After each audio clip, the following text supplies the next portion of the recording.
Thank you. Good morning. Welcome to today's hearing of the Yoorrook Justice Commission.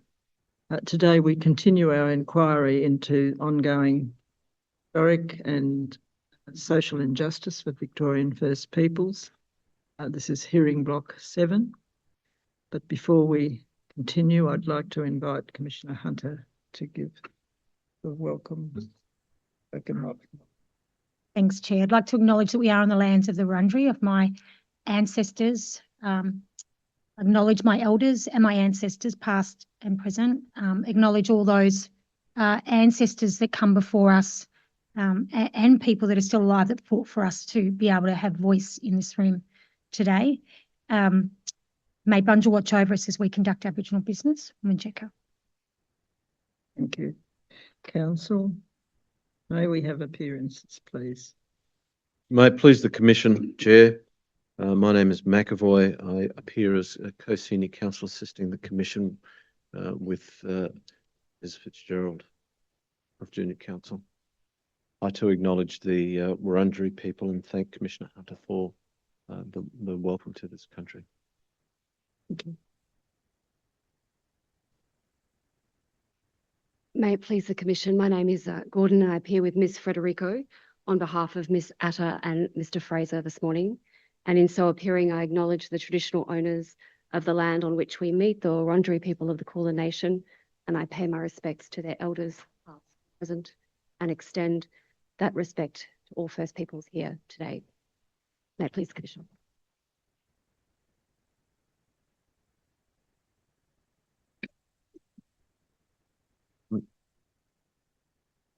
Chair, today we have representatives from the Department of Education and I call the Secretary from the Department of Education, Jenny Atta, and the Deputy Secretary, School Education Programs and Support, Stephen Fraser, who are sitting in the witness area.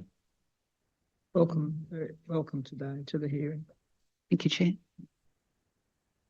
Start first with you, Ms. Atta. Firstly, could you tell the Commission your full name? Jennifer Therese Atta. And your role is? I'm the Secretary of the Department of Education. And in the evidence you will give to this Commission today, do you undertake to tell the truth? I do. Mr. Fraser, could you tell the Commission your full name, please? Stephen Andrew Fraser. Your role? I'm Deputy Secretary of School Education Programs and Support.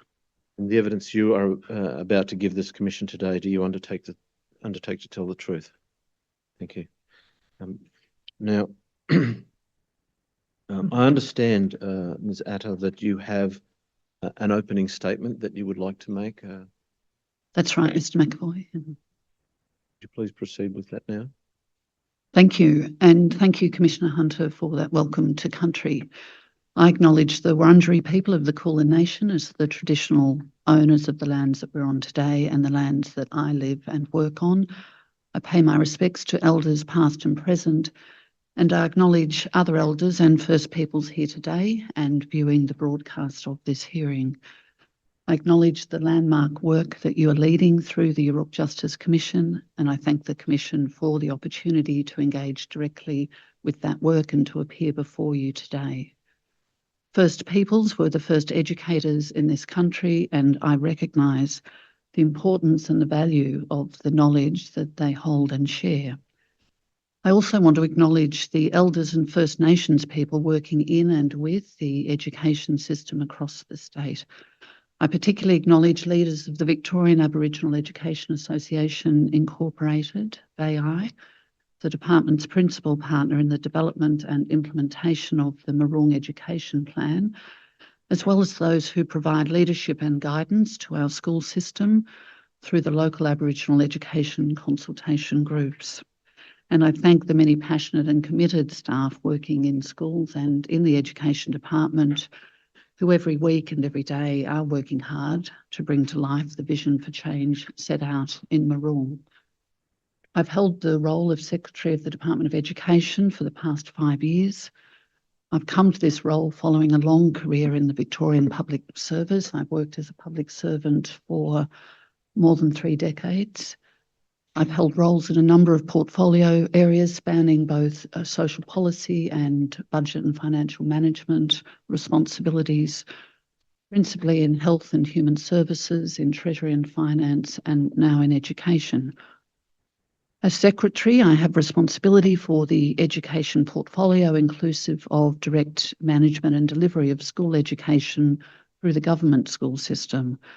1,566 schools with more than 650,000 enrolments and just over 17,500 First Peoples students, representing 2.7% of those enrolments. In addition, the department has responsibility for early childhood education, which sits as part of the children's portfolio. The department has ultimate responsibility for the education of children in Victorian government schools, and within this large system relies on a network of regional directors, their staff, and school principals who have local accountability. Since colonisation, the education system has played a role in perpetuating the fallacy of terra nullius, reinforcing false colonial histories and racist stereotypes about Australia's first people. Insidious concepts that have flow-on effects that continue to infiltrate society and our systems today, including our school system. Shamefully, the operations of schools and the education system were interwoven with state efforts to forcibly remove First Peoples children from their families and communities, including through industrial or reformatory schools and later through excessive policing of truancy, where there are accounts of school absence being used to justify the removal of children. History has shown that the exclusion of First Peoples from education has taken a range of forms, including a lack of access to formal education available to other children and young people, a lack of access to resources and limited opportunities for involvement in education decision-making. Historical records capture an all-pervasive mindset of low expectations for First Peoples students. As late as 1959, a department report submitted to the Aborigines Welfare Board suggested that First Peoples students attending the Lake Tyers State School should not be encouraged to attend secondary school. And even almost half a century later, in 2005, it's noteworthy that only 175 First Peoples students completed school with a Year 12 certificate. The department's present work to improve learning and wellbeing outcomes is based on the 10-year Aboriginal plan, education plan, Yoorrook, developed by the department in partnership with VAI, and it sets out a vision for a universal education and training service system that is inclusive, responsive and respectful of First Peoples at every stage of their learning and development journey. At its centre, Yoorrook includes a range of tangible actions under 4 core priority areas for our school system. As well as actions at the school level, the plan brings a strong focus to key enablers for system change, recognising that improving the cultural inclusivity of our schools, better opportunities for community to participate in decision-making that affects them, and a stronger emphasis on more informed and capable leadership are key underpinnings of the change that is needed across a very big and widespread service system. The implementation and delivery of this work is reported to a central governance forum co-chaired by the department and VAI. It anchors all of the department's efforts to deliver improved outcomes for First Peoples, children, young people and families. It is important to note that there are many First Nations students who are doing well at school, and there are notable areas in which outcomes for First Peoples children and students in aggregate have improved. In the early years leading into school, kindergarten participation for First Peoples children, both for 3 and 4-year-old children at kindergarten, is now close to 100%, up from 88% since 2016. We have seen improvement in literacy skills, with increases in NAPLAN reading and writing mean scores for First Peoples students in every year level between 2014 and 2022, and the number of First Peoples students completing a VCE VCE vocational major or a VCAL or VET certificate have increased to 619 in 2023. And we are steadily increasing, in line with the national target, the proportion of First Peoples aged 15 to 24 who are in employment, education and training. That said, I am clear-eyed that this improvement, important though it is, has not been sufficient to close the gap, the attainment gap between First Peoples and non-First Peoples students. Too many First Peoples are not being supported to reach their full potential through the school system. Too often, students and families are experiencing exclusion, discrimination and racism in our education settings. Too many students and families are losing confidence and trust in the school system and are disengaging from education, with all of the implications that holds for future pathways, life choices and outcomes. And at its most extreme or concerning level, we are seeing the number of school days missed increasing for First Peoples students in the early years of secondary school. I acknowledge and I unreservedly apologise for the historical failings of the Victorian government education system. I acknowledge and apologise that still today we've not been more effective in eliminating racism in all its forms from our schools, ensuring that a culturally safe learning environment exists across all parts of our system, and ensuring that young people are supported to reach their full potential. I take this opportunity to recommit the department to learning from the findings and the recommendations that will emerge from these hearings, and to continue to work in partnership with First Peoples to strengthen self-determination in education, as this is the path that will lead to better outcomes. We feel we've commenced this journey through hearing from over 3,000 people who have shared their stories and experiences through over 180 campfire conversations hosted by Aboriginal community organisations and Victorian schools over the last 2 years. And those conversations have been captured in the just released report on strengthening Aboriginal self-determination in education, with action backed by government's largest single investment in First Peoples education outcomes. While being fully cognisant of the scope, the scale, the extent of the challenges ahead, I also want to affirm my hope and optimism. Our schools and our school system are changing. We have a foundation to build on, but I know that we will not make the changes that are needed, and we'll certainly not make them quickly enough, without genuinely embracing the principles of self-determination and ensuring that First Peoples can directly shape and influence the education system. We have much, much more to do. Thank you. Thank you. Thanks for that. A really important point that, given we have Department of Education here today, in particular role of Secretary, and hearing, the apology, but also the importance of education. And I always listen astutely to acknowledgements, particularly in response to one of our other commissioners, Deputy Chair, Sue Ann Hunter, welcoming you to her country. And both the legal team for the state and the Secretary here, I didn't hear that sovereignty was never been ceded. Now, some may think that that's a minor point, but it's an incredibly important point.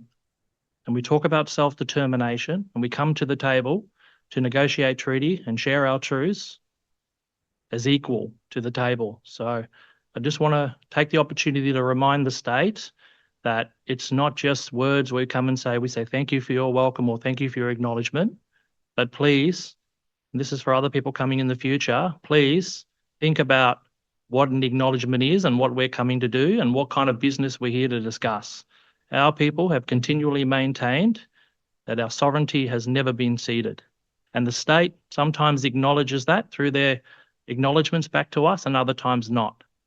But at the end of the day, we come to the table as equals. We walk through doors.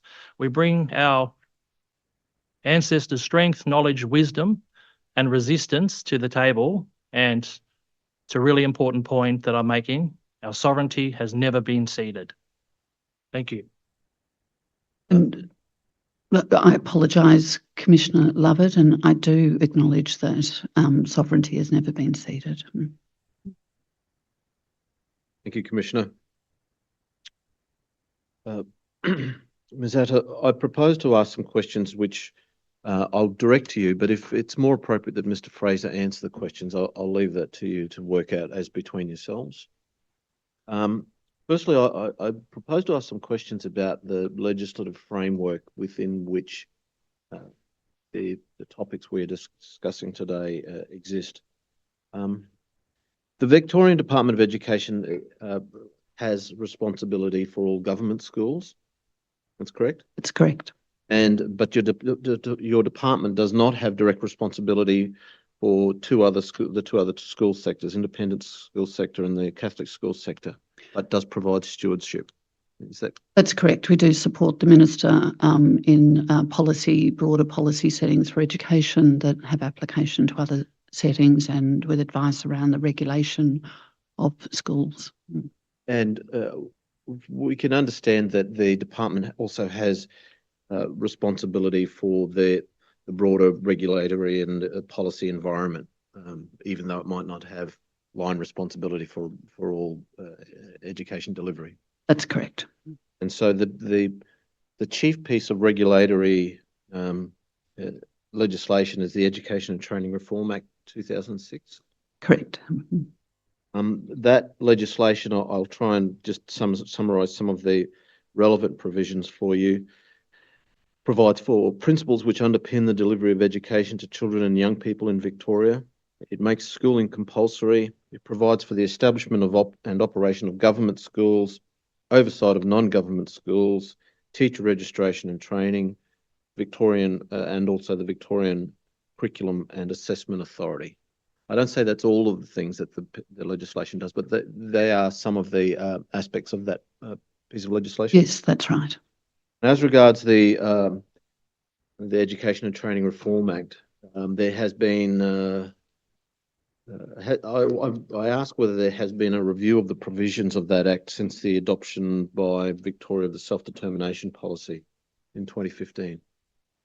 There has not been a wholesale review, to my understanding, but there have been various amendments to various elements of the Act. A review of the legislation discloses that it was reviewed in 2015, 2016, 2020, 2021 and 2022 with various amendments.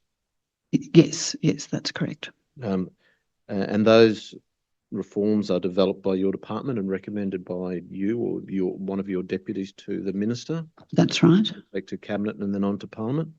That's right. Just so that we're clear, none of those amendments has sought to harmonise the self-determination policy or the Marung Aboriginal Education Plan with that piece of legislation. No, that's correct. That's my understanding. And so if we just turn to the underlying principles at section 1.2.1, if we can, operator, bring that up.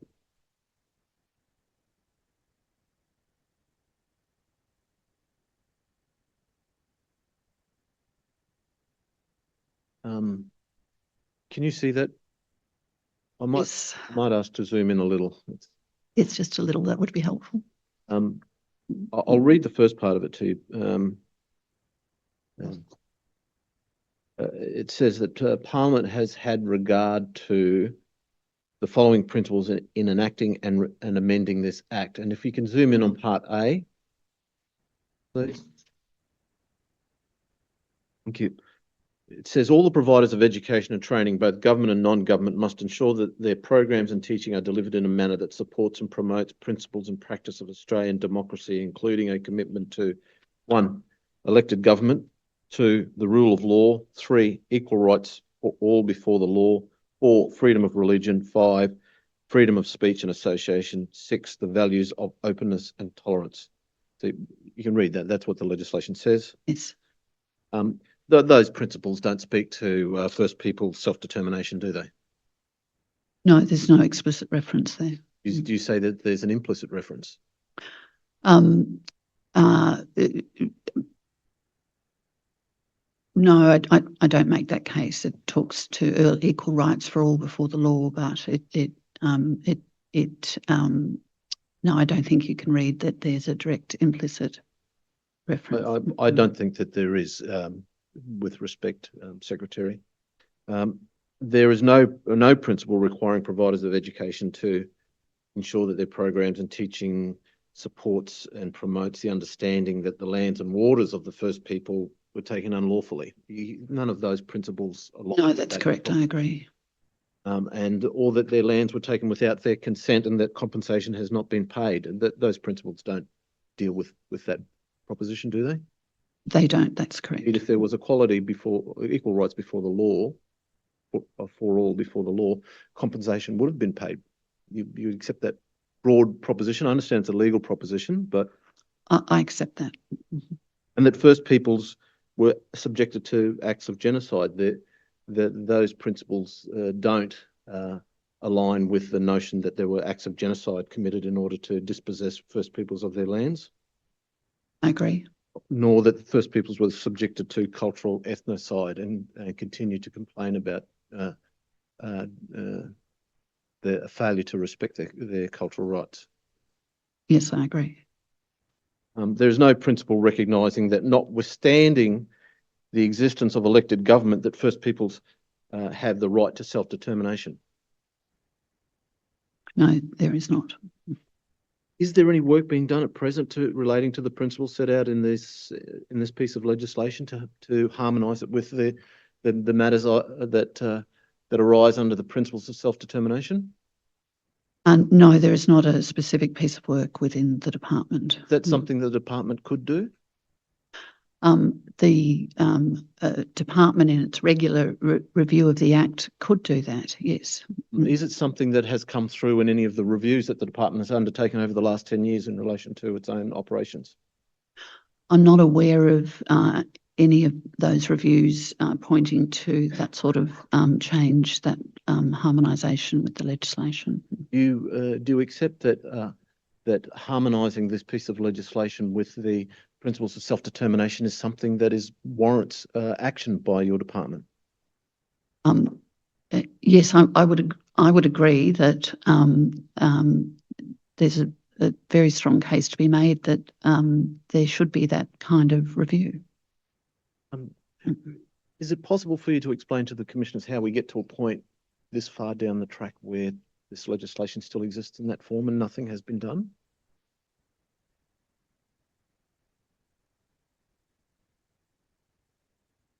I don't know that I can adequately explain that, other than to say that the focus of policy change and reform and service delivery reform has been very much focused at the at the policy and programmatic level, at the regulatory level, but not in that wholesale way at the in terms of the legislation. But you accept that the legislative framework is important to everything that follows? Yes, I do. And so are the commissioners to have confidence that the policies and programs that are delivered within this legislative framework will deliver on the things that it says that it will deliver on? That you're saying it will deliver on? I'm sorry, Mr. McAvoy, that I'm saying the policies and programs will deliver on? Or? Yes. I accept that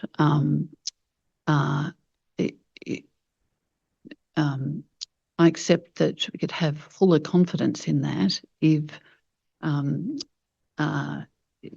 legislative framework went to that. Okay, if we can turn to section 1.2.1b, please.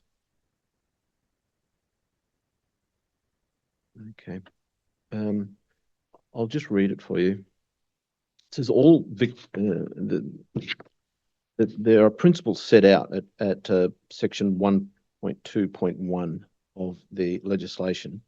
And at B, the principle is all Victorians, irrespective of the education and training institution they attend, where they live, or their social or economic status, should have access to high quality education that, one, realises their learning potential and maximises their education and training achievement. Two, promotes enthusiasm for lifelong learning. And three, allows parents to take active part in their child's education and training. Do you say that that principle is being met with respect to subparagraph 1? That is, all Victorians have access to high quality education that realises their learning potential and maximises their education. Mr. McAvoy, that's, and I might, with apologies, just clarify the question. Were you asking me if that is being achieved? Yes.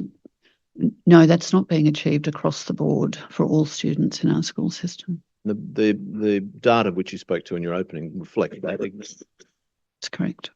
But the principle itself speaks to realisation of learning potential. And so is it the case that the department has as one of its objectives to realise that learning, to assist students to realise that learning potential?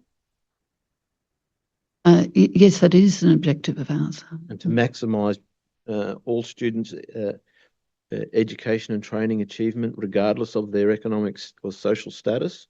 That's correct. And you accept that on the data that you've referred to, which the commissioners have, that the trajectory in many aspects of that, in respect of the data recording many aspects of First Peoples' participation in the education system, is one which does not disclose that will be realised, and that there is a maximisation of education and training achievement. I'm sorry, Mr. McAvoy, but the data demonstrates that we're not achieving that. Yes.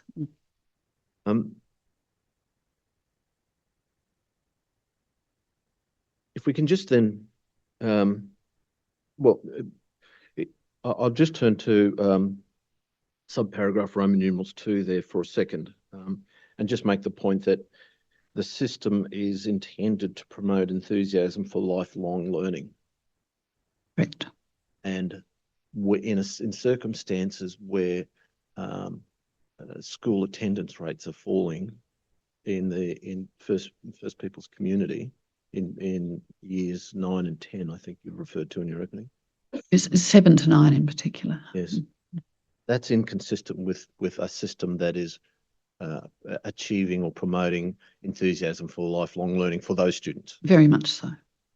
But can I also note that the statistics around students feeling connected to school, Aboriginal students, has also been declining since 2019, which would seem to be directly linked to not feeling enthusiastic for lifelong learning.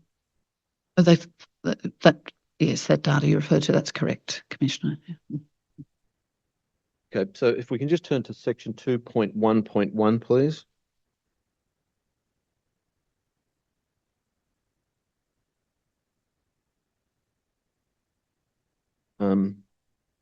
This 2.1.1 makes school attendance compulsory for children between the age of 6 and 17. You're familiar with that legislative requirement? Yes. And then section 2.1.3, if we can just turn to that, please.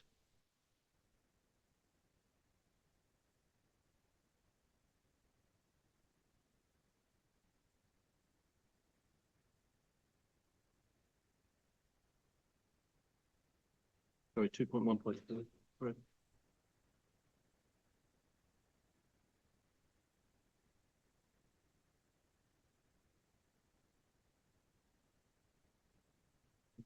the section that I'm taking you to provides for excuses for absence from school.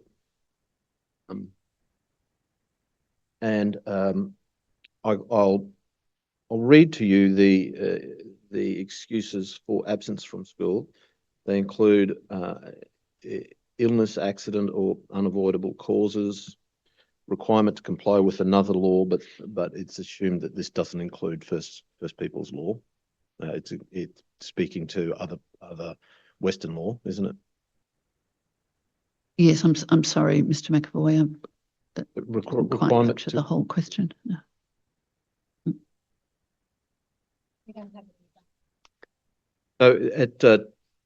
So there's a requirement to comply with an excuse for absence from school includes illness, accident, and unavoidable cause, requirement to comply with another law, the child is attending or observing a religious event or obligation as a result of a genuinely held belief of the child or the parent of the child or the parent of the child has provided another excuse for the failure of the principal of the school and the principal of the school accepts the excuse as a reasonable excuse.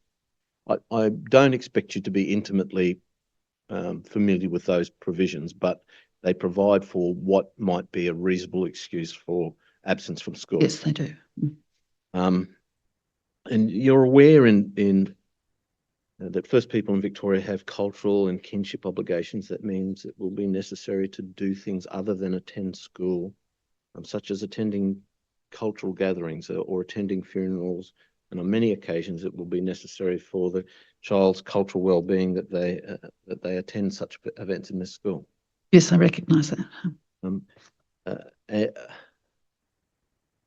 I suggest to you that the way in which the legislation is currently framed, that do we have that up now, do we? Can you just zoom in, please? The way in which the legislation is currently framed, that those obligations, those cultural obligations of which I just spoke, they don't explicitly or implicitly fit within the reasonable the excuses that are provided in the legislation.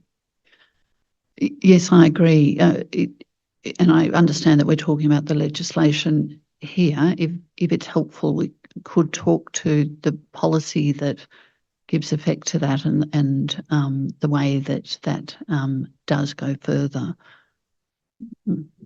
Difficulty, you can come to the policy in a moment, but the difficulty is that, of course, the legislation at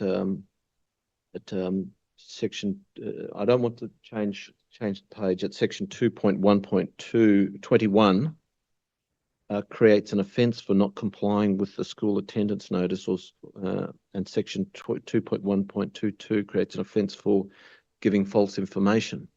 So if a parent has to say something that is perhaps false in order to fit within the existing requirements in the legislation, then they open themselves up to prosecution. Yes, I understand that. Do you accept that it's appropriate for First Peoples to expect that their cultural considerations are accommodated within the legislation? Yes, I think that would be a reasonable expectation.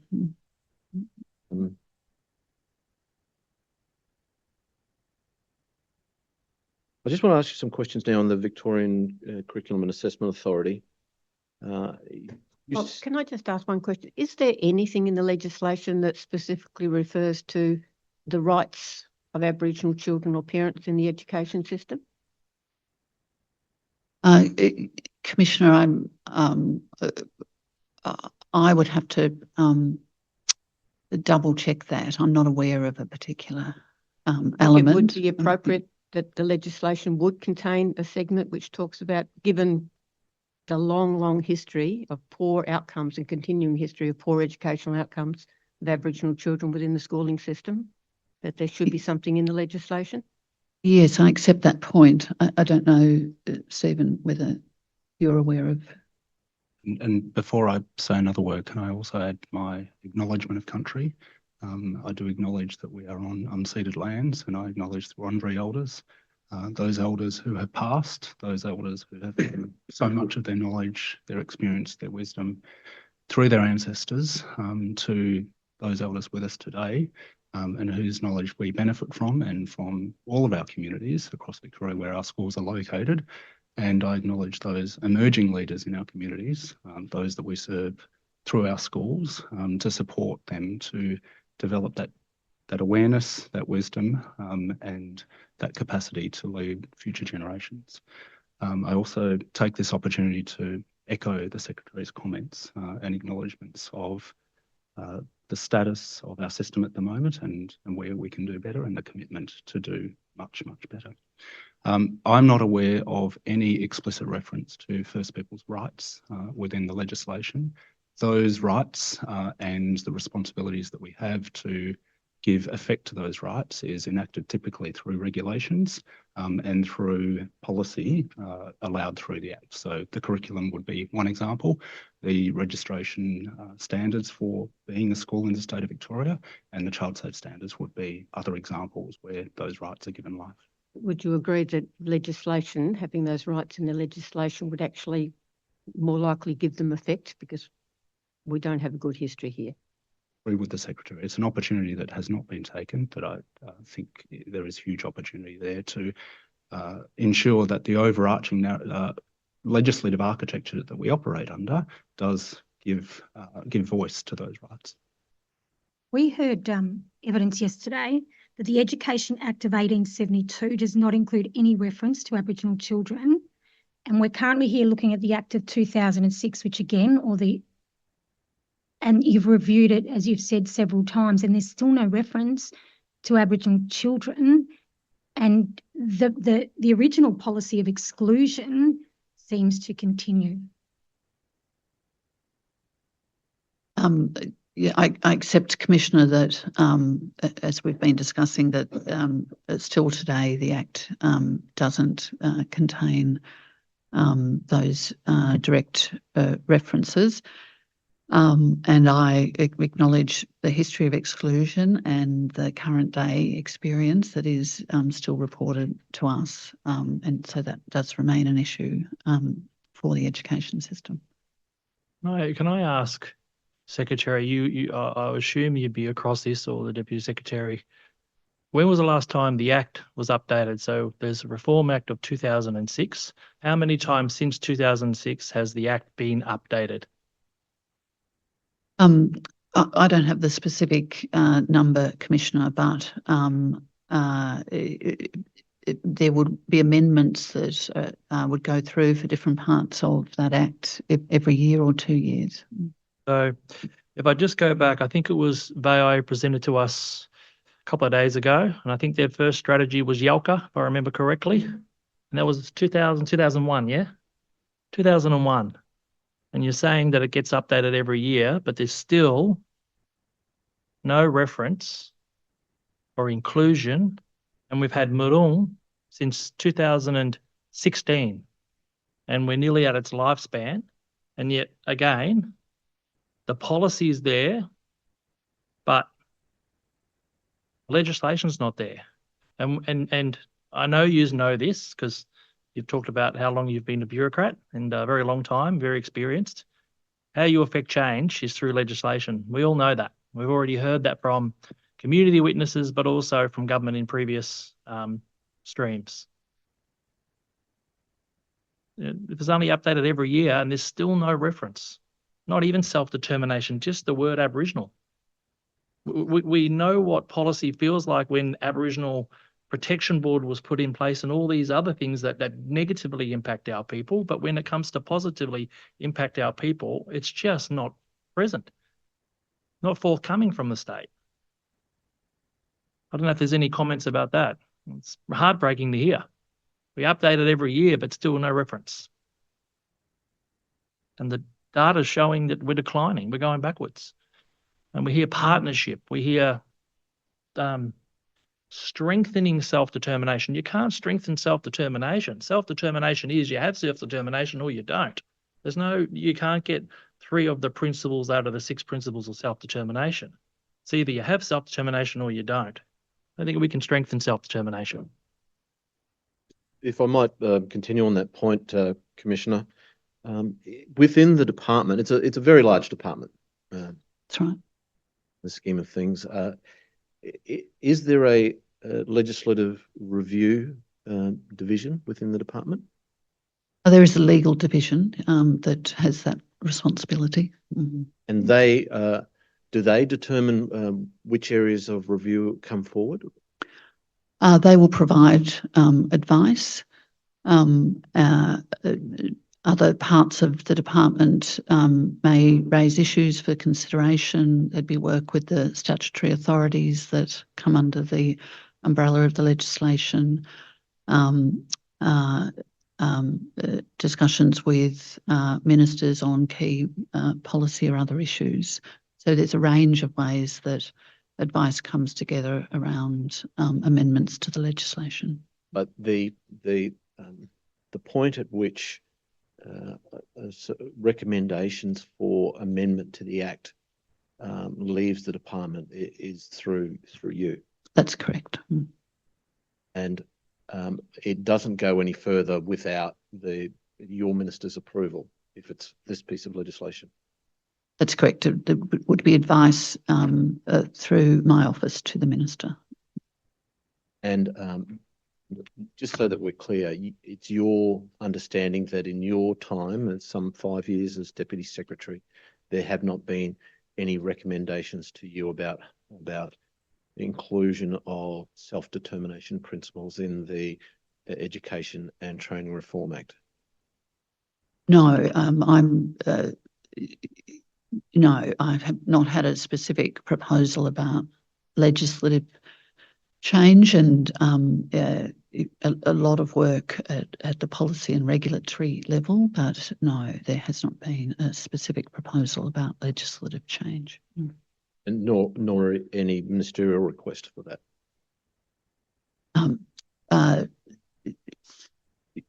Yes, not to my knowledge. I should say that I want to be clear that some of the regulatory change has gone to relevant matters, but in terms of the overarching legislation and the issues that you're raising, no specific proposal.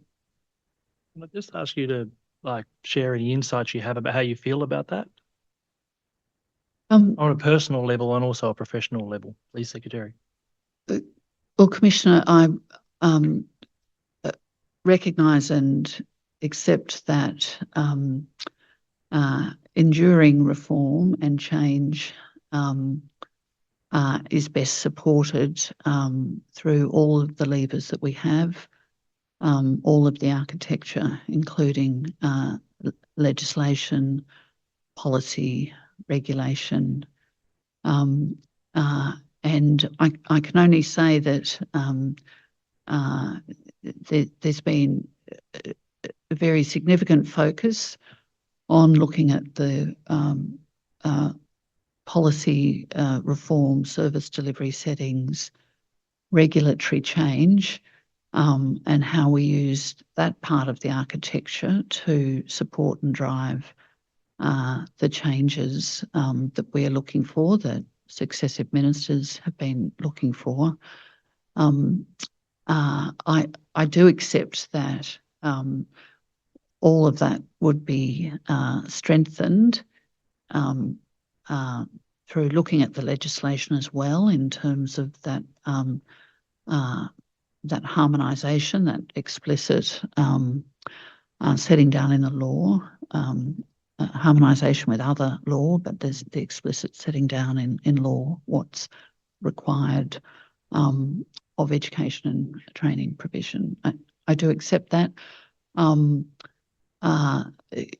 You know, there are very many things that we are working through, but I accept the proposition that there's a strong case to be made that starting here, or at least working in parallel with policy change and considering proposals around legislative change might have been a preferred approach.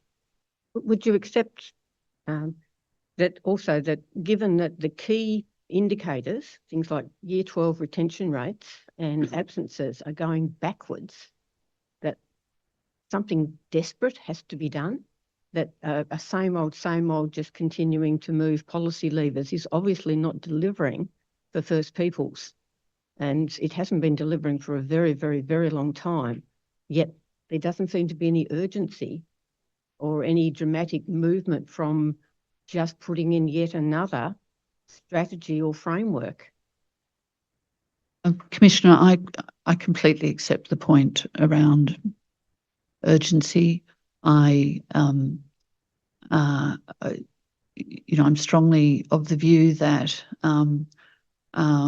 while we might be seeing some incremental encouraging change, some incremental improvements, that we can't accelerate the change that we need just doing what we are. I would question whether we're seeing improvements. The key indicators, like the great Year 12 retention rates, are going backwards. Things are not moving in a positive direction, even a little bit. Commissioner, there are very many different metrics to measure. I think, for instance, I completely accept your overall point. I don't want to dismiss the fact that we have seen improvements in reading and writing at primary school year on year. We're not meeting targets. I accept that. We are not doing enough to close that attainment gap. Mm-hmm. I guess that's my point, is to say that, we know that the school Year 12 retention rate has dropped from 63% in 2017 to 56% in 2023. So that's another generation, young First Peoples going through the schooling system in Victoria who are not getting to go on and do tertiary qualifications. So every year it's a whole demographic that will not achieve their potential, and that has ramifications for all of the Victorian population, and especially the First Peoples population. So little bits of up and downs on NAP plans is not making any difference when kids are increasingly not even getting to Year 12. We're not even talking ATAR here, we're talking even making it to Year 12. And I accept, and I don't want to overclaim for year-on-year variations in data. We have some improvement trends to build on, but there are some very important measures that where we're not getting the improvement that we would want. And overwhelmingly, in terms of the goals and objectives that we have, then we are not. I don't disagree with that. We are not achieving what we're setting out to achieve, and even where we are getting change, and there is some, it's not quick enough. So to go to your point about urgency, to go to your point that we can talk about the percentages and the data, but real people, real children and young people for whom education is not delivering. Yes, I really want to challenge the idea that things are gradually getting better, because I dispute that they're not. And measurements of change on different things are also not equal.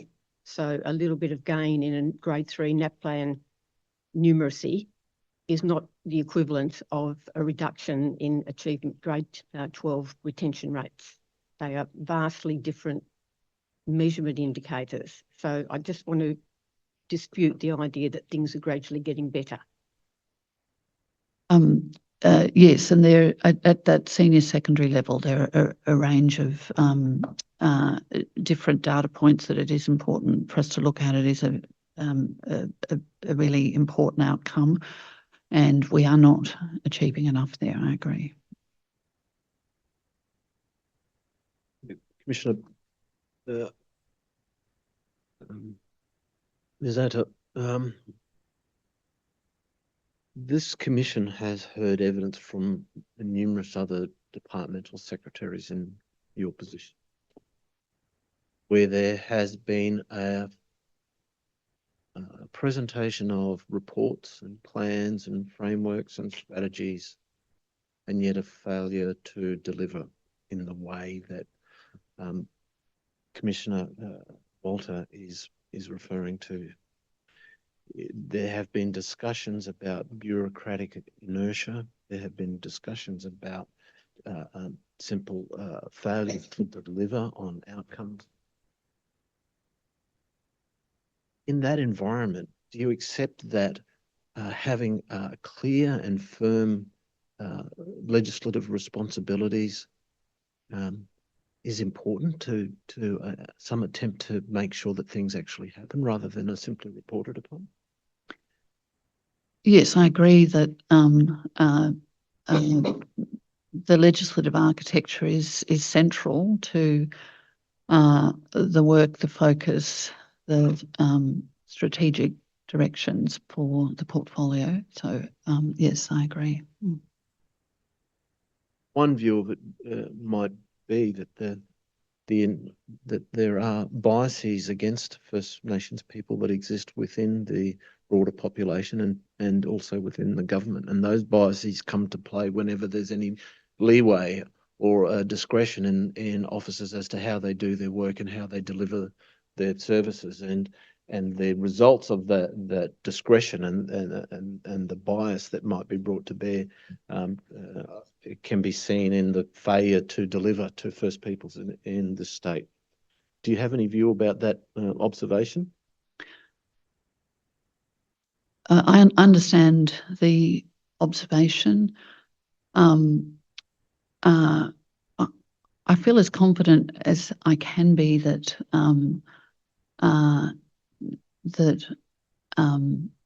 the work that we are doing within the department, the work in relation to Mooroong and the support of First Peoples education more broadly is a genuine commitment with multiple people working across the department, at senior and other levels, and in our schools, where there is a genuine recognition of the failings and the need to do better, and the commitment to look for strategies, actions, change, levers for change that will give effect to improvement.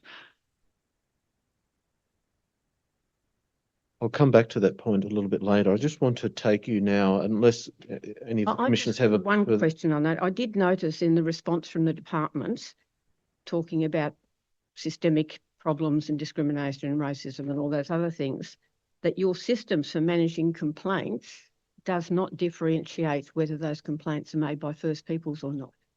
So you have no real way of knowing, if people are prepared to complain in the first place, given the risks that involves, you have no real way of knowing what the proportion and what is happening for First Peoples parents and children within the schooling system. There are different channels for those complaints, Commissioner. It's true that we set up a dedicated hotline for racism complaints, and my understanding, and the Deputy Secretary will correct me, but my understanding is that doesn't collect that level of information about the complainant. We do with complaints that are made, and the majority would initially come through to the local school level. So obviously we have that understanding at that point. A second tier escalation of complaints to the regional directors and our regional officers, who will engage with the school and the complainants and have that understanding. And complaints that come through to our central team we have got, limited data, but we have got some data that tells us about numbers of complaints from First Peoples students, parents or families. And we have heard in the evidence coming from community witnesses and in submissions that complaints about racism from either other students or teachers are routinely dismissed and told, the complainant is told that it wasn't racism, that their complaint is defined out. So I don't know what the numbers of those are, but it certainly was a very, very common part of the submissions that have been made to this commission on this topic. And we hear similar reports, Commissioner, and we have taken some steps to improve the information available for us to understand that experience and the incidences across our school system. We have added some specific questions to the Attitude to School survey where we can hear directly from students in our schools. And additional questions for the first time in 2023. We've made some adjustments to our incident reporting processes and requirements for schools to specifically have reports around observed racism. And the incident reporting is not a complaint system, but it is a requirement for school leaders and staff to report relevant instances of what they observe at the school level.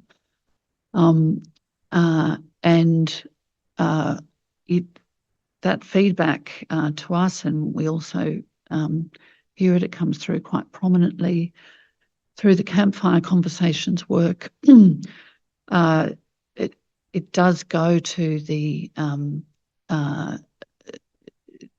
one of those changes that we're trying to take to scale and embed across our system around improving the cultural safety of the teaching and learning environments, improving understanding of and responses to complaints or allegations about racism. It goes to the changes that we've made in the regulatory space around the child safe standards and child safe standard number 1, which requires schools now to have and to demonstrate comprehensive policies, not only about the identification of racism in relation to First Nations students, but to setting out how the school would appropriately respond to that. So we recognise the issue. There are a number of channels through which complaints, feedback reports are coming to us. I guess just in relation to Mr. McAvoy putting up those foundational principles, that perhaps freedom from discrimination and racism might be one of those that should be included. Yes, I would accept that. Commissioners, I propose to ask a couple of questions about the Victorian Curriculum and Assessment Authority. I'm just wondering whether you might like to have a short break. We're due to sit until 12:10 or 12:15. After that, a short 5-minute break. I'm happy to go through if you like, but I'm aware that there are some logistical issues with respect to sitting for 2 hours and maybe perhaps some comfort issues. Mr. McAvoy, just before we do that, I wonder if I could ask a question which relates to some of the questions you've raised about the legislation. Was that in view of the absence in the legislation of any express mention of Indigenous rights, Indigenous cultural requirements in the areas that you've been taken to, including school attendance, are you able today to commit here to advising your minister that amendments would be appropriate in those areas? Commissioner, I could commit to the department doing the work to bring forward and to bring that advice to me around what proposals might look like, and to engaging with ministers on that. So that you would instruct your department to provide you with advice in respect of amending the Act to reflect more directly the situation of criticism that we've raised in relation to Indigenous students. Yes, I could commit to seeking some comprehensive advice from the department around what the current status of the legislation and what the opportunities might be to look at the sort of changes we've been talking about today. I suppose another way of expressing it would be advice in relation to making the legislation reflective of Murrung. Yes, I take that point, and I take the point that's been made around harmonisation of the legislation with other existing and relevant legislation, and I think all of that could come together in a review. I think Committing to seeking advice is one thing. I'm just wondering to what extent it comes with a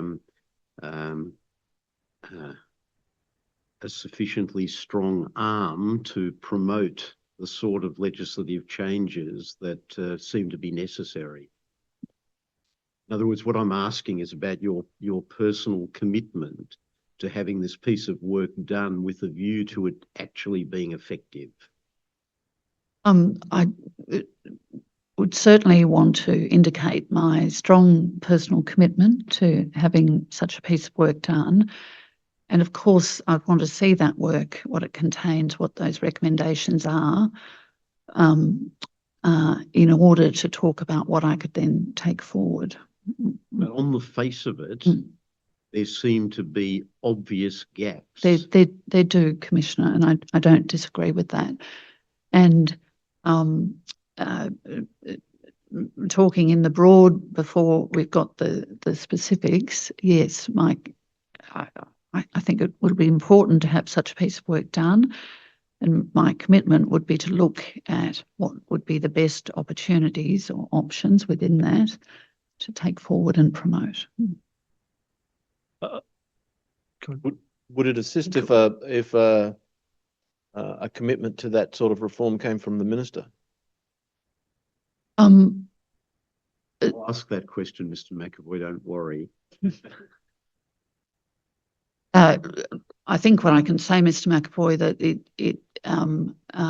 of course, it's my job, the department's job, to be responsive to requests or direction from the minister and the government. Thank you. I think I cut across one of the commissioners, and I apologise. I just wanted to go back to the point on any kind of legislative reform opportunities I think the department's putting up to you for consideration to take to the minister. It's not just about Murrung. Let's go back to the principle of what we're trying to achieve here, which is self-determination. So I think if you start at the self-determination and work from there, that's not to take away from the commitments in Murrung, but we are about to finish Murrung, 2 years left or 18 months left of that document and that policy. We actually are striving for self-determination. And I know when the mob negotiated the Murrung, whether it be Bayai and the department, there's trade-offs in negotiations. So they wanted things that yous didn't want. Yous might have wanted things that they didn't want. So that's a really important point. But you started self-determination. That's where the analysis and the options need to be put to you about, from my perspective as a Victorian traditional owner. And Commissioner, I would just say that I took the reference to Murrung to be just to one example, but I take the broader point that you're making.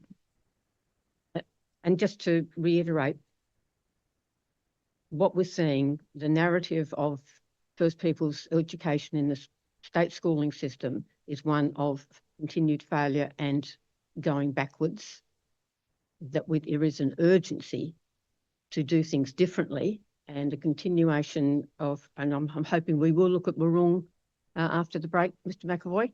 Yes. An urgency to do things differently rather than continue to repeat the policies and strategies of the past mean that we do need to look at legislation. Chair, before we go to the break, I just might take the opportunity to ask some questions in relation to the Victorian Curriculum and Assessment Authority, which come from the legislation that we've just been discussing, and then we can conclude the discussion regarding the legislation and move on to the policy. Okay. So, Ms. Atta, the Victorian Curriculum and Assessment Authority is established under the Education and Training Reform Act 2006, and you are a member of that authority or director? Yes. Member of the secretary has a position on the board of the authority. That's correct. And the Curriculum and Assessment Authority, its responsibilities include developing high quality courses and curriculum and assessment products and services. Yes, that's correct. And it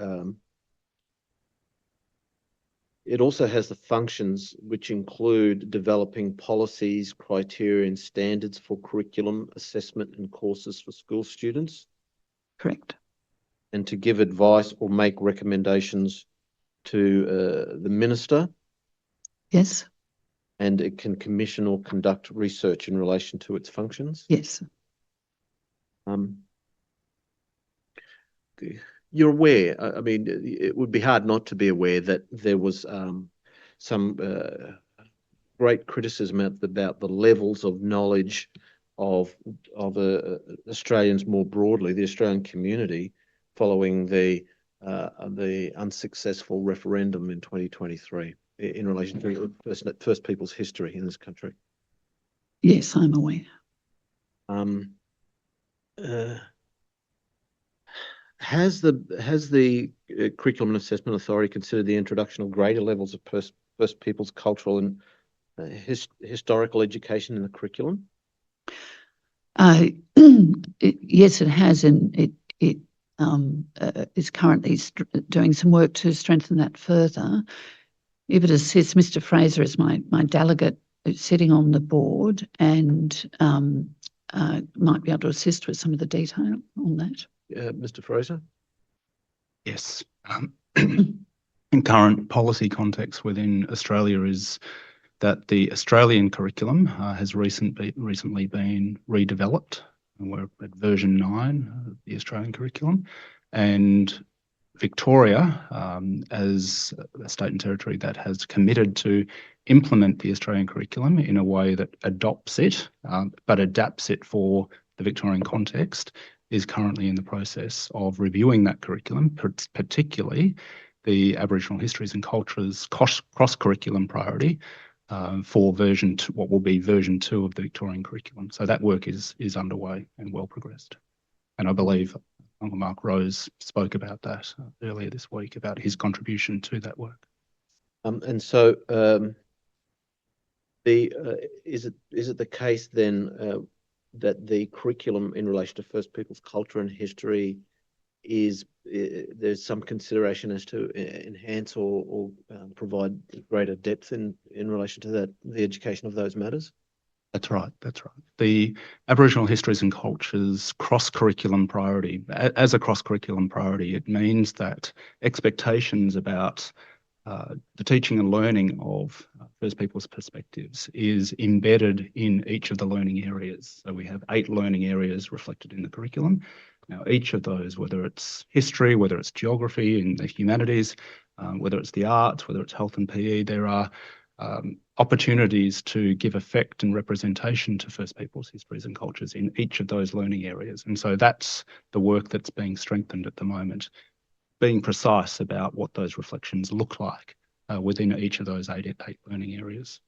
That we expect to receive some evidence this afternoon from a university's panel that their observation is that the students that they are receiving in undergraduate study have a very low level of knowledge about First Peoples history and culture in this country. Do you have any comment to make in regards to that observation? I would hope we would always work in partnership with our university colleagues. They have a critical role to play in initial teacher education, and we do work in partnership through the Victorian Council of Deans of Education to support the education of initial teachers. And then, of course, what is taught in the compulsory years of schooling and then on through the senior secondary years is an important reflection of that. I think it's fair to say one of the common sources of feedback that we have, and we heard it through the campfire conversations, we hear it from our teachers, is that despite the curriculum expectations being clear, many of our teachers struggle with the delivery of that content. They don't feel confident, they are fearful and anxious about getting it wrong. And so one thing we have learnt over recent years, and particularly the years of Morong, where that is a specific priority action area within Morong, is that we need to support our teachers to deliver that curriculum in partnership with community. And we have examples that I can speak to where that work is being more successful, but in no way is it sufficient to achieve the quantum and the scale where we would yet see those graduates coming into university courses and the kind of whole of population change required to achieve the level of knowledge and understanding that would lead to a different observation than what was made in Australian society around the time of the referendum. Mr. Fraser,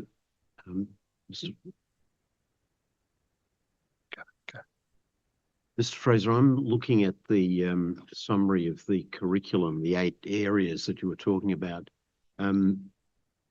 Is it necessary that students will interact with at least one of those areas during their education, or is it possible to go through schooling without touching on any of the 8 areas? Those 8 areas are mandated throughout the curriculum from foundation prep through to year 10. But students don't have to do all 8 of them. Within the middle years of schooling, and particularly around those from years 8, 9 and 10, that's where pathways become a much more important component of education, and students can often choose electives that will focus their education in particular domains. The critical subject here is history, isn't it? And so students may well, and in the description of the education about history, the subjects are quite focused. But not all students will do that history subject, will they? It's not a compulsory subject. The 8 key learning areas, or the 8 learning areas, are compulsory across the curriculum. They take different forms, though, in different schools. And so the way the teaching and learning program in a school gives effect to that curriculum can look different from one school to another, and obviously from one year level to another. But does that mean that every student in Victoria in years 7 to 10 will be instructed in the history, in Indigenous history as set out in the curriculum? That is the expectation. However, as I said, one of the key pieces of feedback that we hear from teachers and from students is that there is huge variability in the way those curriculum expectations are taught and the way in which they're experienced in the classroom. And so what are the quality mechanisms put in place to ensure the quality of the materials that students are getting and the consistency, so that we know that a student in inner Melbourne and a student in Bendigo and a student elsewhere are getting the same quality and the depth of knowledge? Yeah.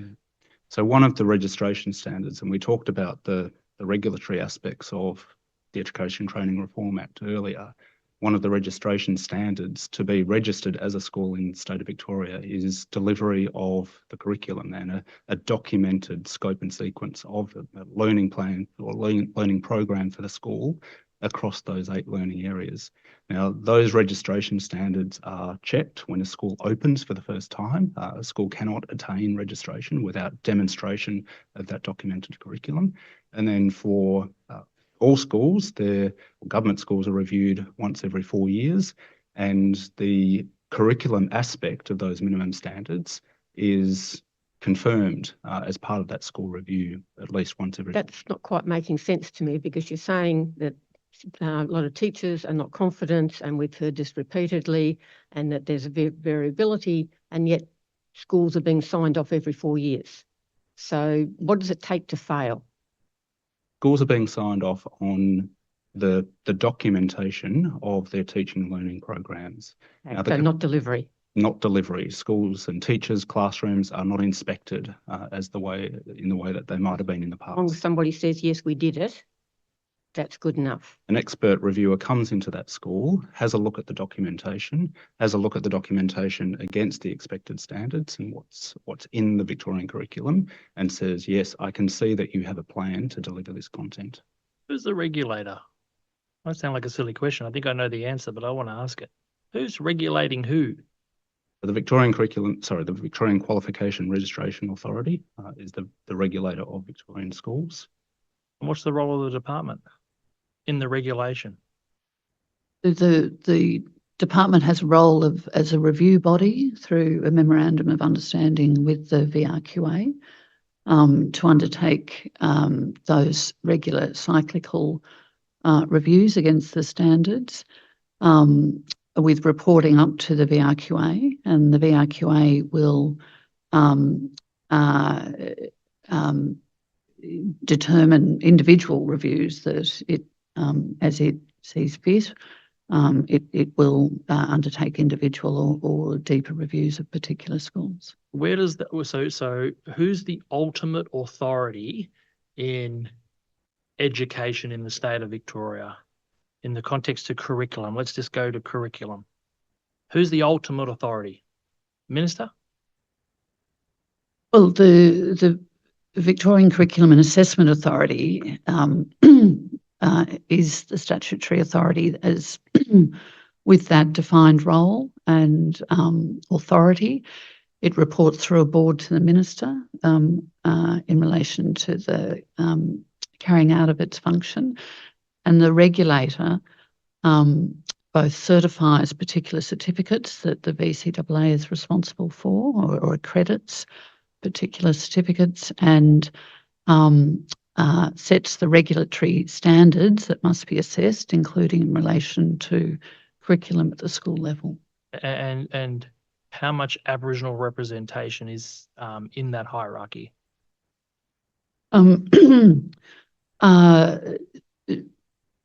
So there, I'm not sure of the current board makeup, but certainly Doesn't have to be names, but just is there representation from our people, our Aboriginal or Torres Strait Islander people, in that architecture that have real authority to contribute rather than just be invited in the room?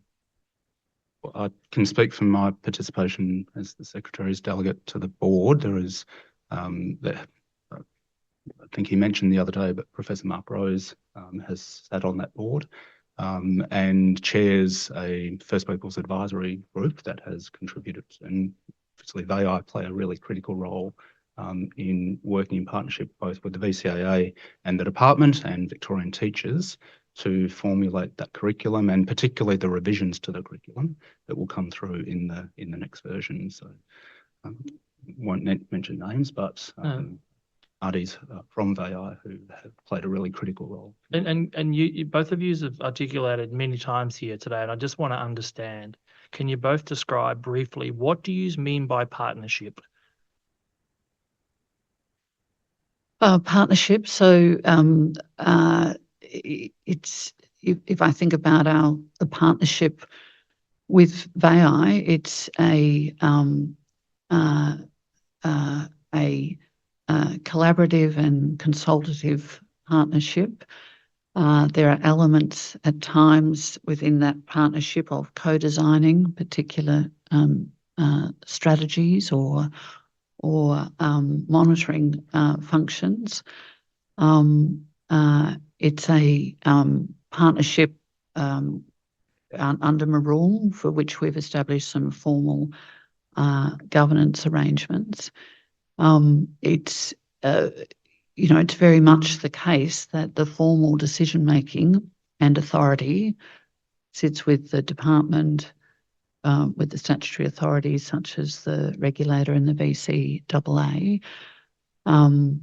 The establishment with VAI of Yoorrook has deliberately attempted to introduce some shared monitoring, decision-making around priorities, co-design of initiatives to address particular challenges. But at its heart, it's probably truest to say it's collaborative and consultative. I've just got one final question on curriculum. So you said that schools are monitored and assessed every 4 years. How many schools, to your knowledge, have actually failed in the last round, perhaps over the last 4 years? I would have to seek that, and I assume, Commissioner Walter, you're asking failed on the curriculum Yes, on the dimension curriculum, rather yes. than more broadly. Yeah, not have just to- failed as to follow failure, up but yes, on the that curriculum. data. Yeah. The thing I would take the opportunity to point out is that when we identify that a school does not have sufficient documentation or a quality of documentation to meet that standard, we then initiate immediately a rectification program to work with that So school. we can get the figures on the number of schools where a rectification program has been put in for place. curriculum. Can I just ask, with the regulator and the VCAA, are they assessed for cultural competency if they're assessing schools? Or the curriculum, whatever? I'm not aware that there's an assessment of the authorities for cultural competency, Commissioner. Thank you. So in drawing to a close for the moment, the discussion about the VCAA, this commission is tasked with producing recommendations as to how the broader community may be educated about the history of the state and correcting the public record. And in terms of what recommendations this commission might make, does it, in your view, would it need to make recommendations for amendment of the legislation to provide for the adoption of its recommendations and findings about the history of this place? Or is it simply that it's a matter that can be picked up within the VCAA's existing operations and framework? Well, it would be my expectation that there may well be recommendations emerging from this commission that go to these points. And those changes could be made. They could be picked up through policy. They could be picked up through further review at the VCAA level. And equally, depending on the nature of the recommendation, it could go to the earlier points around enduring change and the role of legislation. So without seeing the specific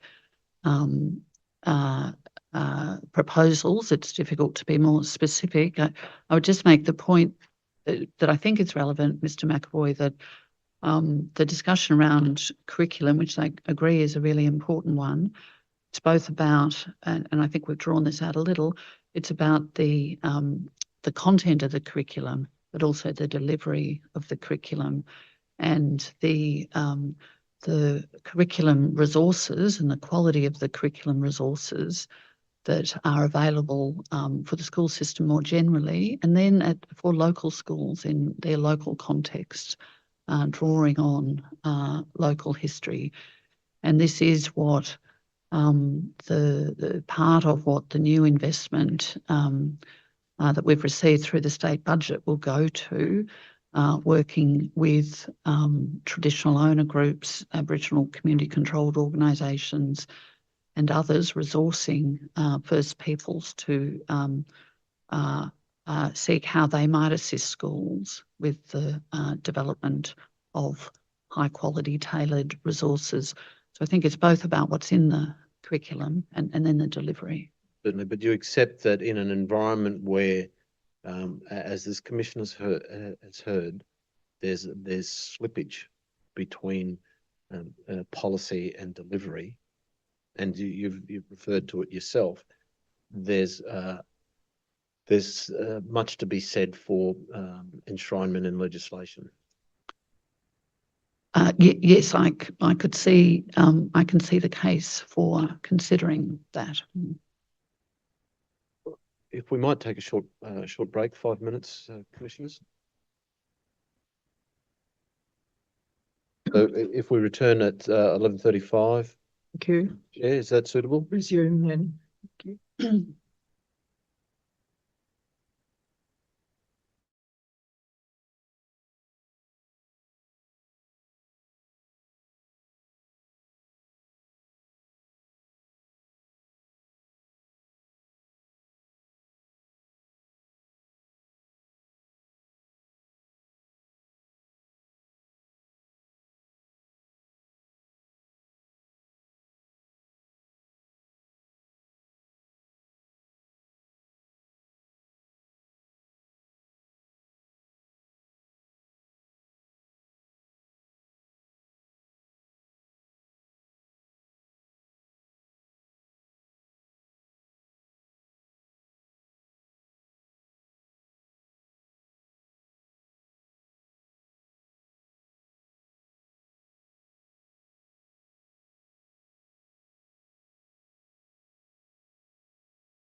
ready to resume?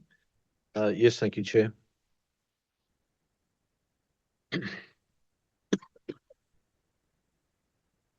Ms. Atta, I wanted to now ask you some questions about the policy framework within which Aboriginal education sits. As we know from the material you've provided, and indeed your opening statement, that the Marong Aboriginal Education Plan was adopted by the department in 2016. That's correct. 10-year plan that was developed in partnership with the Victorian Aboriginal Education Association Incorporated and other First Peoples community organisations in Victoria. Yes.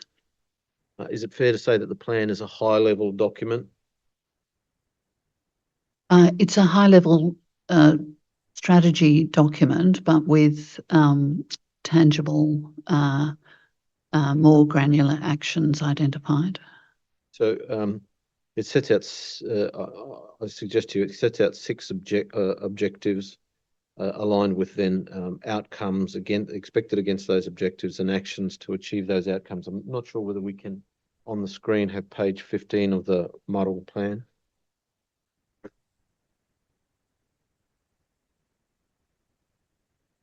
Showing on the screen is a plan overview of outcomes and actions. Yes, that's right. First column in an ochre colour I describe as strategic objectives, for want of a better term. But the column in green and then a lighter shade of green are respectively headed outcomes and actions. Can you see that? No, but I do recognise that document. That's correct. So those objectives, outcomes and actions provide some direction for the Department of Education to carry out work to improve First Peoples' educational outcomes. Yes. I'd suggest that the outcomes and actions not readily translate to any data recorded in the Victorian Government Aboriginal Affairs report or the Closing the Gap data. Would you agree with that? Excuse me. There is some limited data that, as I understand it and as I recollect, is recorded in the Victorian Aboriginal Affairs Framework. For instance, in relation to, I think it's Action 3A, we do report what data we have on First Peoples representation on school councils, for instance. But there's been no attempt to align these actions and outcomes with the data collected under the VGAR. So at the outset, Mr. McAvoy, and my understanding, I wasn't directly involved at the time, excuse my voice, the measures and targets that were envisaged to be monitored for Marong did include reference to a range of measures at the time that flowed through to the Aboriginal Affairs Framework. Over time, those measures and targets have evolved. There are some data sets that have been discontinued or renamed or no longer available. There's been some other measures that have been added into the reporting to Marong, so that has evolved. But there was certainly some consideration around the Aboriginal Affairs Framework measurement at the time, is my understanding and advice. Yes, Ms. Atta, I went through this document and I was just completely nonplussed to read these outcomes because all of them are so vague and aspirational that there is no way to measure whether they've been achieved or not. And I would suggest that that's not an outcome, that's an aspiration. And if you can't measure it, what is the point of having it there? Because you can't measure whether you've actually succeeded or not. So, for example, schools, the outcome is Koori students engage fully throughout their schooling years and gain the knowledge and skills to excel at Year 12 or its equivalent. So maybe school retention rates to year 12 are the measure there, but why wouldn't you have outcomes that actually are measurable and then have the data to actually see whether those outcomes are being achieved? And I agree that they are high, excuse me, they are high level, Commissioner, and that looking again at a refresh or a future framework, stronger explicit outcomes that can be directly measurable would tell us more with confidence.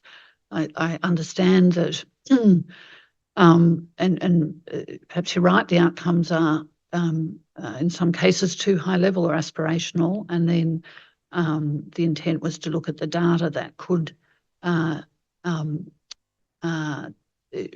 go to outcomes contributing to that. And there are a range of measures at the senior secondary level that would indicate improvement or achievements under that outcome. So that was a theory. I accept your point that it could be a more rigorous, granular. I would suggest not only could it be, it absolutely has to be, if there's any way that such a plan is actually worthwhile. Because if you can't measure if something is successful or not, then its actual efficacy is really brought into question. We do have targets and measures in Yoorrook. I don't know whether it's possible to get up page 31, I think it is. 31, please, operators, of this document. Targets and measures. I think it might be 31. It doesn't have page numbers on it. No, it's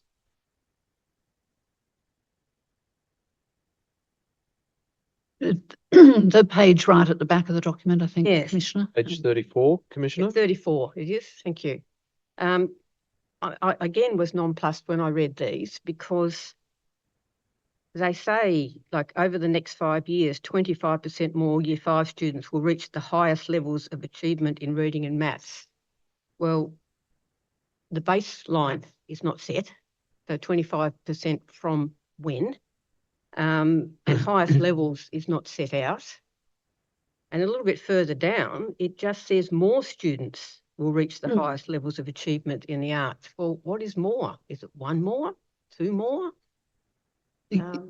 Yes, Measurements which really go to the success of the strategy, are they? those measures in particular, Commissioner, and Mr. Fraser might talk more to these, and I agree, as you read them, it doesn't provide that detail. They were measures at the same time in 2016 that were being brought together for whole of school measurement, and they do relate to, which I agree is not represented here, but there are specific targets to indicate achievement. Do you want to add to that, Stephen?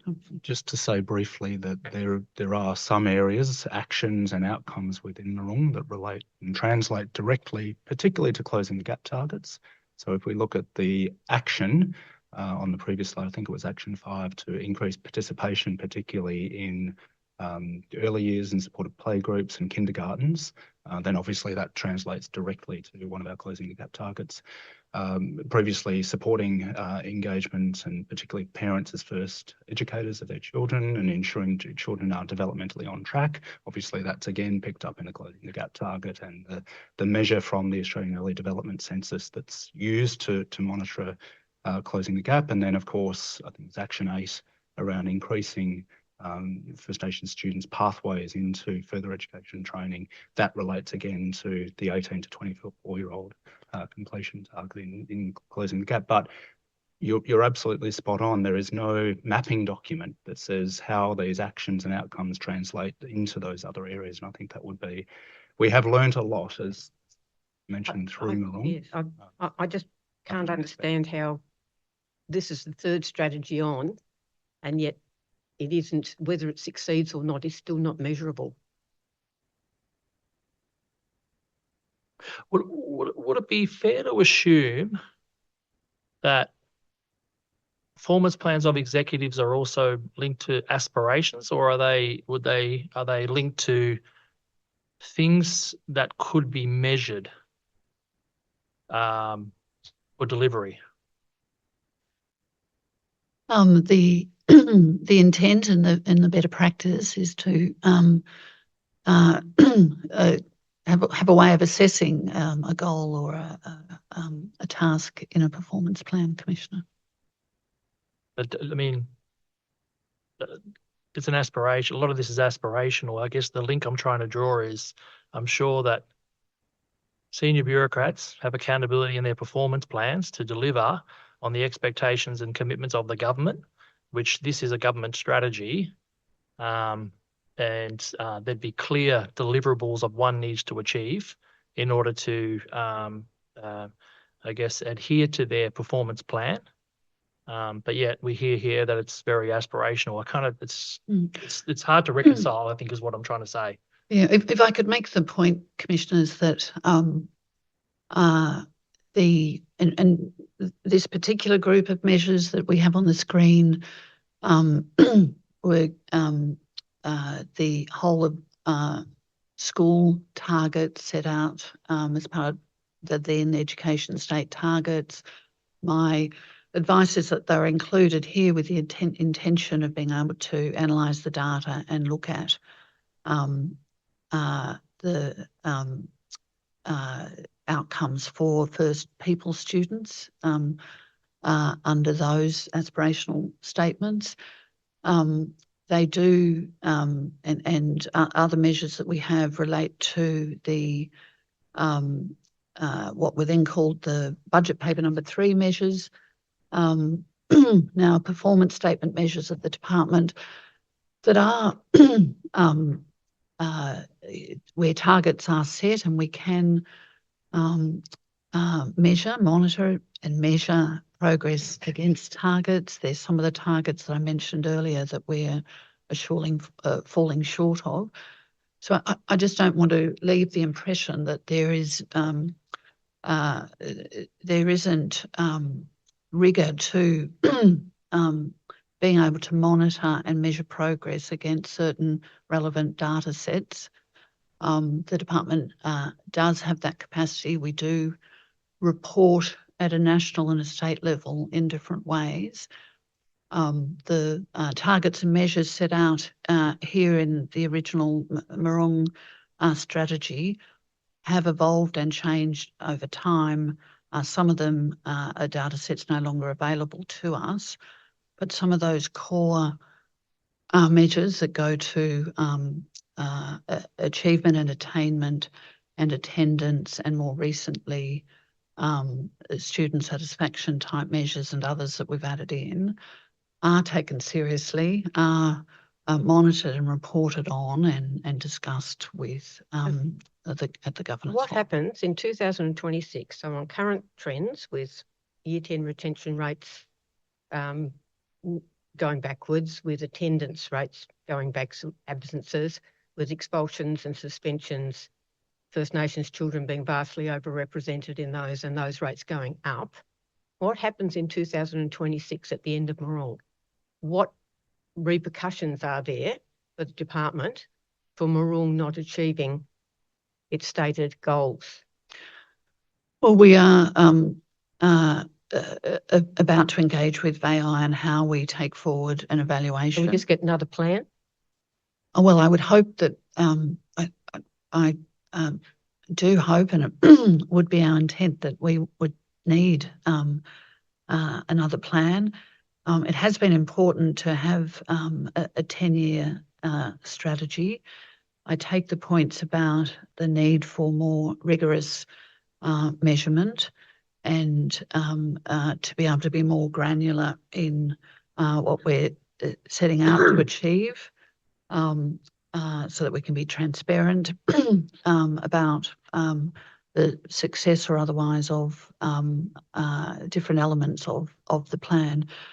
But we will undertake that evaluation, and I think, Commissioner, I would need to, the executive board of the department would need to reflect on what what that means and what that means in terms of any changes we need, policy program, delivery level, school level. There are multiple across, a big and complex system. There are multiple elements to consider here. I guess my concern is that failure of Moorong just falls in line with all the previous failures of policy, and everybody just shrugs and sort of says, well, we better get a better plan. Can I briefly talk about this document? So, Is this the strengthening yes, Aboriginal self-determination in education? Commissioner, I'd just ask that you hold on for a moment. can do that. There's a couple of questions that I wish to ask about Marong before we move on. Are there any other questions from commissioners at this point? No. In terms of the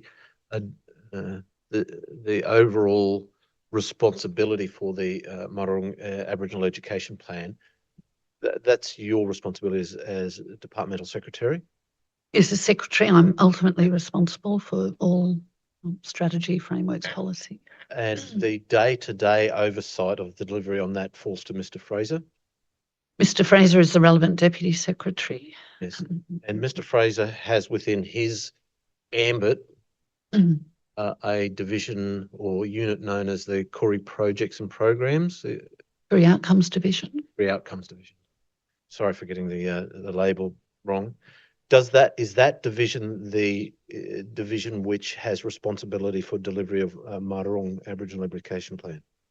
So the responsibility is spread across different groups and parts of the department. The Career Outcomes Division has a primary responsibility in coordinating the work that contributes to that, to the liaison with VAI, to the work with our evaluation area around monitoring, etc.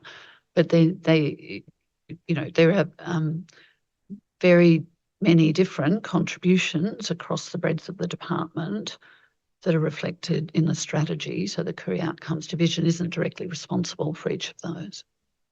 Mr. Fraser, if I might ask you, do you, in dealing with other divisions within the department, can you observe as to whether there's variations in understanding and performance of the Marong Aboriginal Education Plan by other divisions within the department? I would reflect that there is clear and consistent understanding across the department about our performance against Moorong, and one of the reasons I'm confident in saying that is that all of our deputy secretaries across the department who sit on that executive board are members of the Moorong Central Governance Committee, where the data on our performance against Moorong is taken and shared alongside BAI and alongside other Aboriginal community controlled organisations and our LACG chairs who also attend those central governance committees. So there is absolute transparency across the department about our current performance. And so is there a view that is generally expressed within those meetings as to the difficulties with implementation? My reflection would be that the challenges of deep and effective implementation that leads not just to a legacy of activity, but a legacy of impact is fairly shared across those groups, those executive teams, and it is a constant source of effort. Our regional directors are part of that Moorong Central Governance Committee. They attend as co-chairs with their LACG chairs of the regional partnership forums, and they bring a reflection of not only the successes that they're seeing in their schools, in their areas, but also the challenges of implementation.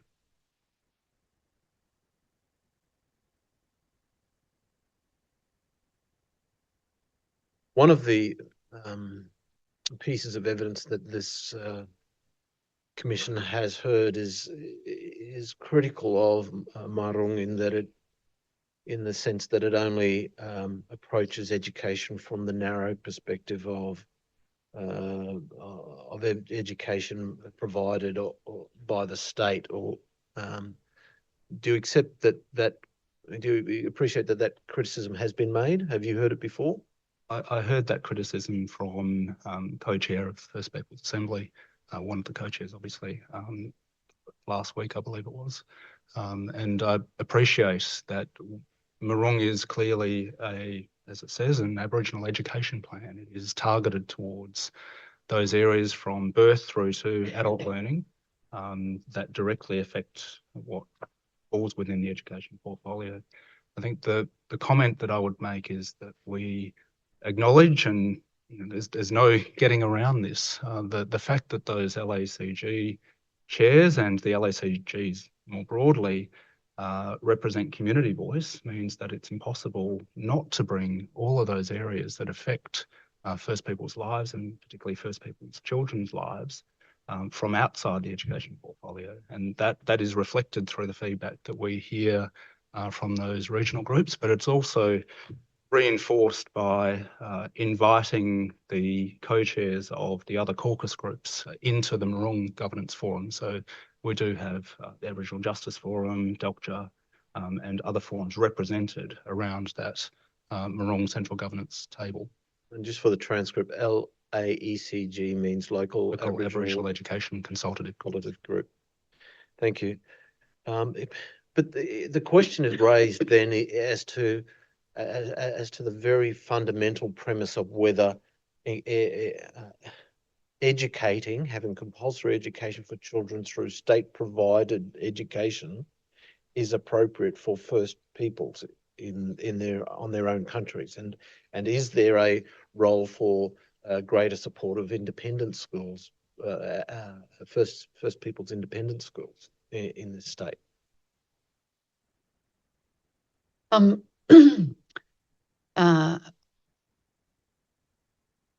Mr. McAvoy, I'm just reflecting on how best to answer that. I think that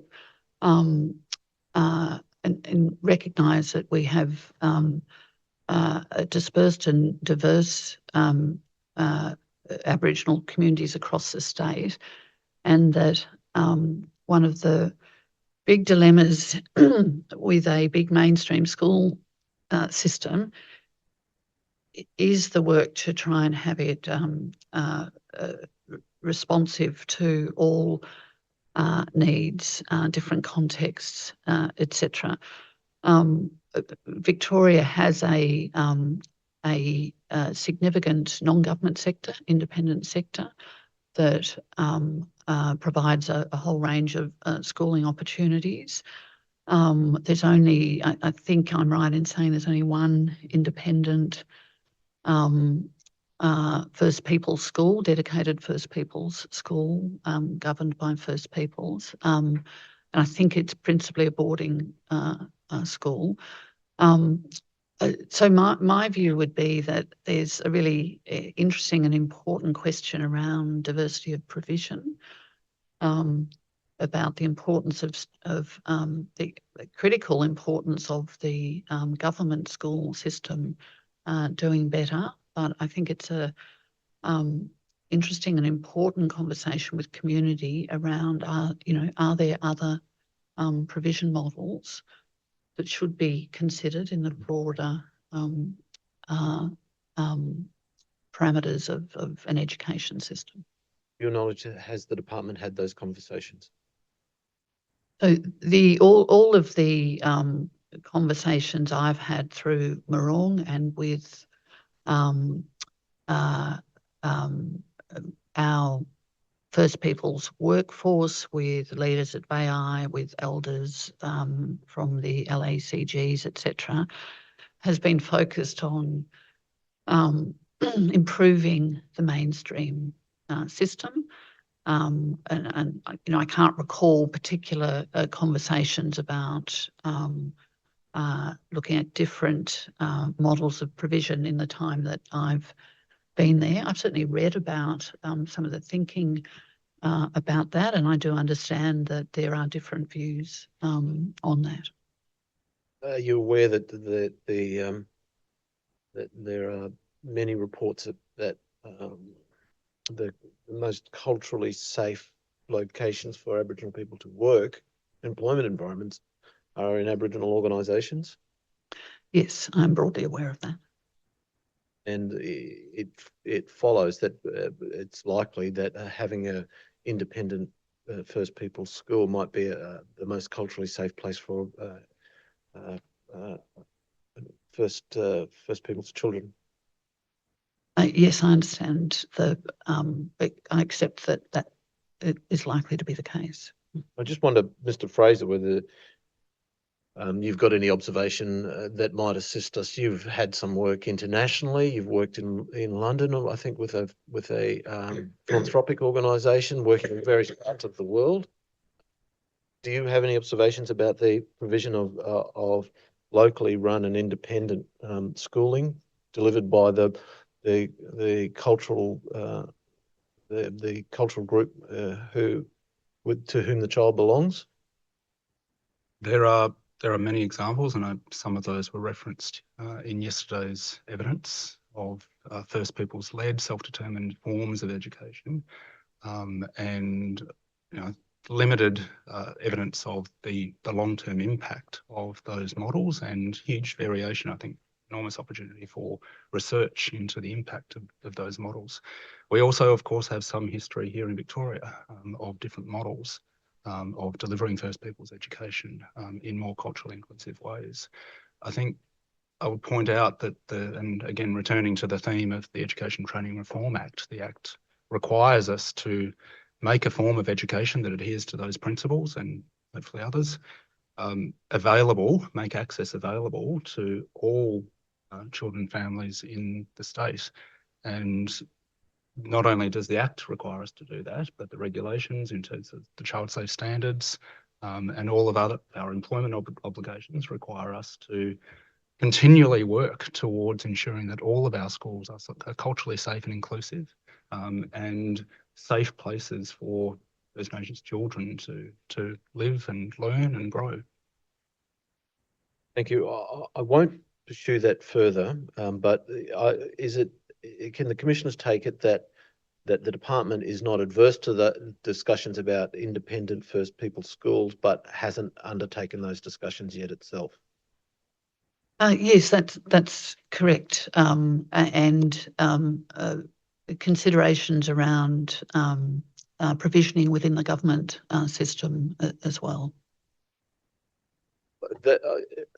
Just to be clear, the discussion about the provision of or facilitation of independent schools is not as an alternative to the government doing what it's committed and yes, required I to do. understand. Now, in the time remaining, I would like to have some discussion with you about the latest report from the department, Strengthening Aboriginal Self-Determination in Education. That report was released last week together with a media release about titled Boosting Aboriginal Self-Determination in Education and an announcement of some $51 million investment in ensuring Aboriginal self-determination shapes Victoria's education system. So obviously you know about the release. I do. And you know about the report. I do. Now, just to set the scene a little further, how is this report to be viewed? It's not intended to be a replacement for the Marung Aboriginal Education Plan, is it? No, it's not intended to be a replacement. The work was developed closely with VAI, or under the Maroon umbrella, if you like. It's definitely not intended to be a replacement. It is intended to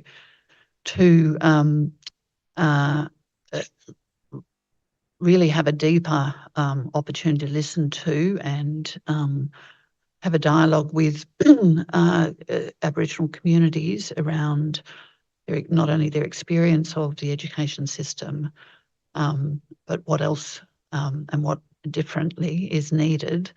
And so we see it as a very important piece to come in as we move to start to evaluate Marung and think about next steps. Is it supplementary or an enhancement upon Marung, or? How should the commissioners understand it? I think it's an initiative designed and progressed in line with the Marong strategy. So it's not a replacement. I don't know that I'd call it supplementary to, but it's an initiative that sits under the broader strategy. Because I've got some difficulty because the report identifies 6 areas for action, and I'll just read them out. Reciprocal partnership, truth-telling in Victorian curriculum, Aboriginal voice in decision-making, ongoing capacity to support school and community engagement, meaningful accountability measures, and creating a culturally safe and responsive school system. But those 6 don't entirely match with the 6 actions in the Marong. So there's only a partial overlap, and there doesn't appear in the document to be any explanation of how that then works. Yes, Ms. Fraser may wish to say more, but I would just add that this was really about hearing those voices and the feedback, not trying to align with the existing strategy or to create the next strategy, although we'd see it as a very important piece of work to inform future thinking. And I think very much responsive to some of the comments that have been made by commissioners to date in this area. What we're doing through Marong, the aspirations of Marong are noble.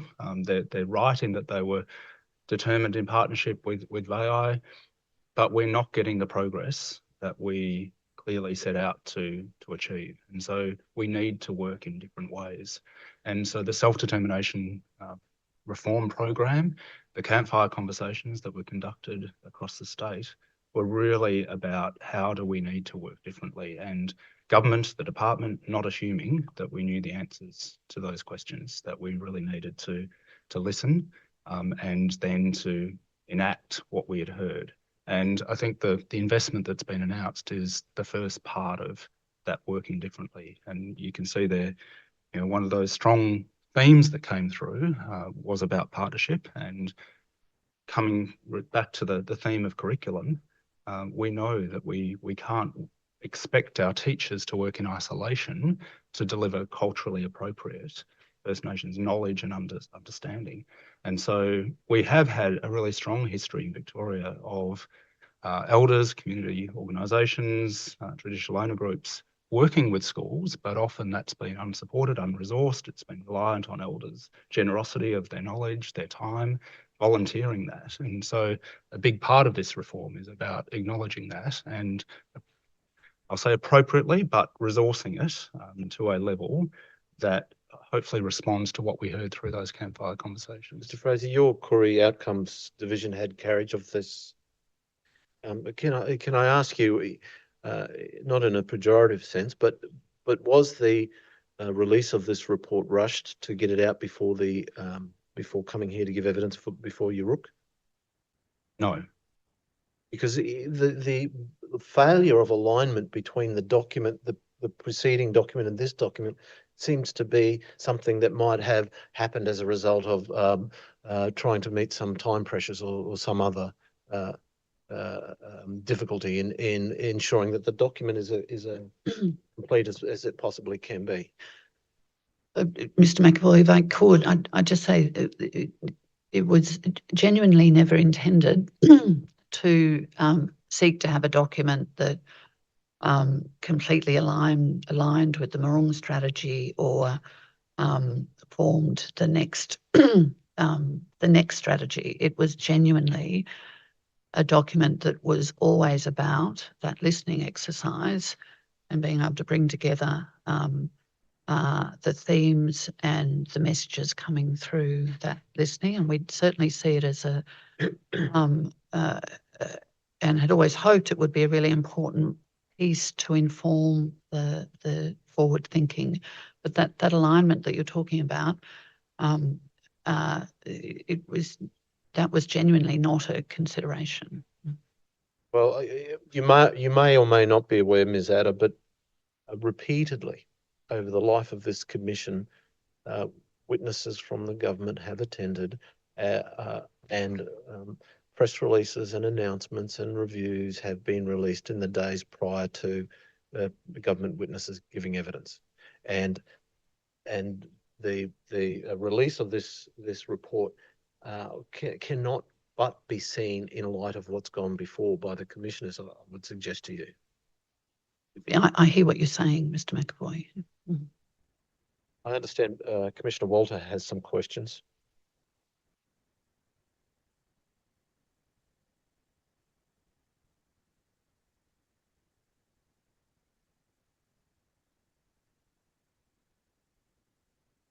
Okay.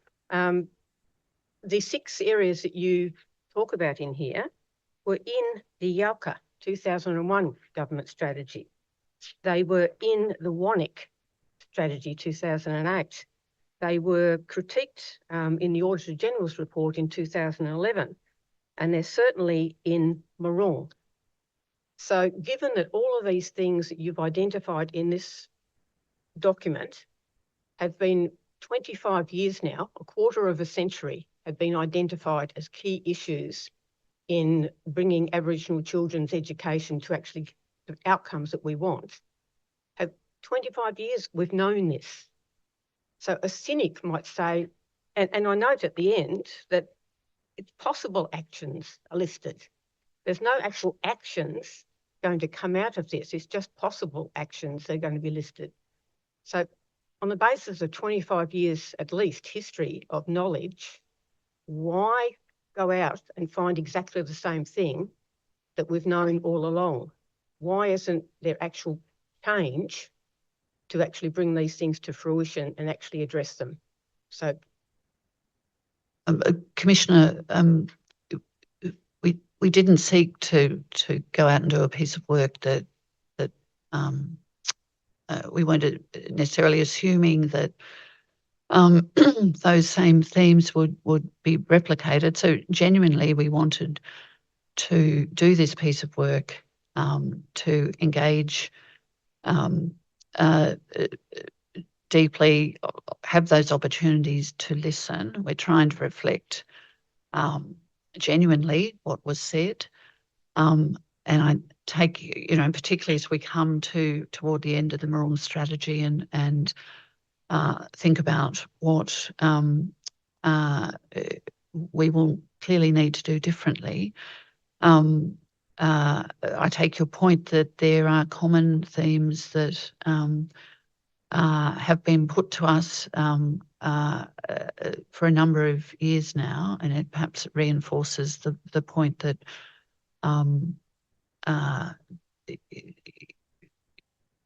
about the urgency for real change. But within the detail of the report, I think it is helpful for our school system, for instance, to be hearing that feedback directly in people's words, community words, to be hearing about those experiences, and for us, an important additional piece for us to inform that forward thinking. But we keep, Commissioner, but we keep saying this. And as Commissioner Walter just pointed out, it's 25 years of saying the same thing. And every year that goes by, we fail another Aboriginal child. We're failing children in this state, and they're not getting an education. They're all falling through the cracks. Commissioner Walters pointed out again and again the failure to change the system. It's a system that's 150 years old that has excluded our children. How, as a peoples, are we supposed to get anywhere if we can't actually change the system? They're the same reports, and there is no action, and everybody's saying the same thing. How are you not listening? Commissioner, I hear that feedback. I perhaps would only reiterate it's not intended to be a strategy document. I hear the frustration that's coming through about seeing Like a few of them, and it's not. It's just every system was set up to fail our children. The schooling system excludes our children consistently. You've got cultural safety as the first child safe principle. I bet if you asked every child how safe they feel in a public school, the answer would be not. And so we've got these principles, we've got all this, yet we're failing. We're failing our children, our first people's children, our future. And yet really frustrated because Maggie can tell you the stats and how many reports there've been. But I sit here and I think about every child we fail in this system, every single child. And we're 0.08% of Victorian's population. It's not good enough. It's not good enough to come before a commission and say, yes, well, we've done this, but where are the actions to make sure that this is our future. This is all we've got. And this is why most First Peoples work at getting better outcomes for our kids. Schooling and education is so important in them succeeding. This campfire document says what everybody's said before, and that's no disrespect to First Peoples that have added, but we keep asking the same questions and getting the same answers with a system that doesn't change. Why?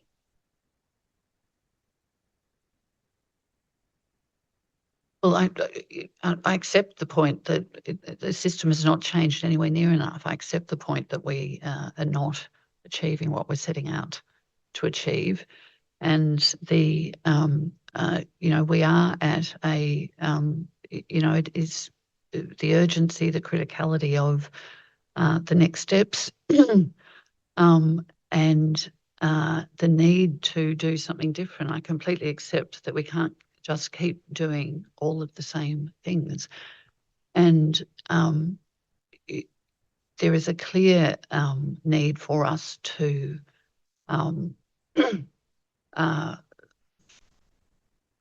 for there to be greater input into decision making and shaping about what will work with First Peoples in a way that, in a fuller expression, obviously, of self-determination would mean the transfer of relevant decision making, relevant resources. Those are the sorts of matters that I know under government's policy around treaty that we may be able to move towards. But it is very clear that the same approaches and well-intentioned approaches, incremental changes. I do believe there are things changing across our school system that we have examples of strong practice.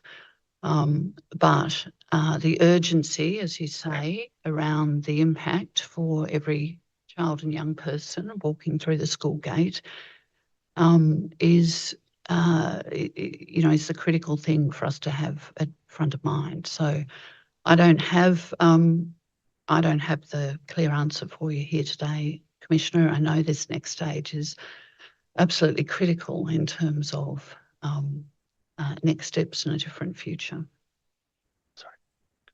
Well, I was really despondent when I read this report. It strikes me as gormless, and it just made me question, is the department capable of actually delivering the change that's needed? It really, my heart sank, and I thought, this is what's produced in 2024. Is the department any capability to actually deliver the change, or do First Peoples need to look elsewhere for the educational changes that we need? Because there's nothing there that makes you think we're on the right track. Commissioners, if I could add something to this conversation, and in saying this, I don't for a second want to gloss over or ignore the injustices that have been done and are being done, the children that are being failed in our system. As the Secretary said in her opening remarks, we are clear-eyed about those challenges and the impact of those effects. Commissioner Walter, your comments that we've been saying these things for 25 years, I suspect we've been saying them longer, and particularly the community have been saying them to us much, much longer than that. and that we will have similar conversations into the future, not because we haven't achieved impact, but because it's important to engage new generations in that work. And I think from my point of view, and I'm very conscious of looking after the team that led this work, and clearly I'm biased in that, but the platform that's been built through these campfire conversations to give voice to First Nations students in our system is showing impact. Now, I can talk to the CALIS program, so that's Koori Emerging Leaders in Schools. That came from the campfire conversations where Koori students at Elizabeth Murdoch College down Bayside Peninsula used that campfire conversations process to identify that they weren't having sufficient input into decisions about their schooling that affected them. And so the CALIS program was born out of that campfire conversations process. It was born in that school. It's now spread to 8 schools. There are plans to grow it to 12 schools and then take it to all schools in the area in the coming years. That's been in partnership with VAI. It's about engaging with community-controlled organisations to empower those students in their education. And so I just point to it as an example where we need to hold up those exemplars of what different looks like to then grow that practice across the state. And that conversation will support that progress.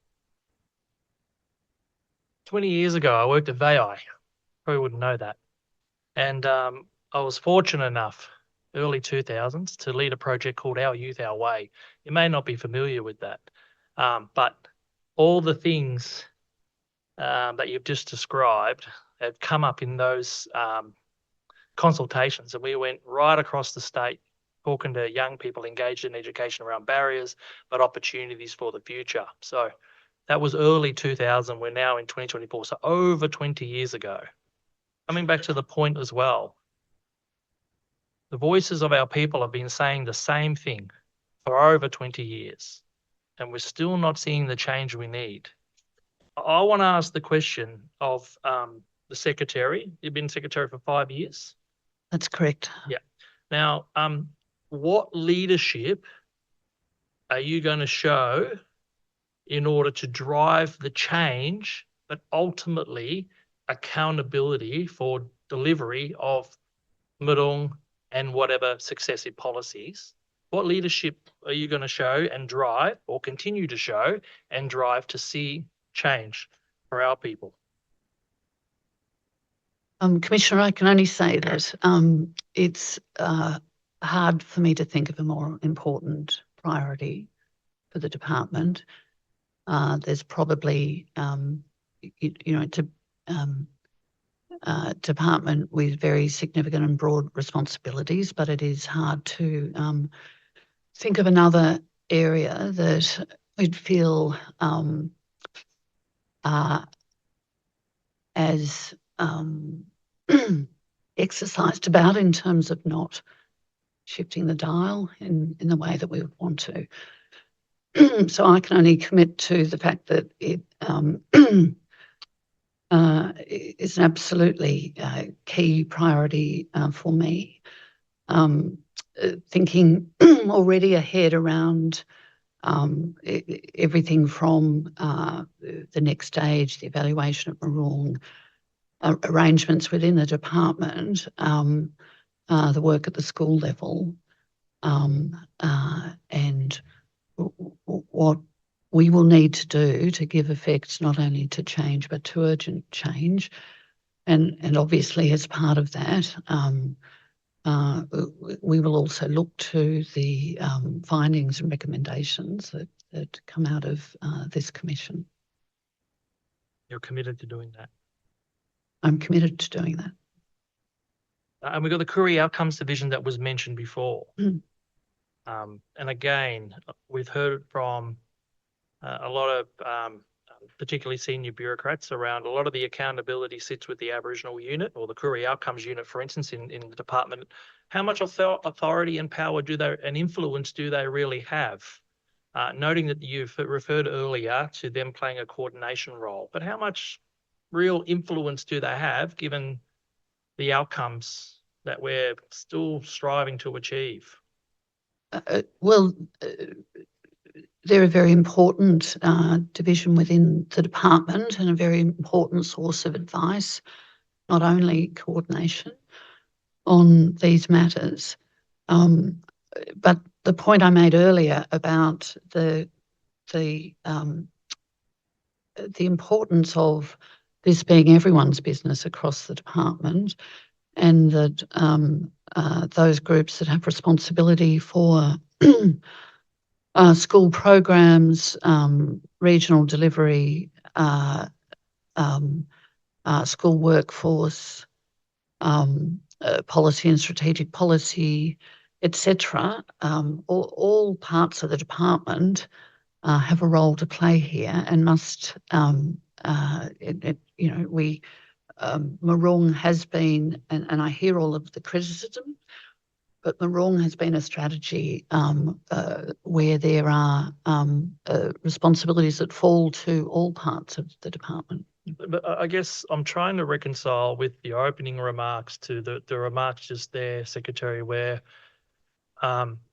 the Career Outcomes Division plays a coordination role and a monitoring role, but yet we know we're not going to ultimately deliver, or the department's not going to deliver on its objectives in Moorrook. So I would be confident, but maybe I'm over assuming that advice would be coming through the department around where we need to step up and do more, or you need to step up and do more.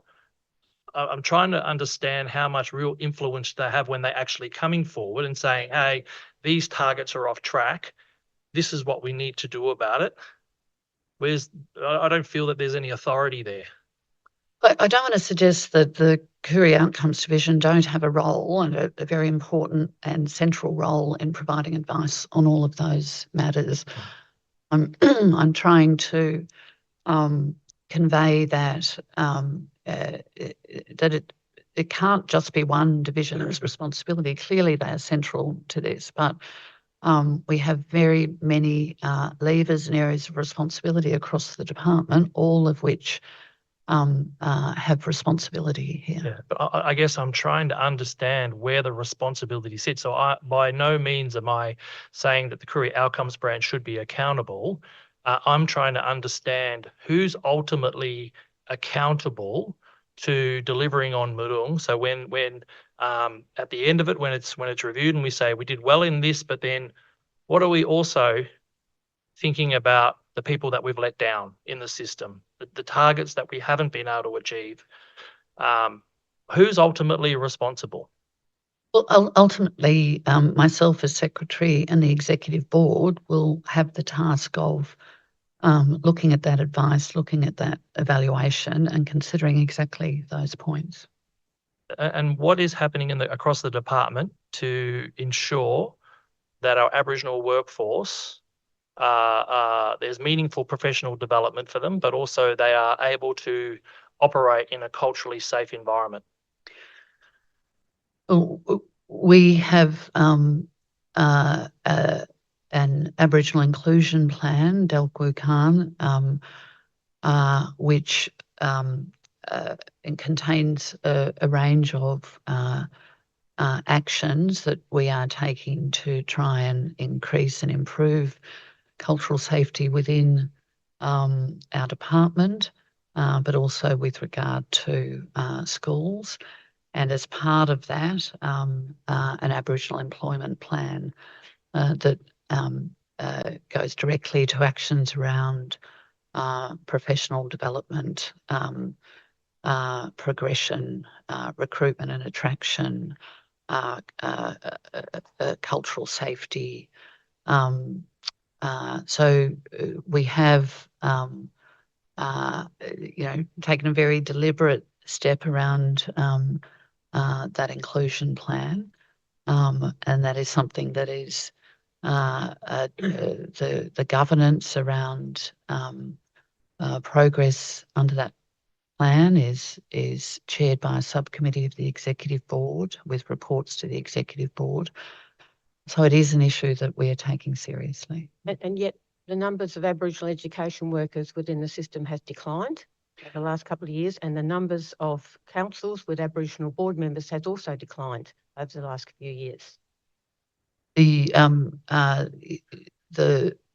certainly within our school-based staff, at I think it's 0.18%. It's very low. Our employees that are self-reporting that data through our payroll system. I agree, Commissioner. The school council representation is indeed lower than we would like. I have to say that we have our data is pretty limited on that. In terms of looking at a pretty small sample, but again, it has been a focus through Action 3A of Yoorrook as one of the areas of focus to increase First Peoples' voice and participation in a range of ways. If I can add just briefly to the question of support, and particularly cultural support for our First Peoples workforce, it would take the opportunity firstly to acknowledge the work of our career education workforce, our CESOs, our career engagement support officers, our career engagement coordinators, our KECs and KEMs, and also those First Peoples career cultural advisors within the Lookout teams. That career education workforce is so essential to all of our work, but the burden to support outcomes and deliver wrong does not sit on them. They are an absolutely essential part of our workforce, and many of them, of course, elders, and all of them community members. But the professional support that we, as a department, provide to them is essential. And as the Secretary said, Delqui Kung is part of that, but also actions coming out of the review of the career education workforce a few years ago. So can I listing the numbers and I ask, beyond this is the Secretary, beyond receiving briefings from the Courier, and I'm not mentioning names, the Courier Outcomes Division, I know who's in there, but Courier Outcomes Division, around governance around Yoorrook, so you get your briefing going into it as a co-chair of that forum. How much intersection are you having directly as the Secretary with the Courier Outcomes Division executive? I'll be briefed directly by them going into those governance Outside forums. of that is my question, Secretary. At different times throughout the year, I'll be interacting directly with that executive team and the broader division on a range of matters. At other times, Stephen, as Deputy Secretary, will be taking me through issues, but there's many times throughout the year that I'd be interacting directly with the Career Outcomes Division. And one more, what is your department doing to be treaty ready? So we've heard from the Premier about some departments will be ready around getting treaty ready and other departments won't be. My question is, Secretary, what are you doing as a department? Some tangible examples around what you're doing to get treaty ready. Yeah, I think it's an important question, and we are just in the process of bringing on 2 additional positions that will be central to supporting me and the broader executive board in our readiness. We're thinking through the some structural and organisational matters. It's the question of Deputy Secretary level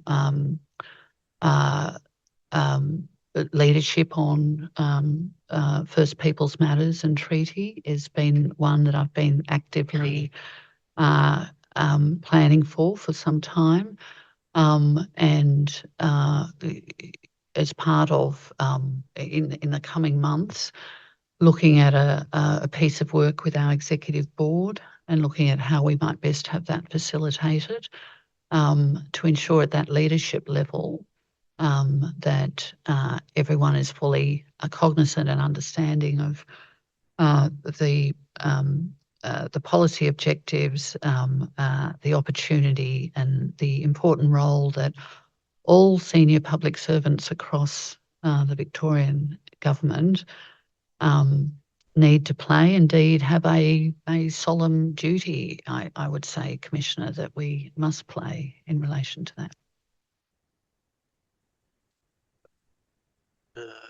Ms. Atta, there are a range of additional detailed questions that we haven't gotten to today. I ask whether if we were to put those questions to you in writing, you would be willing to respond in writing to the Commission? Yes, absolutely. And in the event that the Commission holds some accountability hearings later in the year to see how departments are travelling in their commitments, would you be willing to return and give evidence again? I'm very happy to assist the Commission in any way. Yes. Mr. McAvoy, can I just ask a couple of questions before we wind up? Ms. Atta, you've heard, no doubt know the extreme level, and it is an extreme level of frustration amongst the Indigenous community and elsewhere with the state of education disadvantage of Indigenous students in particular areas. You've committed today tangibly to me and thereby to the Commission to review the statutory framework to see whether there are opportunities within it to emphasise directions for Indigenous students' education experience to be improved. And you've traversed a lot of areas of high policy and high organisational issues, which no doubt as Secretary is your daily bread and butter.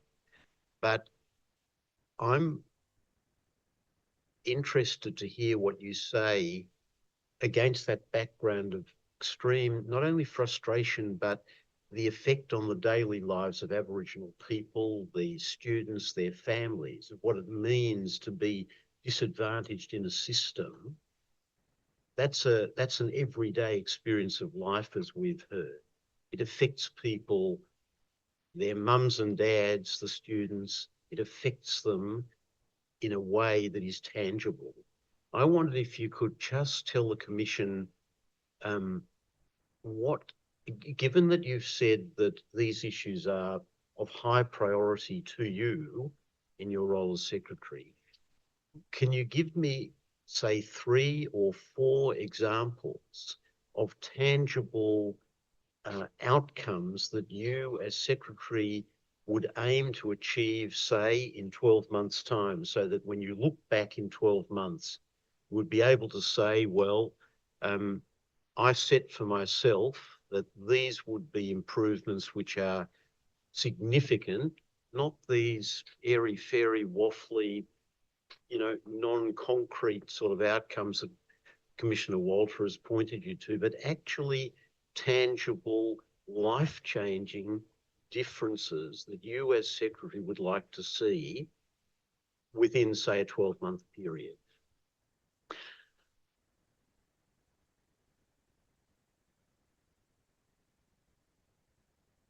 It's clearly a very important question, Commissioner, and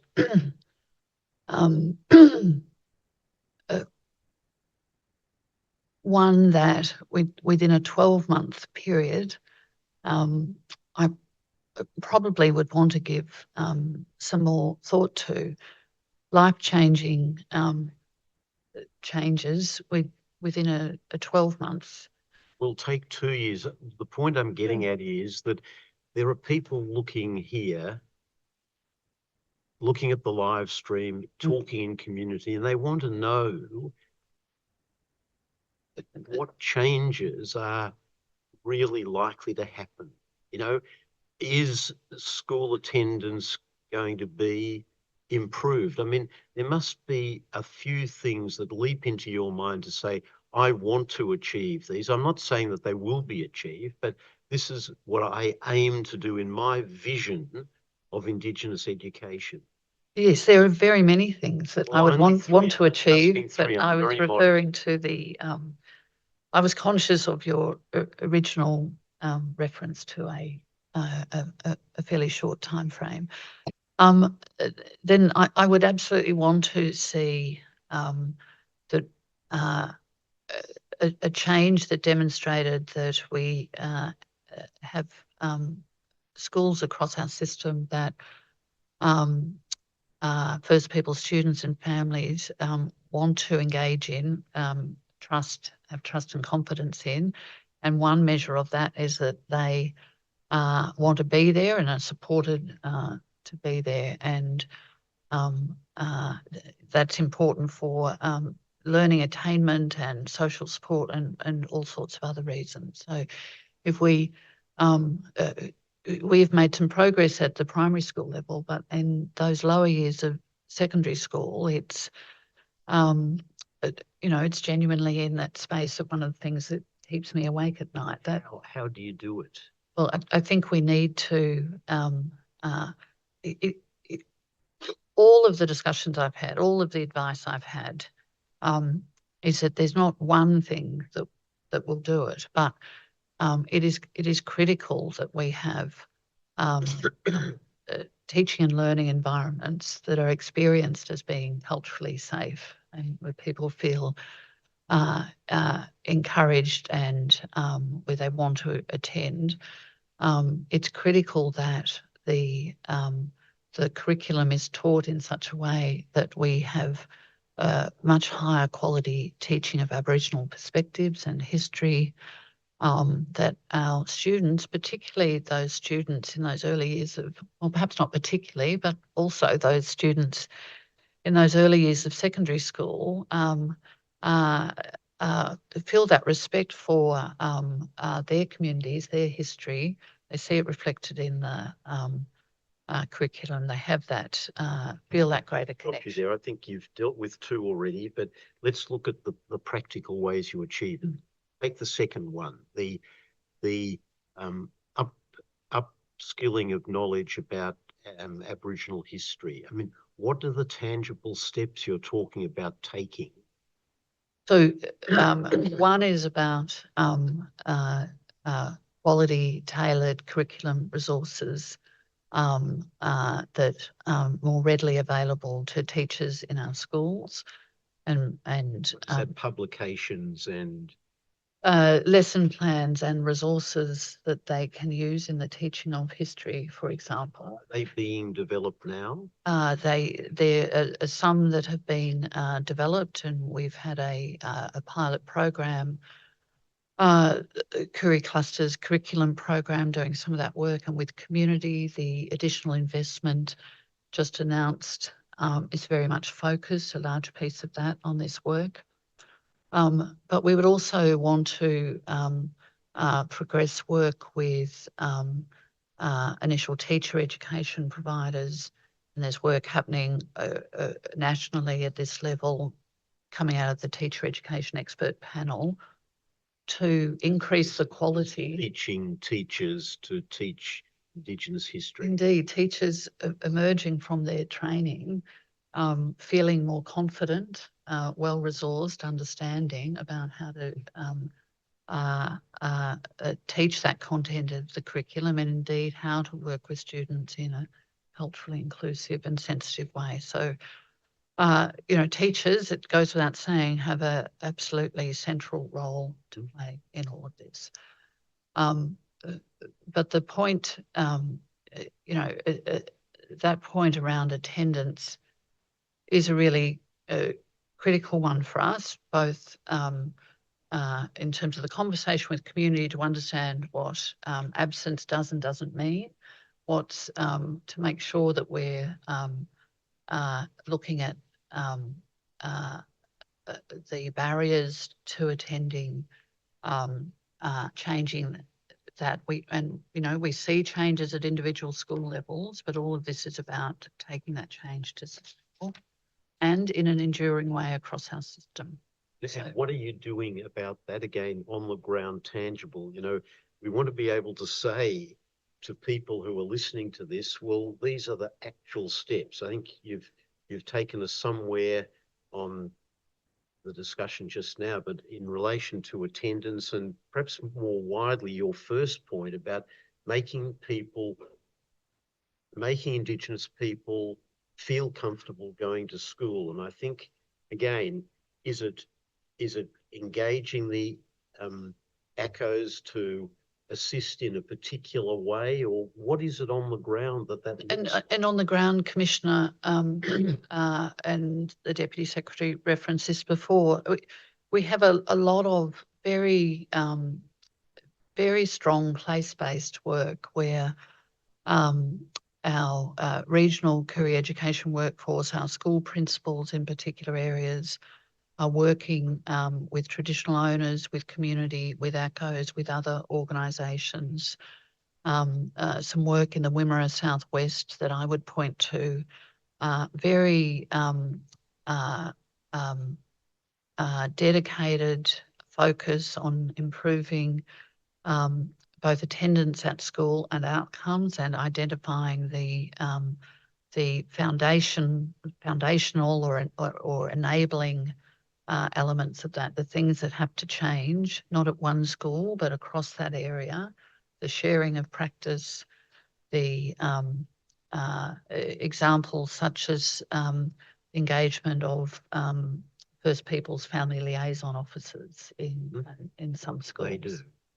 Who are available to and perhaps thinking particularly of the example of the Gowrie Street Primary School in Shepparton. 36% of the students there are First Peoples students. It's a school that's teaching the Yorta language. It puts a very high premium on engaging with community and students around what cultural safety looks like in that school. It's employed First Peoples community family liaison officer to engage directly with families about their experience of the school, about any of the particular issues coming up for their children. And it's a school that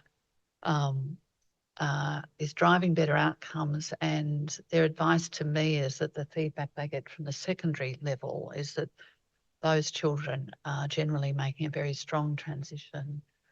They feel strong in their culture. They're engaged in being engaged right through primary school and starting off well in secondary school. And so, and it is one of the things that is reported through to Maroon. It's qualitative data, but there is a range of very strong area-based practice that many of our school leaders, our regional staff, with community are leading at the local level. I've got 1,566 schools, and at times it does feel like a daunting challenge about really embedding change in such a big, diverse service system. But it's those examples, when I visit those schools, when I go and talk to those groups working together at an area level, that does give me a sense of hope and optimism. And it is a significant challenge to, as I said, how do we take that to scale and embed that across our government school system? Commissioner North, just on this point, we have a submission from one group to the effect that at the primary school level, there is a per student allocation of funding for First Nations students, but that doesn't exist at a secondary level. And the suggestion is that the outcomes at a secondary level would greatly increase if there were a per student allocation to students to secondary schools for First Nation students. Is that a matter that you've considered, and is something that may play a role in your thinking about how you increase school attendance? Yes, and I think the submission would be referring to the Koori Literacy and Numeracy program, where there is targeted student level funding for greater support at the primary school level.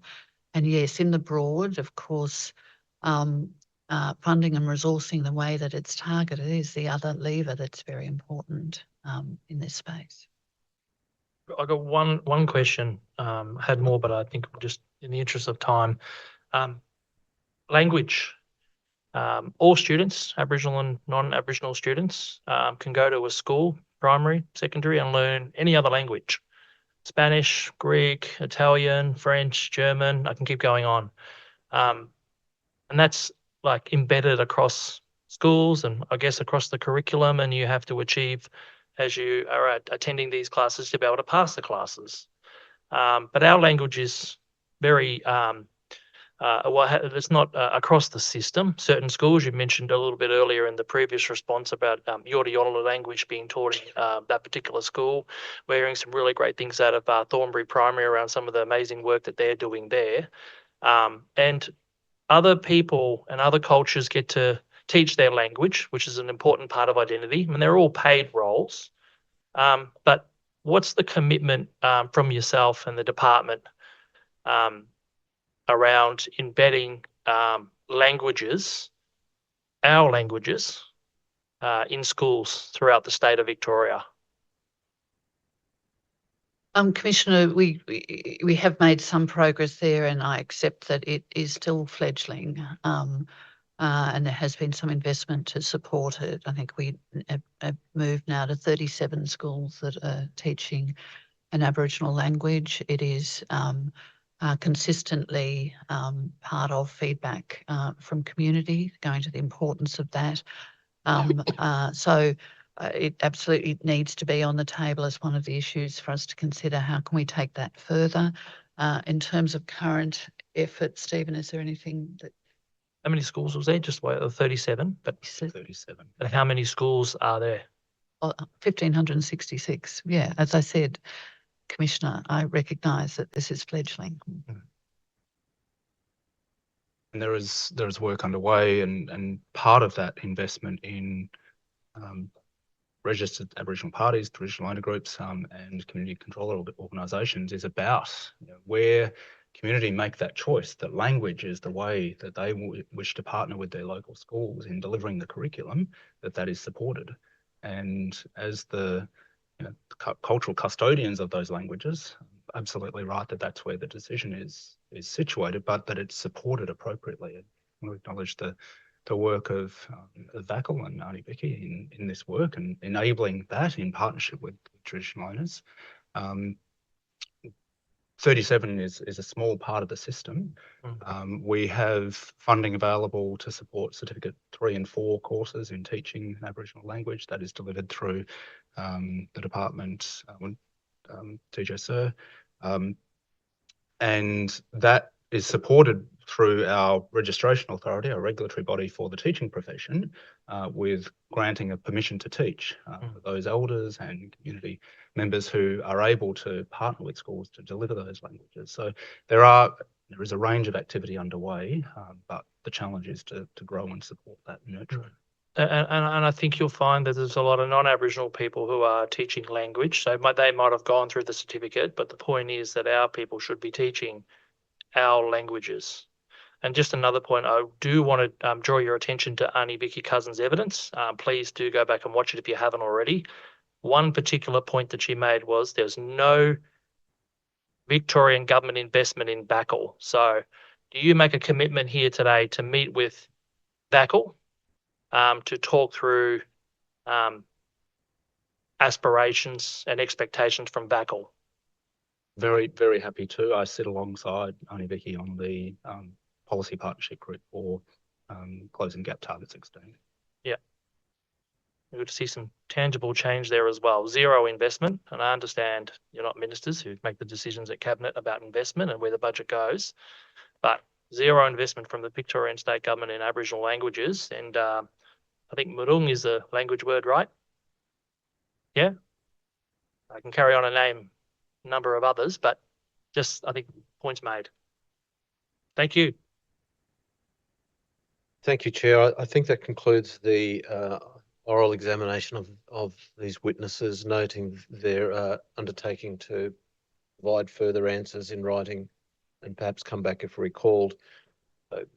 Commissioners, the next witness is Ms. Alinta Williams from the Australian Education Union. Ms. McLeod SC will be taking that witness. We were scheduled to commence with that witness at 1 p.m. Perhaps we could start, resume at 1:30 p.m. and take 30 minutes for the lunch break. If that's suitable. If that works with Alinta as well, that's the other thing. Well, in terms of time, this afternoon, and the other panel, which is scheduled to start at 2:30, arrangements can be sorted out between Ms. McLeod and myself. We'll say half an hour then, shall we? 1:30, yes.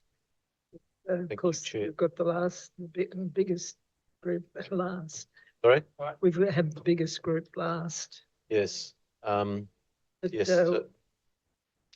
Commissioner, the Chair, I think the witnesses can now be excused.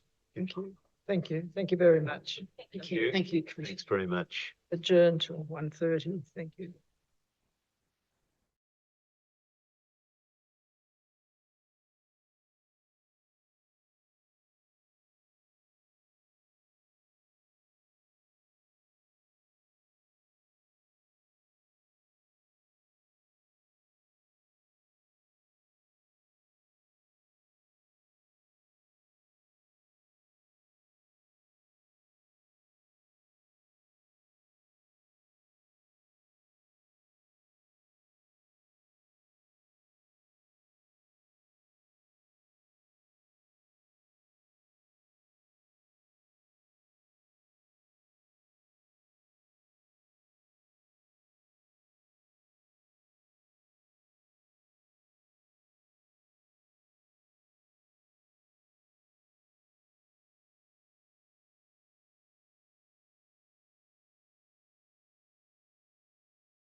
Thank you, Chair. When you're ready. I saw him. Yeah, that's what I saw.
So, Thank you, Chair.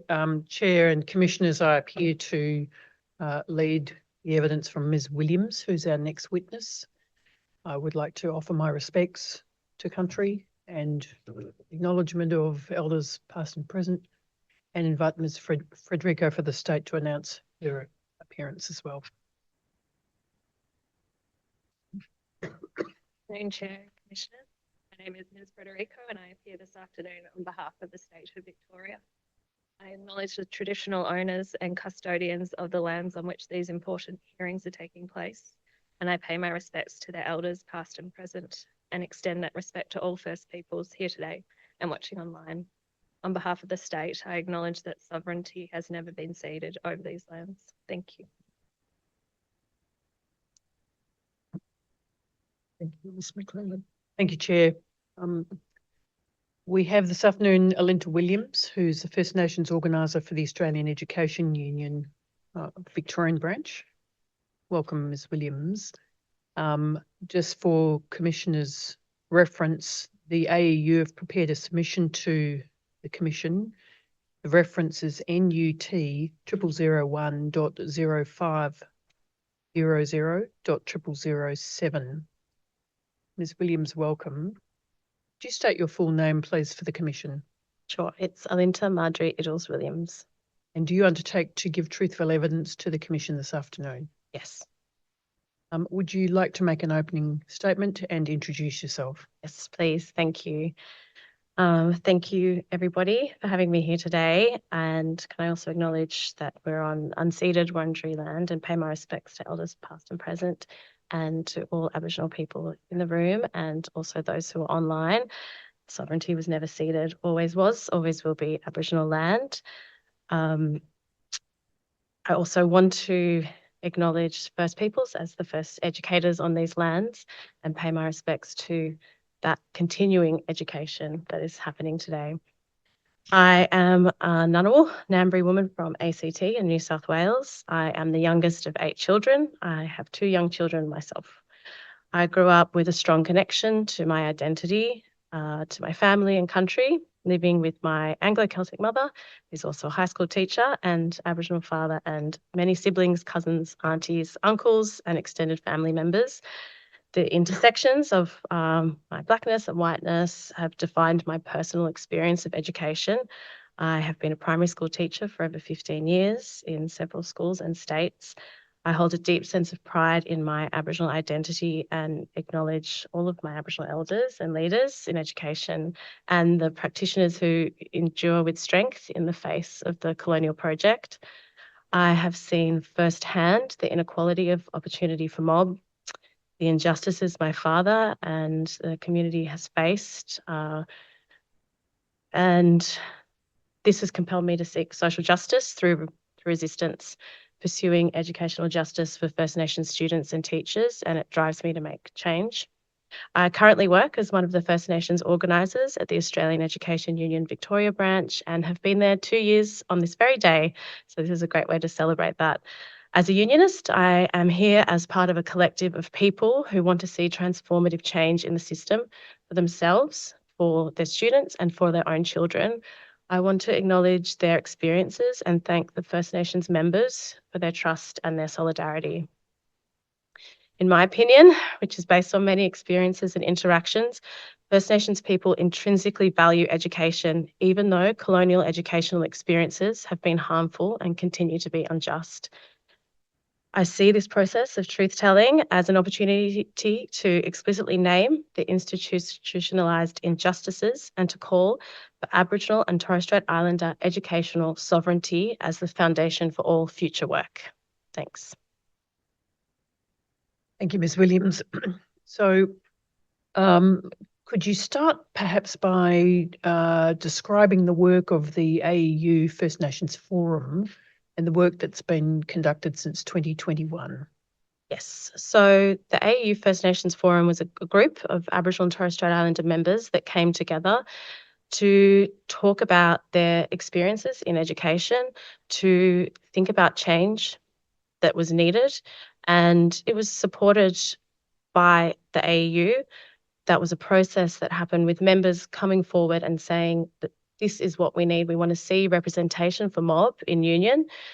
So we came together as a group and from that work had recommendations that we took to the executive in the AEU to explicitly state the change that we wanted to see in union, in broader public education and societal change as well. So yeah, from that work, actually, that's how the position of First Nation organiser came about.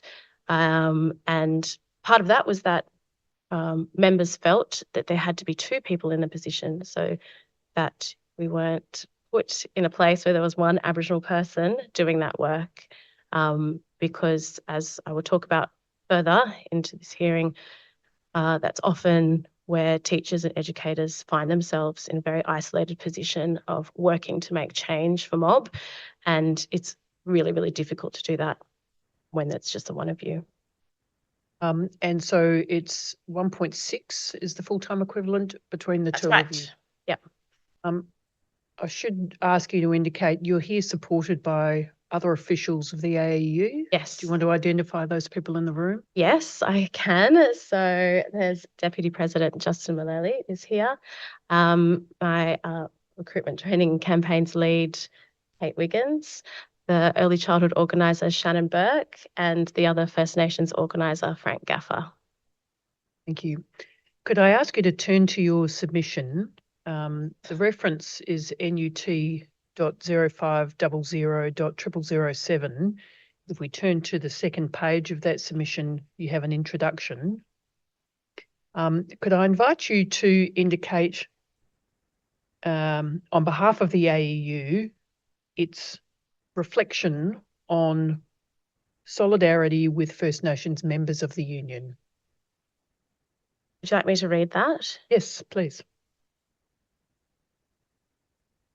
The AEU would like to acknowledge from that point. Yes, in presenting this submission. So Thank you. In presenting this submission, the AEU would like to acknowledge that it has not done enough to be a culturally safe organisation, nor to stand in active solidarity with First Nations members in eliminating racism and oppression within the public education system and more broadly. Too many years of inadequate action by non-Aboriginal members of the Union, including senior leadership, meant that the Union was not culturally safe, inclusive, and a place where Aboriginal and Torres Strait Islander members could collectively organise and exercise their power apart from and as part of the Union's 45,000 strong membership. So the 45,000 strong membership, is that the national union, or is that the Victorian branch? Victorian branch. You indicate the AEU represents 251 members who identify as First Peoples, in addition to 59 student members in kindergarten, schools, TAFEs, adult migrant English services and disability services. Yes, and actually today as it stands, there are 279 Nations members. And how many members of the forum are there? The First Nations Forum. So the First Nations Forum was an event, but there's a First Nations member committee of 9 people, and So that is, yes, sort of separate to the forum. What is the name of that committee? At the moment, it's a First Nations member committee. Okay. Yes. And who carries the workload, if you like, for that committee? So that workload is carried by the First Nations organisers, but it's very much driven by the members in terms of what they want to bring to that conversation. Because whilst I am a primary school teacher, I have now been out of that profession for a few years. So it's most important that we're hearing from people who are still working on the ground and have those daily experiences that they can share. Very much it's about that collective energy, solidarity, and working together to make that positive change. With the work of the committee and the initial forum, do you hear reports directly from your members of their experiences in the workplace, and also the reports about the experiences of First Nations students in the school system? Yes, very much from the work of the forum, very much from the work of committee, and very much in my daily work in terms of members being in touch about their experiences, and obviously then how it pertains to the students that they work with. And very often for mob, there's the cultural responsibility and obligation that you have working in a school, particularly if there are mob kids there, that is very much communicated to me in my role as well. Would you tell the commissioners about the federal officers' work, Yoorrook, the committee, and the work that they've undertaken? Sure. So Yoorrook is a federal education committee. So that sits under the federal AU. So that's apart from the Victorian branch, although of course we sit under it as well.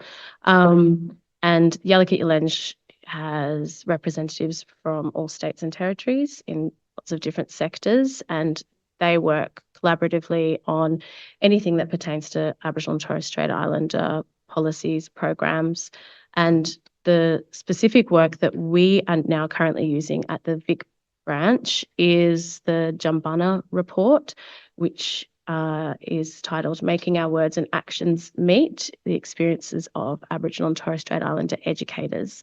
And that is sort of guiding the work that we are doing at the Victoria branch to ensure that there are more culturally competent organisations that we work in, and that more broadly we're seeing that change in public education for people that are working in schools and other workplaces. In the report, you mention, you make note of the AU branch executive response to the First Nations Forum recommendations. Mm-hmm. And at the top of page 2, you note the response sets out a truth and the beginning of a process which acknowledges the union is part of the colonisers' structures and commits the union to listen carefully and conscientiously to First Nations members. Would you like to read the statement that you set out in the paragraph at the top of page 2, commencing with the words "through the statement"? Yes, I've got page 3 on mine. I'm sorry, page 3. Oh, yes. okay, thank you. So from commits the union to Through the statement. Thank you.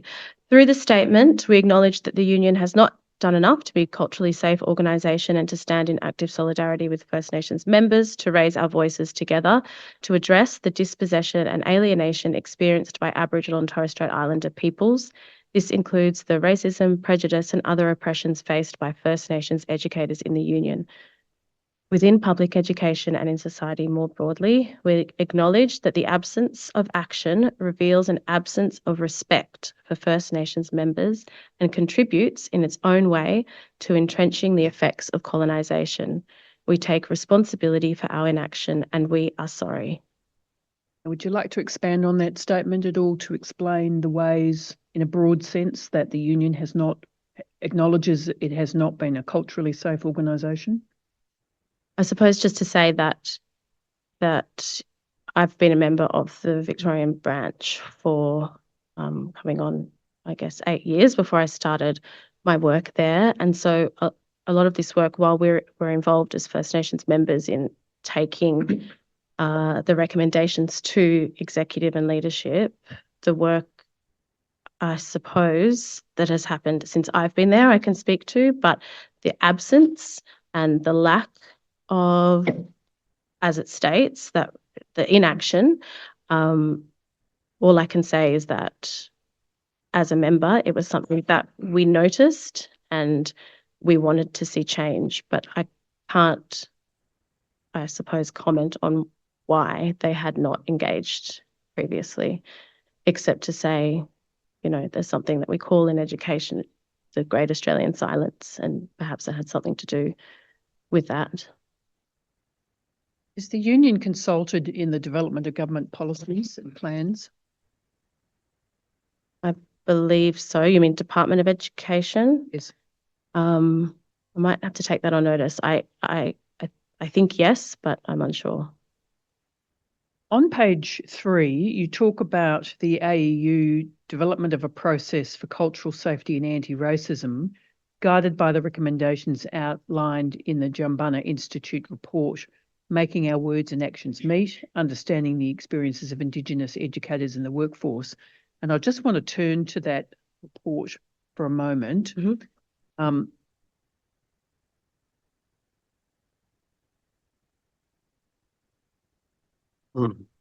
This report, Commissioners, appears at,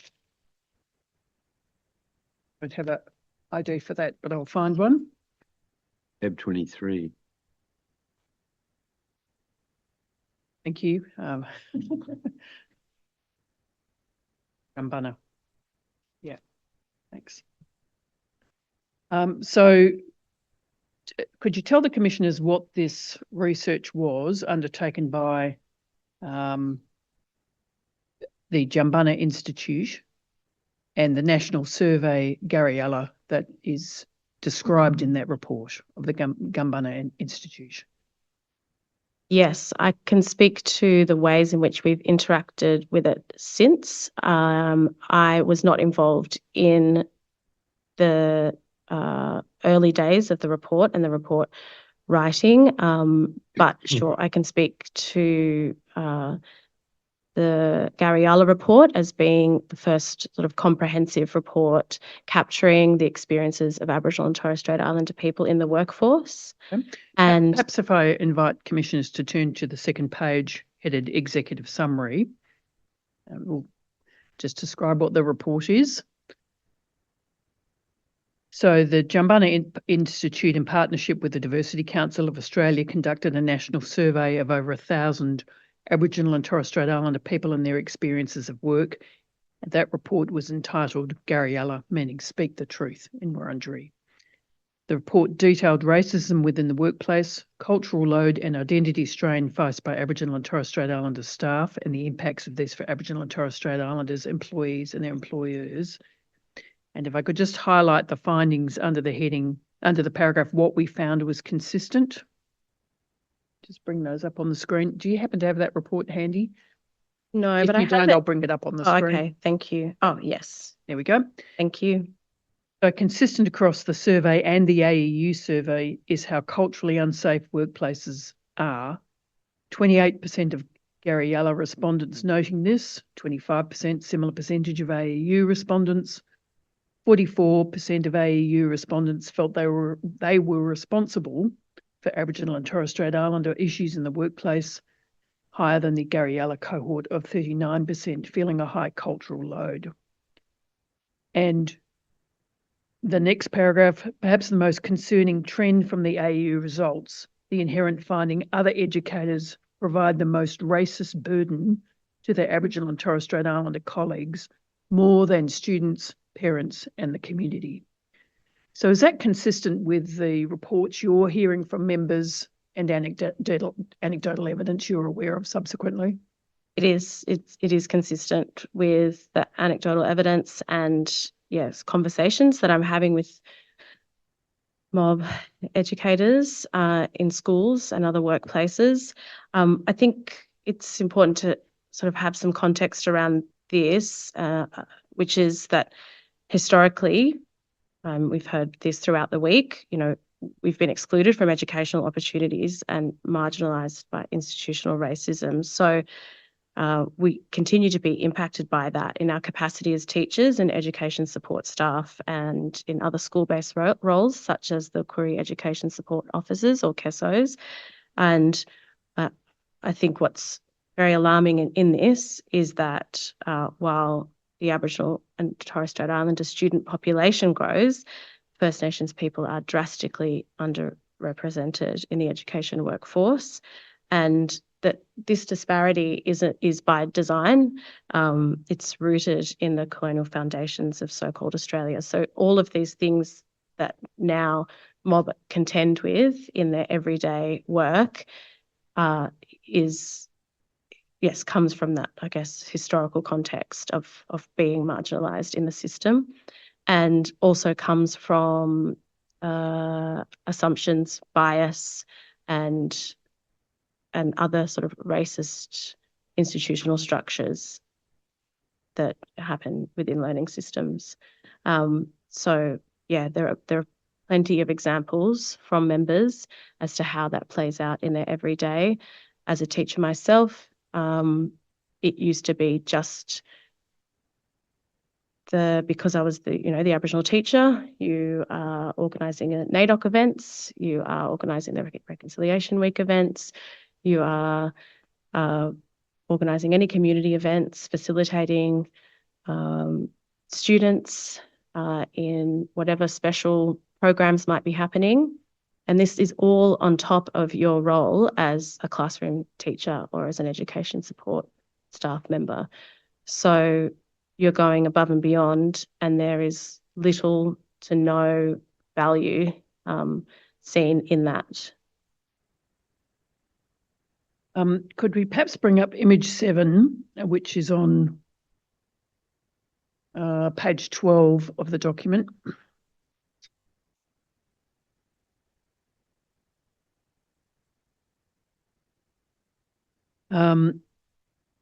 This image sets out in an illustration the 10 truths as they're described in this report for organisations to improve workplace inclusion, based in evidence designed for workplaces that are ready to listen to the staff and willing to act on what's told. So the 10 truths that are set out there, recommendations for action, and one of them, just picking up on what you've just said, is the need to focus on workplace readiness or safety rather than worker readiness. So focusing on the systemic or the workplace issues rather than the individual worker. That's right. And we see that when we're asking, are these organisations, whatever they may be, but in this context, schools, are they culturally competent for mob to be working in? And we ask the same questions for the students and the families and communities that are going to these schools. It's not about us being school ready or work ready. It's how are these schools and the functions within these schools and the frameworks ready for us?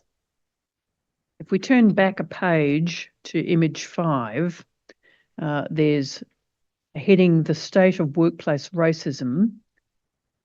And if we can zoom in on that image, please. 59% of respondents reporting a type of appearance racism.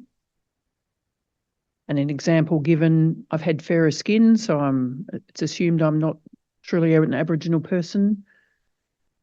56% assumptions and stereotypes. The example given, it was my manager in my most recent job that said, you people don't work, do you? 44% described as racist slurs and jokes. Some work situations, there had been blatant racism, being called a mongrel breed, where you don't get anything for free. How did you get the job? Offensive comments of that nature. Yes, and you can imagine it was compounded even further by the referendum and all of the discourse around that last year, and people walking into staff rooms where there were, I won't name the paper itself, but certain media that would have been very uncomfortable for them to see other staff members reading. The lack of support for all community members throughout that time just compounded all of this. And as we've noted, mostly this is colleague to colleague. And yes, that's right. That's what the survey has said. Yeah, it's mostly colleague to colleague. And there's a huge responsibility there. And like I said, it comes from these colonial structures that exist. People's bias and assumptions become very clear when they start facing things that they are uncomfortable with or have no knowledge of.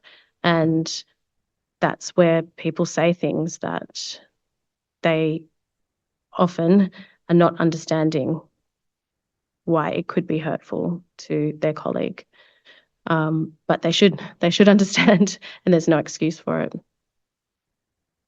Just to drill into this type of racism a little, we turn to image 12 on page 19.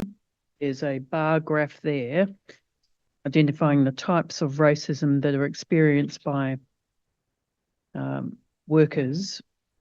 And the top two I'm interested in, I've been called names, insulted or verbally abused in my workplace because of my Aboriginal and or Torres Strait Islander heritage, I assume that is. The total number there is, in effect, 1 in 4 First Nations staff report being called names, insulted and abused, correct? Yes.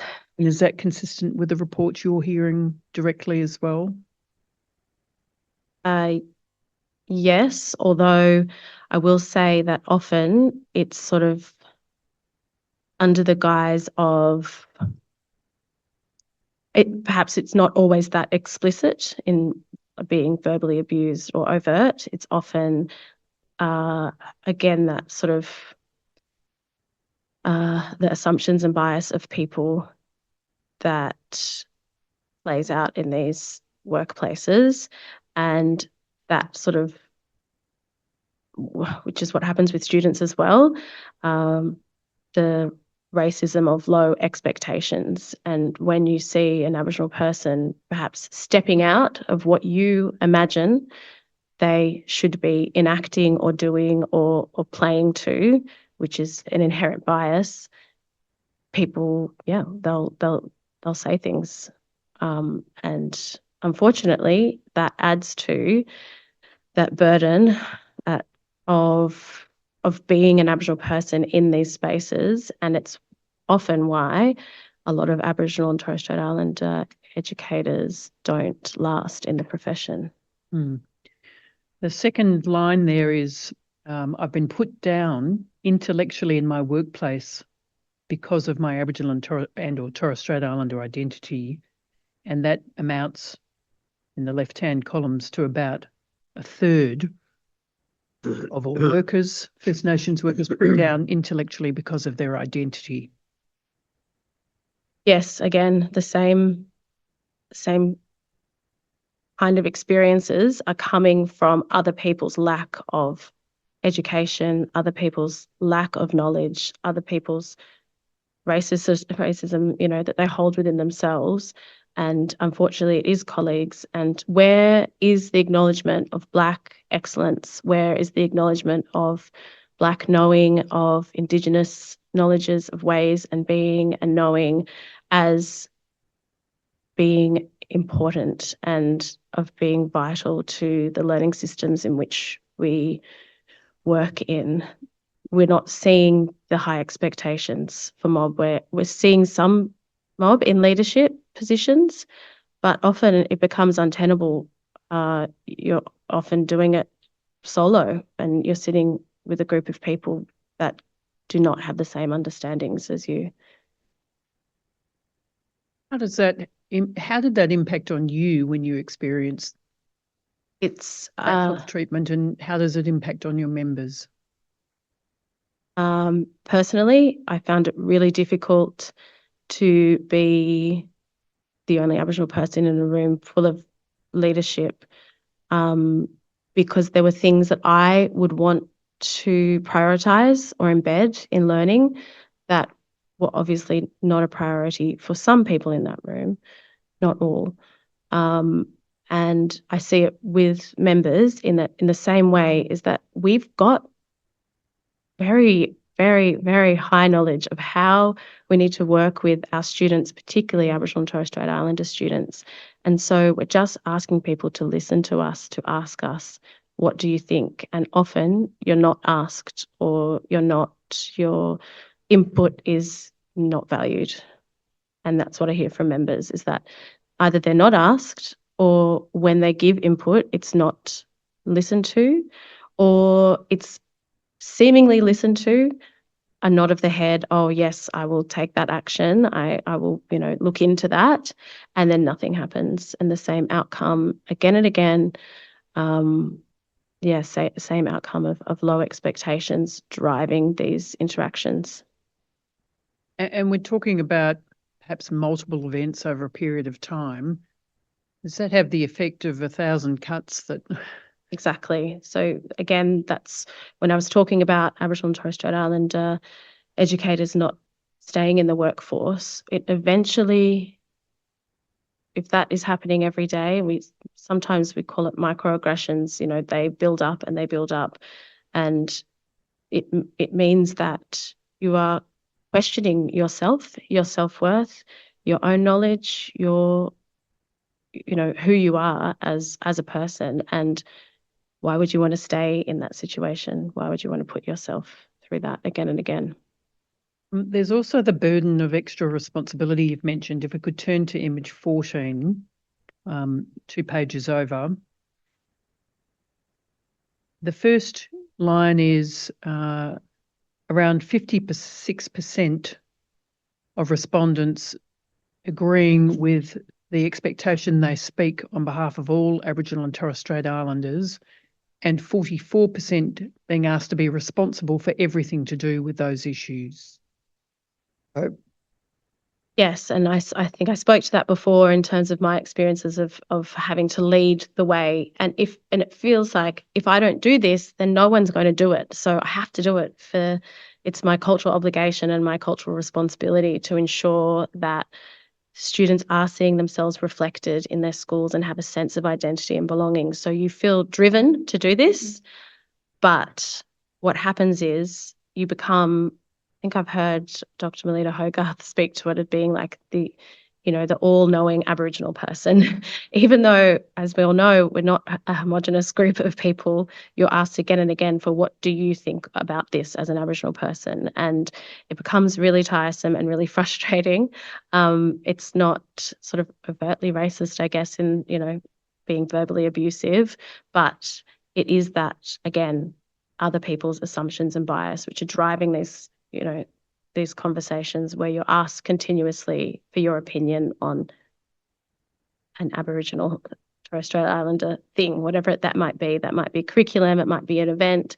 Someone might randomly just come and tell you that they saw an Aboriginal person on TV last night, and you kind of can, be unsure as how to respond to that, because I'm really happy for you, but I didn't need to necessarily know that. We all love Just Deborah Melman. Yes. Sorry. double check that these, we'll call them acts of violence against First Peoples teachers, perpetrated by non-Aboriginal teachers Yes. that teach our children in schools. Yes. And are some of these exchanges occurring in front of students? Yes.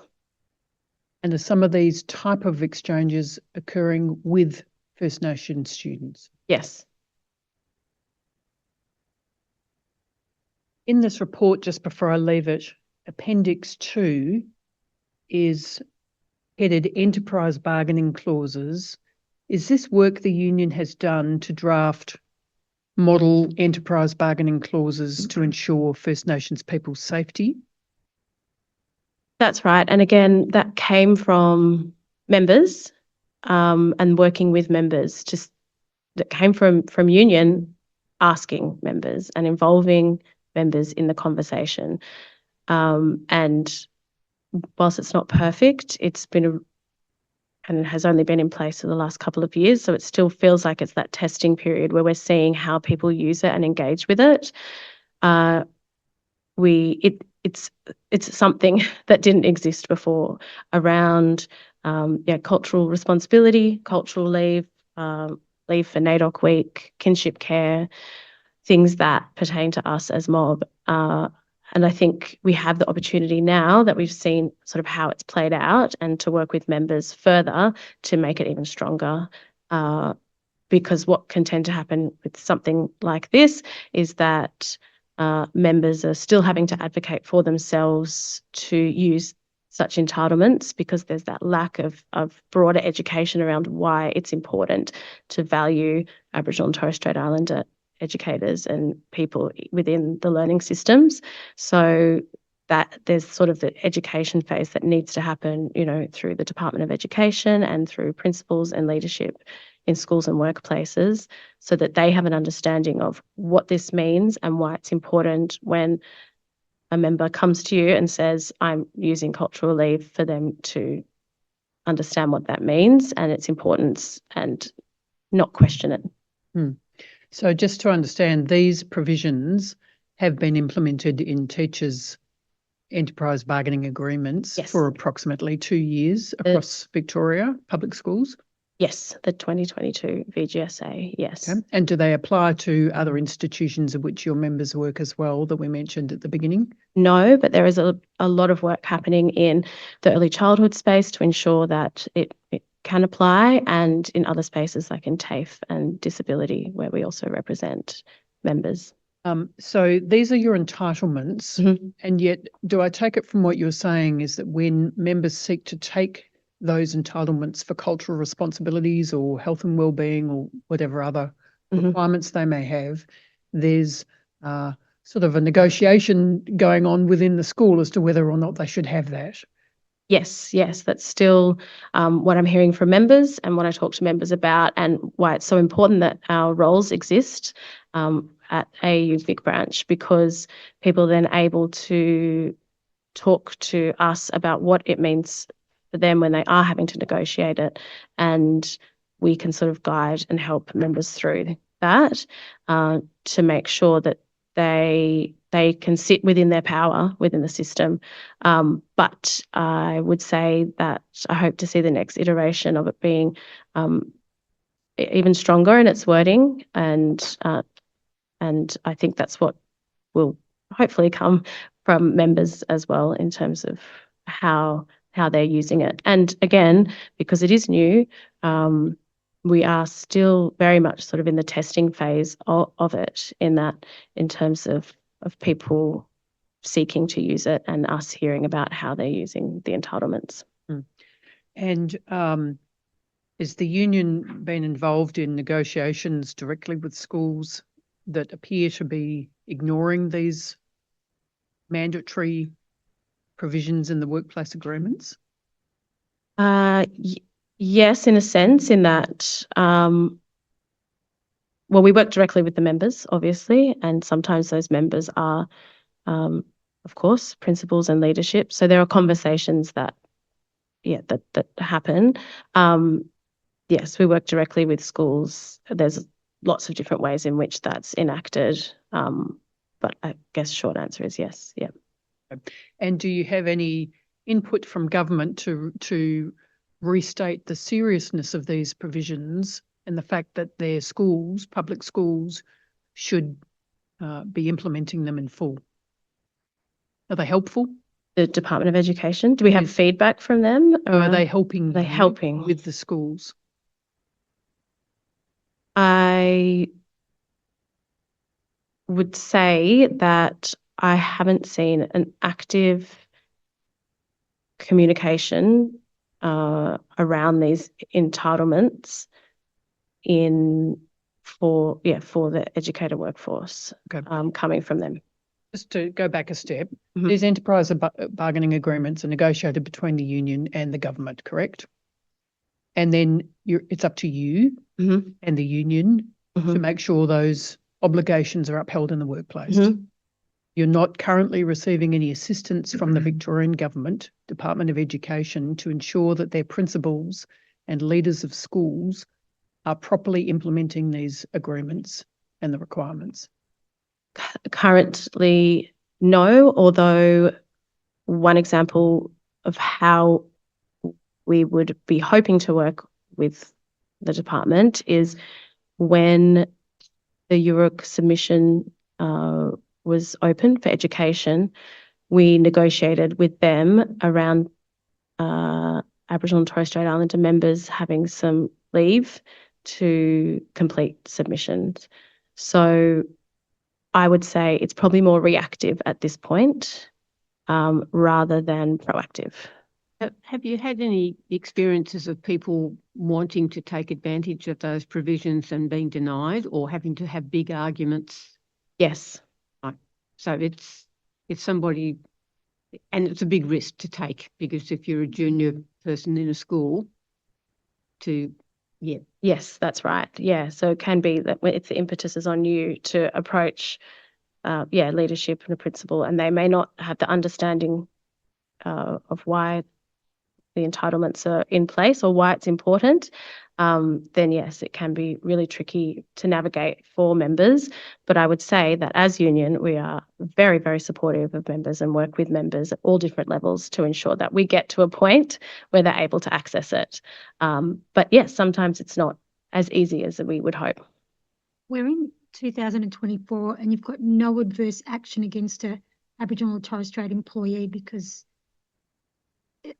and cultural safety, why are we having to write in 2024 that these have to be adhered to in an environment that is a teaching environment to our children to safeguard the Aboriginal and Torres Strait Islander adults who safeguard our kids really in a way in a job that's not theirs? I find it absurd. Yes, it is extremely frustrating. And again, I think it goes back to that historical context of not being within these systems as educators, until very recently. And so that continuous marginalisation is seen throughout policy documents, throughout, agreements. I mean, the fact is these agreements and commitments, entitlements were not in previous agreements. So it's all, it shouldn't be that way, but yes. And the burden lies with the individual seeking to take that leave, let's say, for quit a cultural responsibility. And the pushback they're getting is that it's inconvenient or something more. I mean, I must state very clearly that, there's a teacher shortage at the moment. And so that, of course, complicates things. Perhaps if we fully funded public education, we may see something to, have more of an effect there. I guess my question is around the burden lies on the individual to make their case as to why they should have this leave, even though it's guaranteed under the enterprise bargaining program. Yes, supported by us, but also you have to be a member. So if you're not a member, you are not able to access that. You're on your own. It's 2024, right? And I'd be sending my daughter to a school that had more Aboriginal educators so that I knew she was safe. And this should just be a given for this employment. And I will say there, Commissioner, that, if you are lucky enough to not be the only Aboriginal or Torres Strait Islander teacher or education support staff member in your school, then there is sort of a natural collective that forms around this, and it is a safer experience in lots of different ways. And if you've got a leadership that sees you and values you, then it's not always the way, but yes, often it is. Yeah. No doubt you'd be giving a plug to the First Nations teachers and other workers out there to join the union and come on board and have your support. Yes, yes. In your submission, the AEU submission, you set out in some considerable detail the legacy issues of our colonial past. a brief history of education policy, mission schools and racist policies of control and assimilation. Mhm. The Commission heard evidence from the Assembly co-chair, Negara Murray, that her grandmother wanted to stay at school but had to leave in grade 3 because her skin was too black to go to the local primary school. Could I just invite you to offer your reflections on the legacy of this history of racism in our schools? Yes. It's deep. It has huge impact. And I think we've talked on that impact for educators. We've certainly heard this week about the impact of that on students through the other education hearings that have taken place. The systemic injustice, also resulted in an attempted erasure of Indigenous ways of knowing and being. And as colonial spaces, schools have been explicit in that erasure. So that's something that I think learning systems have to contend with, which is, again, why I see truth telling as a way forward there. I would say that, unfortunately, that story is very common. I know with, my own father's experience of being in a classroom as a black kid and being a bright black kid, but being overlooked again and again, of not being allowed to catch the bus with the white kids, that has affected not just him and his education, but consequently other family members and their engagement with school. And so, unfortunately, there's commonalities and parallels across, all states and territories with what these racist systems and structures have meant for mob. And I think, we sort of talk about the notions of decolonizing schools, or, we hear the department talking about self-determination. And I would really like to see those kind of words used less as a buzzword or being transactional, and not used lightly in policies or in speeches, but actually interrogate what that looks like for First Nations people to have self-determination in learning systems, or a decolonised learning system. Just going back to your submission, the AEU submission, which was the first document we had up, you mentioned on page 8 of the document the example of Northcote College. Oh, Northland? Sorry, Northland College.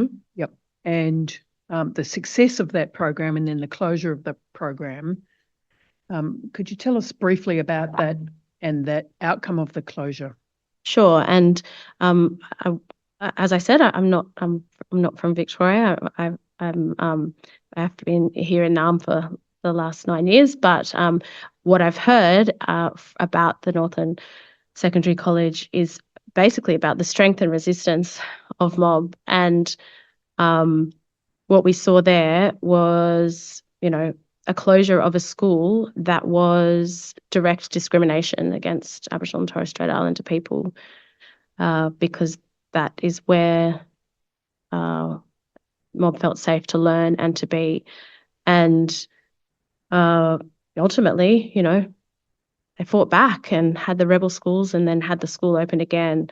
I think we can learn a lot from that strength and that resistance in the work that we're doing into the future. And I know that there are students that, are now in currently working in lots of different organisations here who had that direct experience of strength and resistance and have benefited from being told, actually, you are worthy. We're not going to let this happen. And that value that was placed in the school and what it provided for community and the work that was done, I think we can learn a lot from that. Commissioners, I want to turn to the Marung report and the precursors to that report. Do the Commissioners have any questions in relation to the matters raised so far? So, Ms. Williams, could we just turn now to consideration of the current 10-year education plan, Yoorrook, released in 2016. The precursors to that report are, first of all, the Yoorrook partnership in 2001. The first partnership agreement committed to improving education outcomes for Aboriginal students. So that the first partnership that committed to that strategy was 20-something years ago, correct, in this state. And the next program was Yoorrook Learning Together, a strategy in 2008, with various commitments that were, we've heard this morning, critiqued in a damning way by the Auditor General's report in 2011. So the Auditor General's report found that of that program, Yoorrook, the implementation by both the Education Department and its partners was deeply flawed, and none of the areas to be examined were able to be assessed because the department had not developed systems, measures, or baseline data to monitor progress, or even kept track of where the spending allocated to that strategy went. So are you familiar with that Yoorrook report? Yes, I am. I'm familiar with Yoorrook and Yoorrook, but mostly familiar with Yoorrook. Okay, so let's come to Yoorrook then. That is the education plan for 2016 to 2026, a 10-year plan, and we're currently in year 8 of that plan.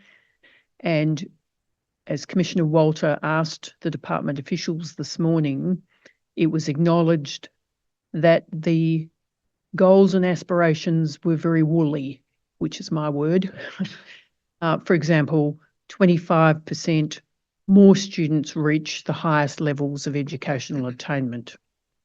So from what baseline, what does highest level mean? Things of that nature. You've prepared your own critique of Yoorrook, haven't you? I did, yes. Are you happy to speak to that critique?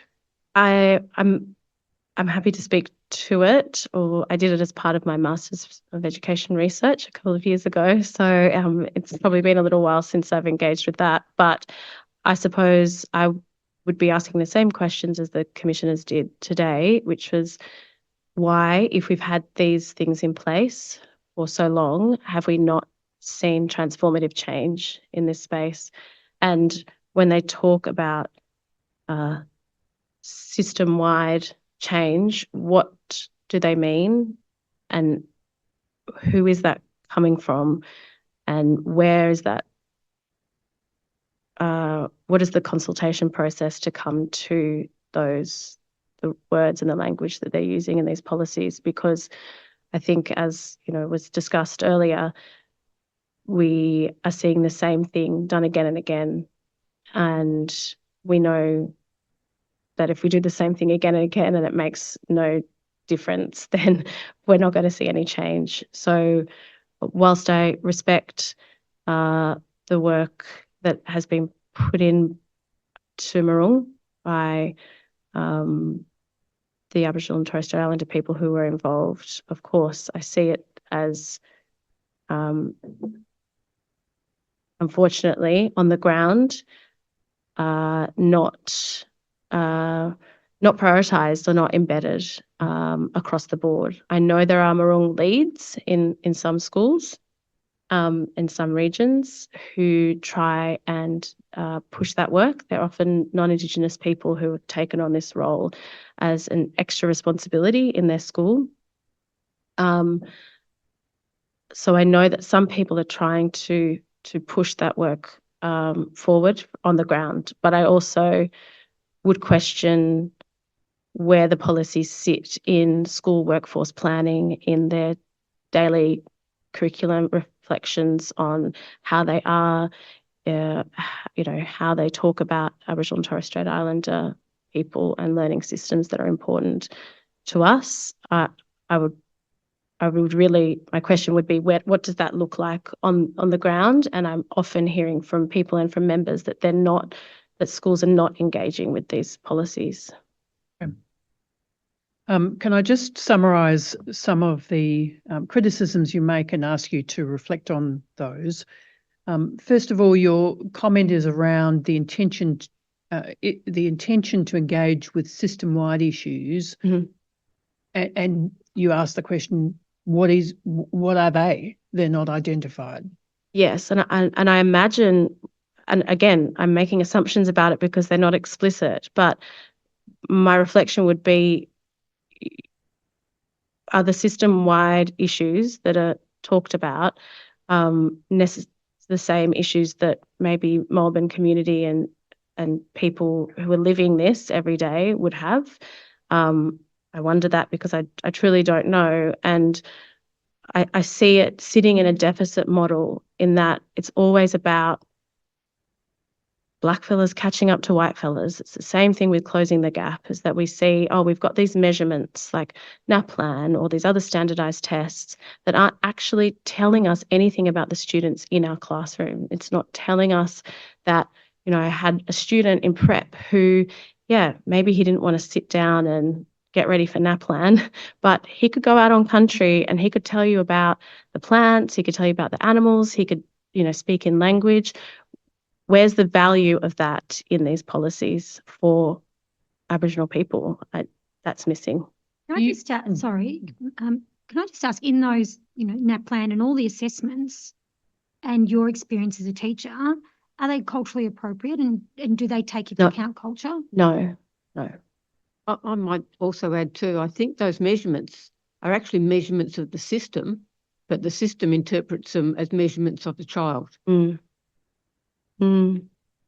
would agree with that. So part of your focus of your critique is to ask the question, what if the policy or the framework was not how to address the child's learning deficits, to use that language, but how do we remove barriers to the child fulfilling their potential? So all children fulfilling their potential.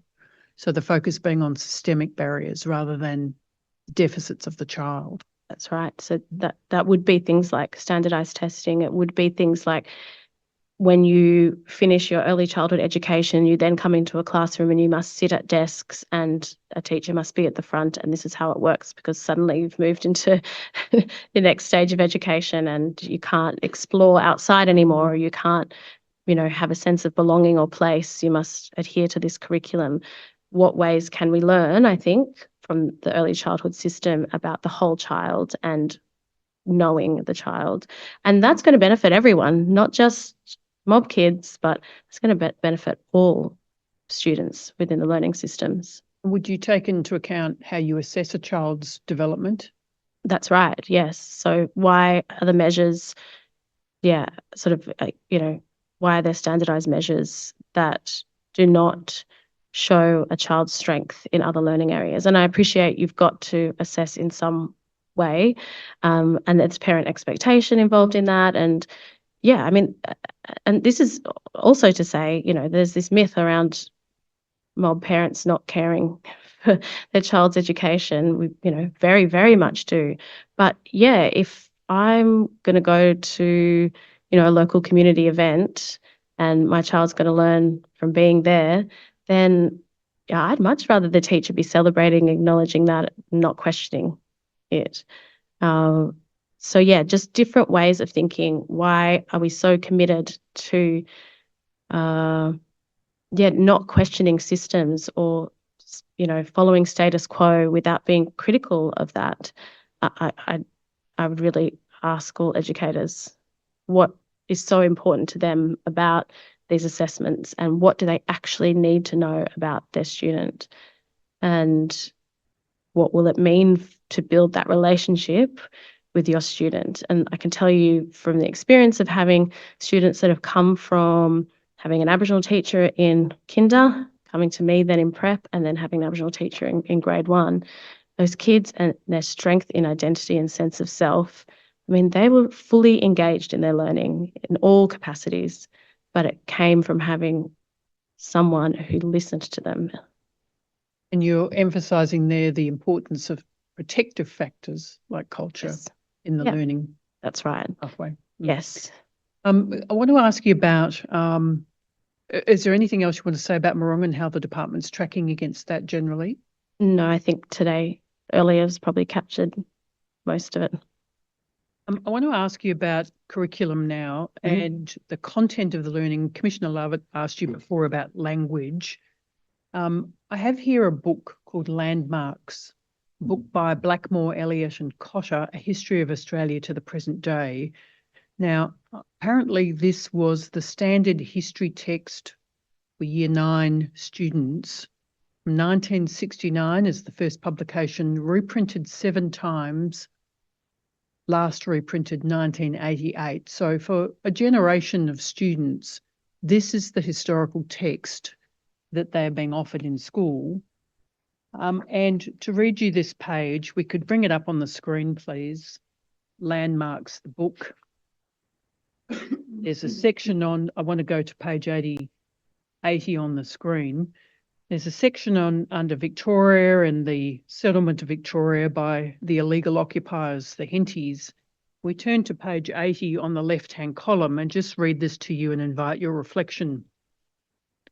Moreover, a large proportion of the early colonists were Scots who'd been used to owning land in their native country and were determined to have land once more.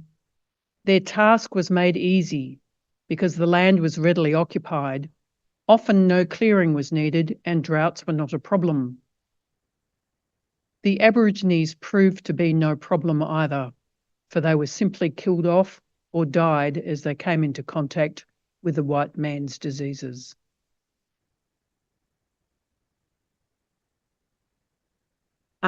It's not surprising to me that that is included in a textbook.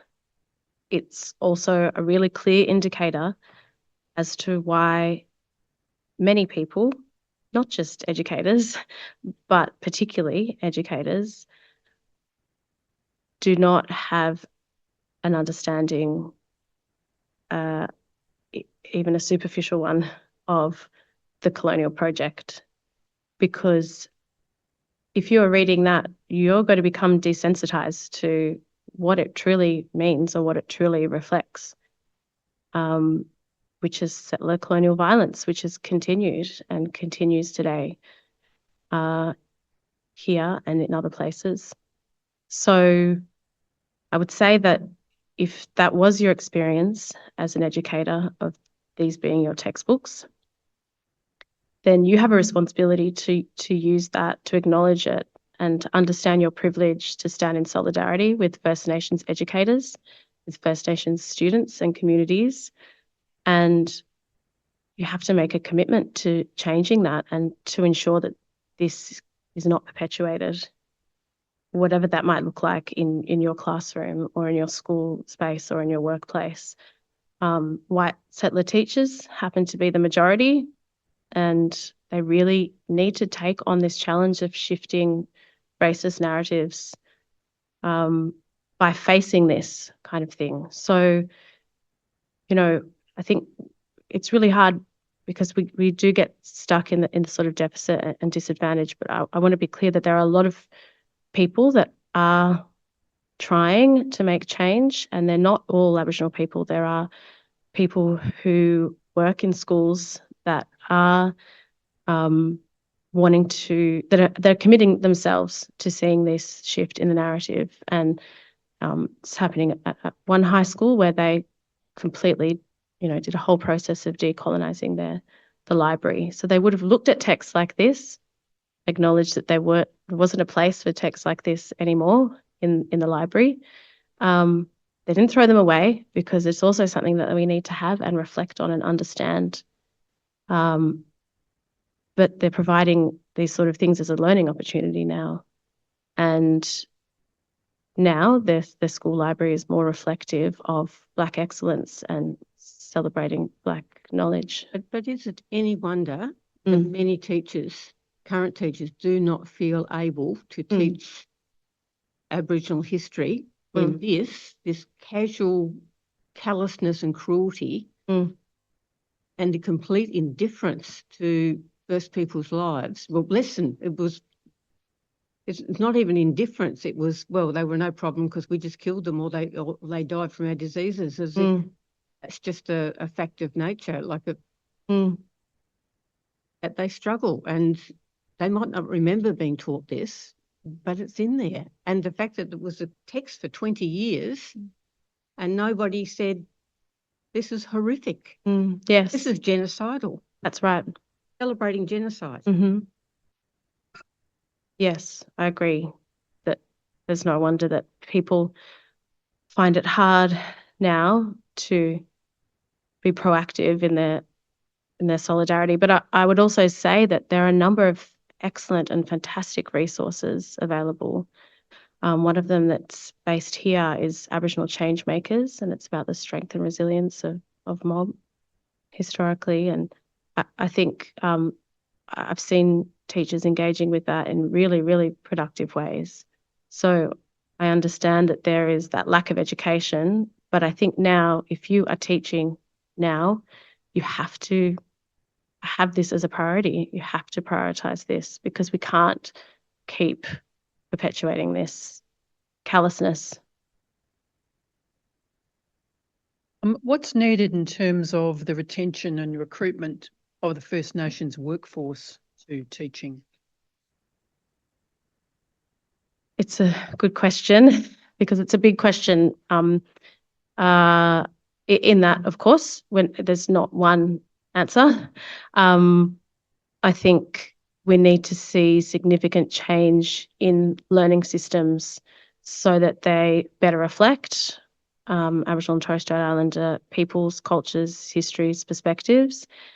There needs to be at every school or workplace, you need to be able to feel as an Aboriginal person that you belong there, that you are welcome there, that there's a certain level of cultural competency that a school would have. So I think there's lots of different elements, I guess. There's sort of individual elements. What does the individual need to want to be a teacher in this space, knowing that it's a prevailing attitude of many colleagues? What do schools need to do? What does the department need to do? I think there's lots of different elements and layers that need to come together to ensure that you're staying as an Aboriginal educator in the system. And one of them that, really does help is if you have a strong leadership at your school that is prioritising and embedding all of that that's needed. So that's not perpetuating that silence, but it is bringing it to the forefront and saying, this is where we live. We live on unceded Aboriginal land, and that is the foundation that we work from. And I think if you're an Aboriginal person and a teacher in a school and you see that, you're going to want to stay. You're going to see that you're valued. But of course, then, as we saw with the survey and experiences of people, you're also going to want to ensure that you're part of some type of collective or some type of network so that you're not alone, because that isolation is what drives people to leave and seek out something else. So yeah, whether that very much could be a union space, it could be other networks, but just make sure you're not alone in doing that work and who's with you. And part of that is the work of colleagues stepping up and being active and as allies or accomplices to make safe spaces for mob. We might take that down now, thank you, from the screen. I want to come to the role of the CESOs, the Koori Engagement Support Officers, and what's working well and what's not. So could you explain to the commissioners what the role of the CESOs is, and Sure. in your experience, how they're doing, how important that work is? I might actually, if you don't mind, just sort of read from the submission. I think it outlines it quite well. Or what page are you on? I am going to be on page 10 of the AU submission. Page 10? Yes. Yep. So SOs have quite a significant role, and we heard how significant in the previous hearing the career education workforce is to progressing and furthering the work for MOB in schools and beyond. But reflections from CASO members have communicated a lack of cultural safety. They often have are responsible for a lot of schools and a lot of students, and that responsibility is often a huge workload that is very, very complex. You're often working at the intersections of students also in out-of-home care and what that brings. So yes, I'll just read from this. So if we could zoom in on the last 2 paragraphs of the page. CASO's workload is untenable. They often have a large number of schools and/or students to cover and are also expected to deliver cultural understanding and safety training to school employees who are almost exclusively non-Aboriginal. They often work with students and families who require a lot of support to engage in schooling or with transitions. Often, these students are in out-of-home care and have experiences of trauma. They work across all sectors and are expected to have an understanding of early years, primary and secondary, and further education with minimal training. CASOs have described how culturally unsafe it is to present and facilitate CUST, as the content involved is often very close to home. For example, a CASO might be talking about the stolen generations, and either themselves or a close family member is a member of the stolen generations. So whilst members say to us, look, we don't mind doing cultural understanding and safety training in schools, there was a lack of consultation about it, communicated by some members about actually having to facilitate it. But what they especially did not want to do, and they were very explicit about it, was deliver CUST to their colleagues, which some of them were asked to do. Colleagues who are, again, not culturally competent in their work. So yeah, they're in a hard place. And just reflecting on that load and the reference to out-of-home care, yesterday the Commission heard evidence that 2,863 Aboriginal children access specialist homelessness services. And at the end of the period of service, 934 Aboriginal children remained homeless at the end of their support period. Obviously, that impacts on their education. That's right. And the workload of those career support officers. That's right. What does self-determination look like to you, and what would you say to your members about participating in the work of the union and its committees? So I suppose when I'm thinking about self-determination, I'm thinking about educational sovereignty, so spaces in which we are sovereign to, and teaching children as the custodians of that land. So how do we want them to be? How do we want students to be looking after land, looking after each other, looking after community? And I see that as a system constructed on Indigenous knowledge systems that prioritises standing in the strength of being Aboriginal and celebrates identity and culture. I think, just ask your families at schools, ask your Aboriginal families, what do you want? What do you want to see? And go from that community perspective.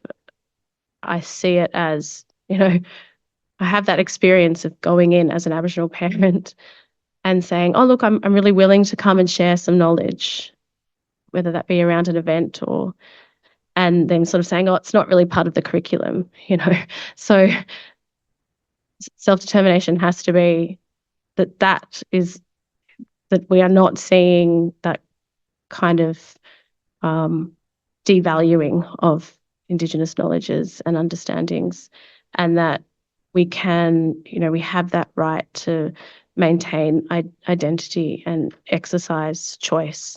And it's about being asked, it's about belonging, it's about other wherever the power sits, those people ceding that power so that we can stand not with a seat at the table, but be driving whatever that work is. Commissioners have questions? Ms Williams? Just one. We've talked a lot about issues today, and also you've given us some solutions, but just what motivates you and inspires you? And I think I talked about at the beginning in that it's my life experience, I guess, of seeing what educational change can do, of what seeing, someone believing in you can do.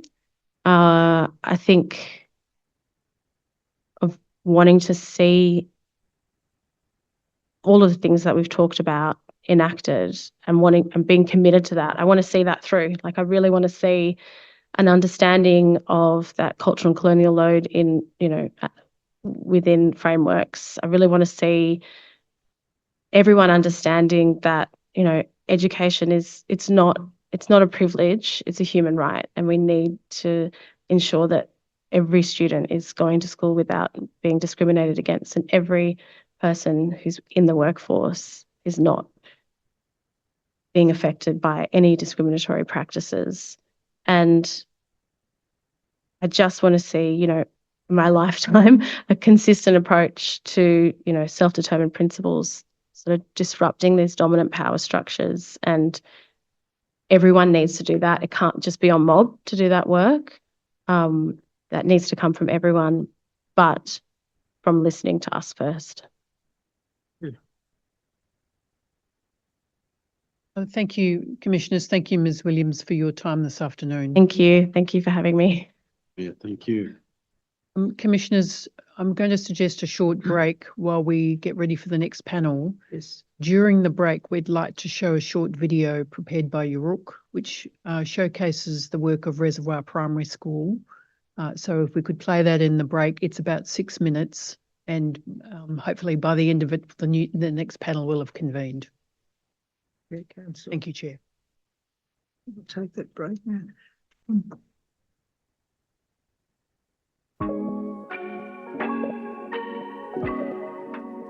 My name's James Cumming and I'm the principal of Reservoir East Primary School. When I first started here, we had 5 First Nation students, and one of the things that we were able to do as a bit of a trial was to employ an Aboriginal staff member to be a liaison with the community. Presently, we've just got about 100 First Nation students and close to 10 First Nation staff members. And, we actively try to recruit staff that reflect our community. Reservoir East saw a need. We are in the Northern Corridor, and the high population of Koori kids that live in this side of town, they wanted to provide a culturally safe space, and that sort of filtered down from the top to the bottom. I think the first thing that we did that enabled people to feel this could be a school of choice was that we hired staff that were First Nations. I don't think you can underestimate the effect that has on a community where they actually have a reference point to go to and feel safe. As the school has developed more and more, and that we have more staff, that's not necessarily needed for some families. So some families will come to the assistant principal or myself or the classroom teacher about issues, and some will go to our Koori educators or our ES staff or check in with a familiar face. In essence, representation, and it doesn't matter whether it's First Nation representation, like it can be a whole gamut of different things. If representation's in the school, people feel connected and feel safer. We don't necessarily look for funding to do the extra. What we do is we repurpose funding and look for ways to use it creatively. We started this journey with employing a community liaison, and that was because we had $17,000 at the time left in the budget, and we decided to do it for the second half of the year for a part-time person to work on staff. But it's about looking for hires that reflect your community as well, and we look for First Nation staff, and that's can be difficult, but it can be done. People are out there and they do want to get a start. Yeah, that's been supported. So Bethy and I are both teachers aide at the school, and James has been very supportive in helping us get enrolled into Deakin University to start our primary education degrees next year. Yeah. The Koori Grapevine, everyone hears that that's a good school, so everybody comes here. which is pretty cool. My kids included come to this school as well. My daughter didn't come to this school in grade prep and I felt like she was sort of lost. So I brought her here because all her cousins were here, and you put a kid in a culturally safe environment and you just watch them blossom. If you're a student and you walk into my room, you'll see First Nations things like everywhere. And embedding Aboriginal perspectives into our curriculum, so throughout the day, and it doesn't have to be something big, like we do big celebrations around NAIDOC and things like that, but also just everyday things, like if we are reading a book and it's not an Aboriginal book, we will look at where it's published, which country, whose country is it on. So every class goes through a process where they write their own acknowledgement at the start of the year, and they do that every day. We have good representation in our library. We do shared reads with our kids every day with Indigenous authors. We get Indigenous organisations to come in and run programs with our students on health services and all the things that they can reach out to and what's probably the right things and maybe not the so right things to do in life. And yeah, they all get excited about when there's Indigenous dance group or something coming into the school. They're all pretty keen, yeah. We have our First Nations meetings with just Aboriginal and Torres Strait Islander staff where we feel comfortable to just lay out anything that we might feel uncomfortable with or anything we want changed, and we're together and we can kind of like work through that together as First Nations people, and then we can go to our bosses and principals and be like, this is what we would like to see. And we have a lot of PDs around cultural safety, not just for us but for like all staff as well. Something that we're going to be doing is an induction specifically to our school around cultural safety, embedding Aboriginal perspectives as well. It's not every day people understand where some of our students come from and the background and what they go through behind the scenes, and I think that's what's very good about our school is we understand these students, and we've got a fair few First Nations staff members who really try articulate this to our other staff that we don't really know what's going on behind the scenes, and just to be a bit understanding, because it is different growing up as a First Nations person and you do have your battles going on at home, but to come to school every day and to learn is very positive. We see cultural competency as a yearly, a yearly professional learning. This year we actually tapped into the core learning by IATSIS, who have 8 modules of training that are available online. It's a self-paced professional learning, and then we gather as a staff once every 3 weeks and we go through one of those modules and we have a good yarn about what we can do as a school to implement some of the learning that we've done from that. We invested into having spike training, which is a program that was originally designed for principals, for the whole staff. So 50 staff went away and spent 3 days, but we invested, a large sum of money in being able to do that. Every day I come in, I feel super comfortable and culturally safe and really proud of who I am and where I come from, and the kids that I teach, I see that in them too, especially our First Nations kids, and I love the community that we have here. Everyone at this school, the non-Indigenous kids as well, they all call us Auntie, which is so special. First Nations families should have the right to choose what school they go to based on cultural safety. And for some people, their local school may not be providing that.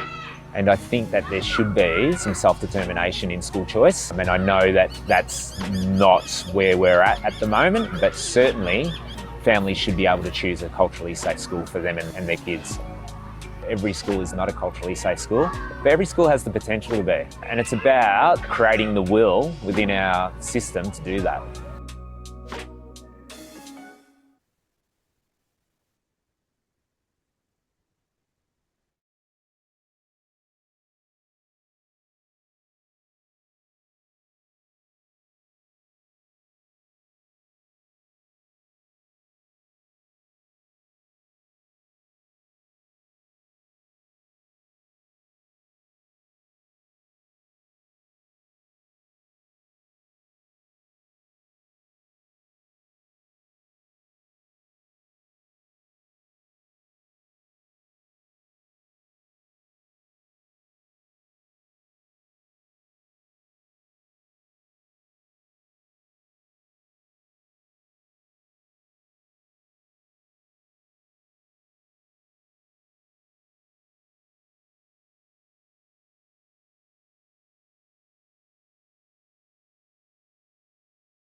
Resume. Yes, thank you, Chair. This is a session. Yoorrook is back. Thank you, Chair. For the record, my name is McAvoy. I'm appearing as co-senior counsel assisting with respect to these witnesses, supported by Mr. Goodwin of junior counsel, and we acknowledge that we are here on the lands of the Wurundjeri people, and we acknowledge the First Peoples of this land, of this state, who have been dispossessed without compensation, without their consent.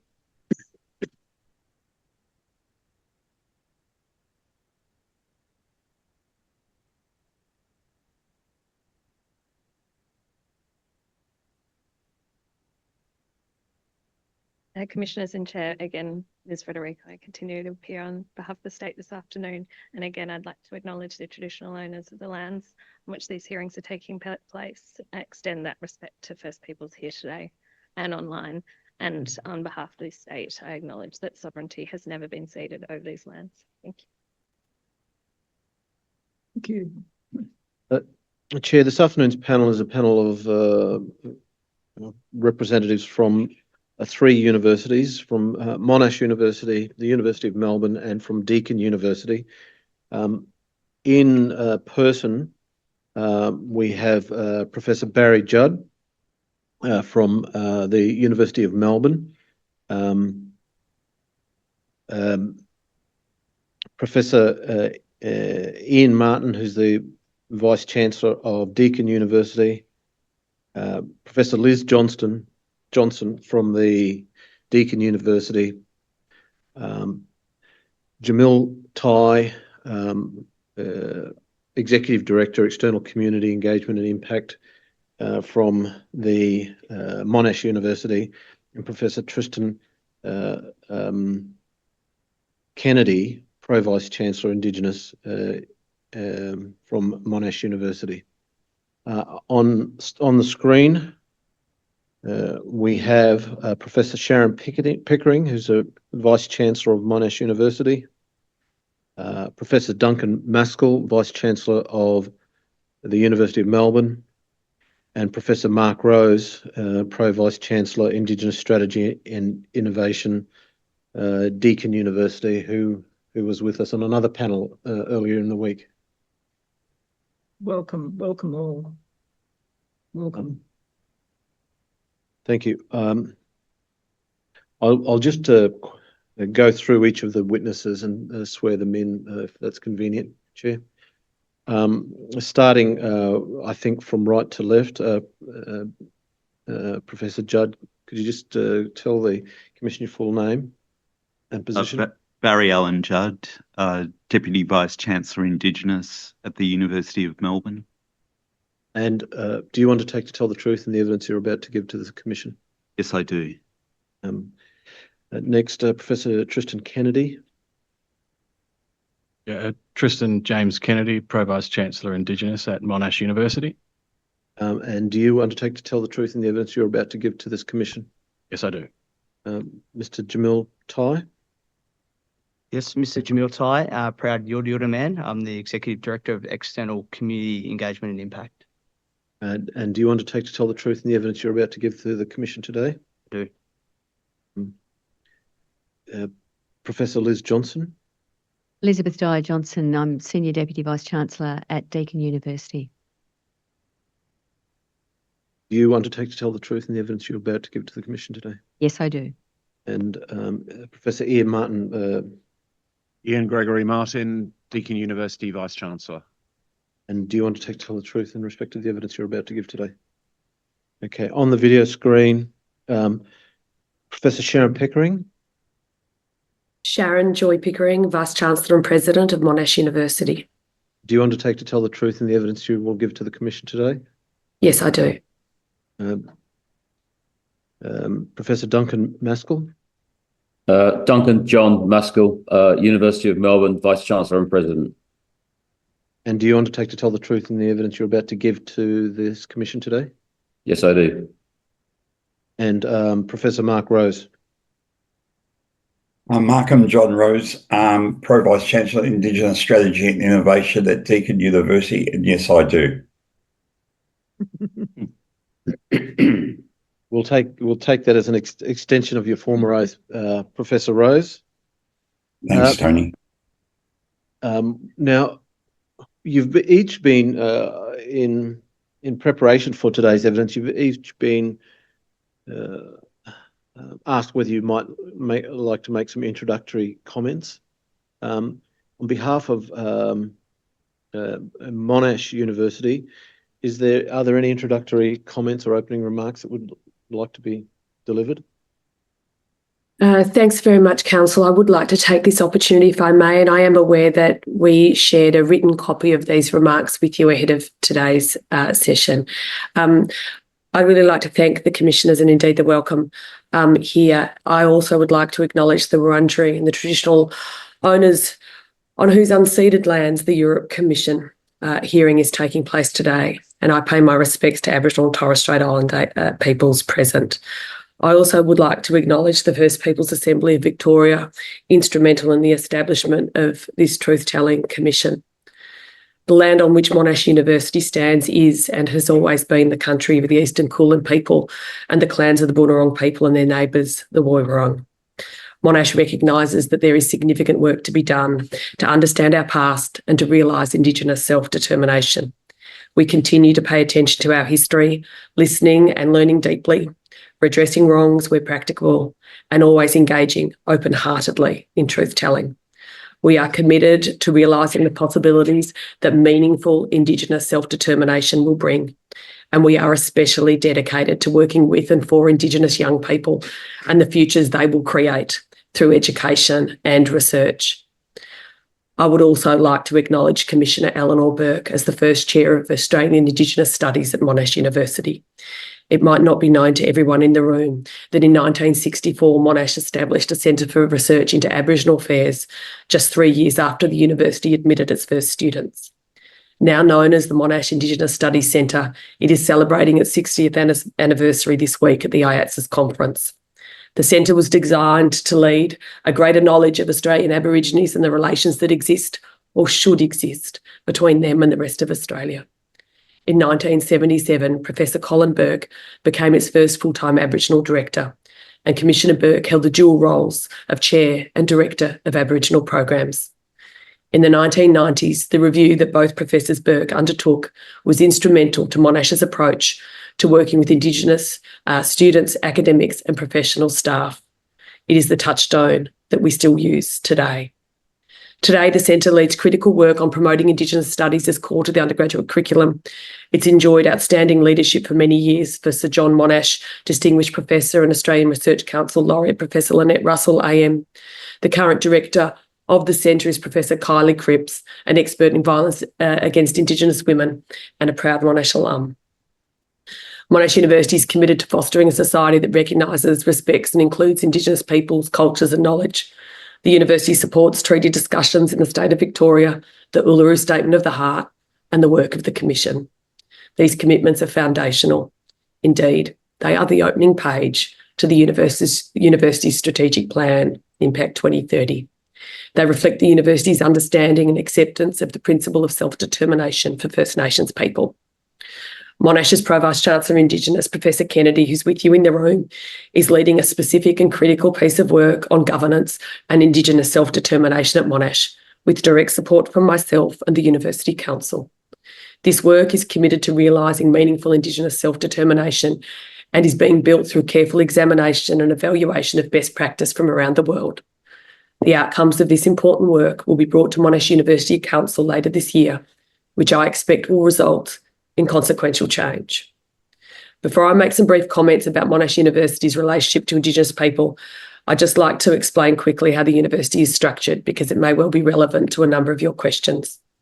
Monash was established by Victorian statute in 1958, and the Monash University Act of 2009 sets out the objects, powers and functions of the university. The governing body is the Monash University Council. The council comprises different categories of members and it appoints the Vice-Chancellor, who is also the Chief Executive and Chief Academic Officer of the university. You met with one of our councillors yesterday, Ms Jenny Sams, who served on council from 2002 to 2006 and again has been a council member since 2020. Monash has pursued a whole of institution as well as specific initiatives to support Indigenous participation and attainment in education and in our society more generally. These are all Indigenous-led. First and foremost, the William Cooper Institute is an Indigenous-led whole of university institute, and until recently, Mr. Jamil Tai, with you in the room, was its director.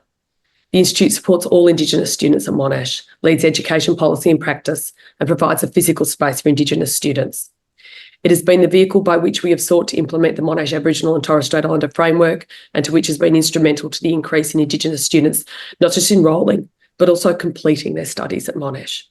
Through it, we seek to provide culturally meaningful and a supportive environment for all First Nations people at Monash. At the same time, we've worked to ensure that all of Monash's general student services are available for Indigenous students, providing complementarity in service provision. But Monash also recognises the need to embed support, engagement and culturally appropriate dissemination and production of knowledge across the institution. This occurs through a constellation of Indigenous-led programs pursuing specific aims, including the Yoorrook Indigenous Health Unit, which seeks health equity and has resulted in high rates of First Nations enrolment in nursing and medicine, led by the brilliant Professor Karen Adams.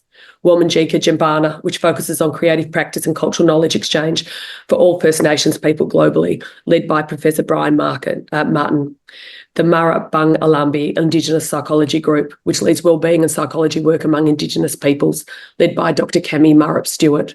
The Master of Indigenous Business Leadership, a graduate leadership program run jointly by the William Cooper Institute and the Monash Business School to ensure the incorporation of First Nations practices and perspectives in the development of public, private and community sector leaders. And as I mentioned earlier, the ongoing work of the Monash Indigenous Studies Centre led by Professor Kylie Cripps.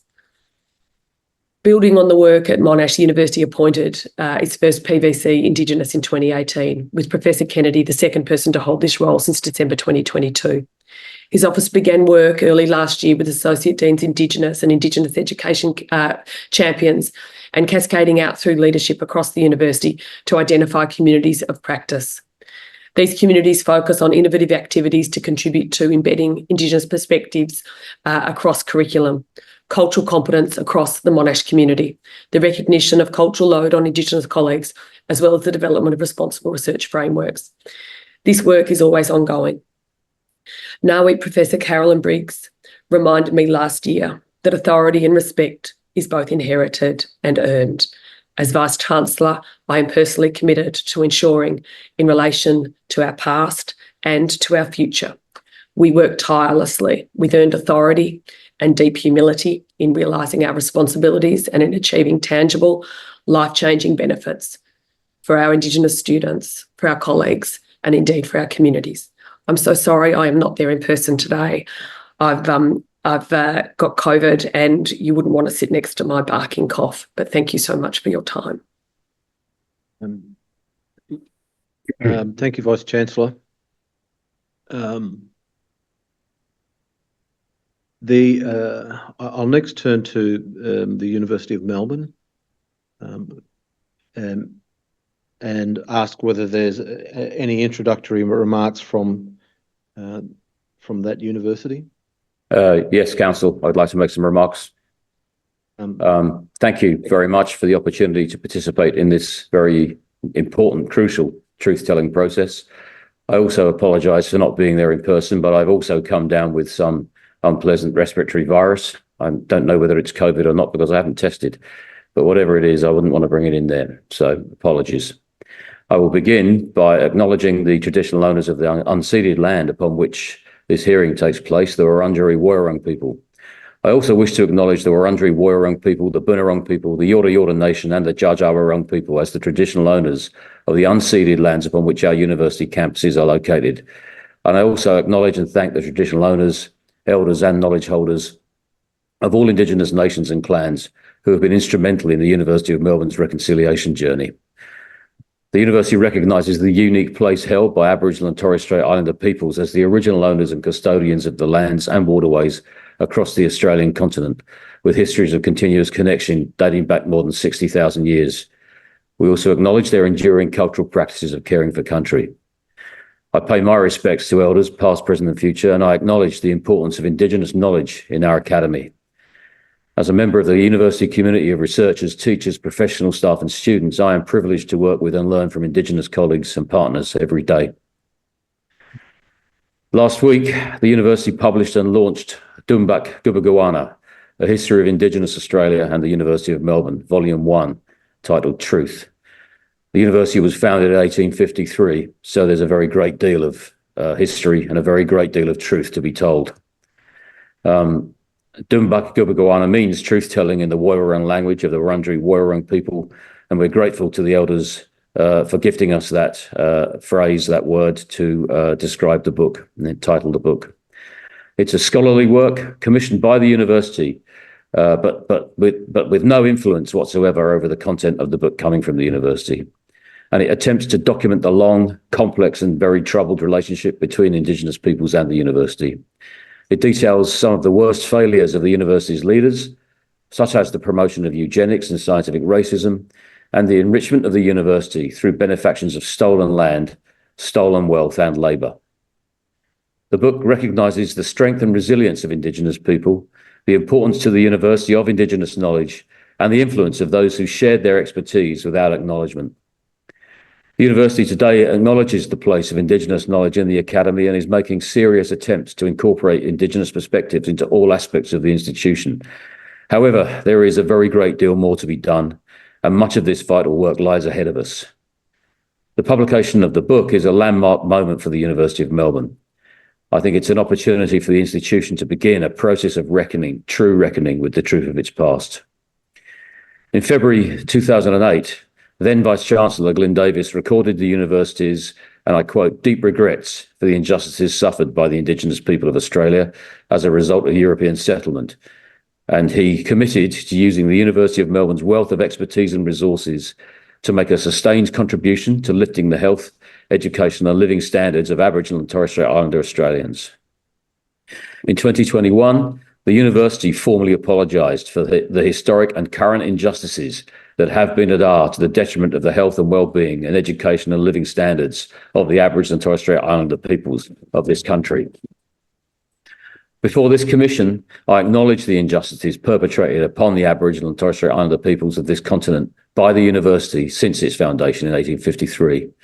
I acknowledge the actions of the university in supporting injustices called progress, half-truths presented as facts, and prejudices pretending at objectivity. These actions contributed significantly to the intellectual and moral justification of settler colonial society. It is a severe indictment of the university that this history has for too long gone unacknowledged. And with much humility, I acknowledge the University of Melbourne's long-standing failure to engage with the truth of our shared past with Aboriginal and Torres Strait Islander people. The publication of Dumbak Gubagwana is an attempt at a proper accounting for this history. It is also an important first step in the university's broader commitment to an ongoing process of truth-telling, justice and transformation, a process which seeks to reframe our institutional relationship with Indigenous peoples in ways that are grounded in genuine partnership and collaboration. Dialogue will be essential as the university now turns to face the challenge of how to reckon with this history. This truth-telling process is an opportunity for the university to listen hard to Aboriginal and Torres Strait Islander peoples, and especially, of course, our Indigenous staff, students and partners, so that the way forward can be charted together. Through the priorities articulated in our Indigenous strategy, Murrumuk Jering 2023 to 2027, the university commits to establishing a truth-telling and dialogue centre. This centre will be one important mechanism through which the university can partner with Indigenous peoples to come to a shared understanding of what redress and repair will look like. Thank you. Thank you. Now, turning to Deakin University, do you have an opening statement which you'd like to provide to the Commission? We do. And who will deliver that? I will. Thank you, Professor Martin. Thank you very much for asking us to be part of this historic commission. In opening, I acknowledge that we're meeting on Wurundjeri country, and in doing so, pay respect to the relationship with the land, air and water that has been so vital for the traditional owners for 1,000 generations or more. I pay my respects to all First Nations people in the room and joining online, especially their leaders of the past, those leading today, and those future leaders whose roles will in part be shaped by the outcomes of this commission. Further, Deakin University acknowledges the traditional custodians of all the unceded lands, skies and waterways on which Deakin students, staff and communities come together. As we learn and teach through virtually and physically constructed places across time, we pay our deep respect to the ancestors and elders of Wadawurrung country, Eastern Maar country and Wurundjeri country, where our physical campuses are located. We also acknowledge the many First Nations from where students join us online and make vital contributions to our learning communities. Deakin was founded in 1974, and as stated in the preamble to our Act, Deakin University aims to be a catalyst for positive change for the individuals and communities it serves. It aspires to be recognised as Australia's most progressive university. In part, making this commitment real, we state in our 2020 to 2030 strategic plan that Indigenous knowledges and ideas inform our future.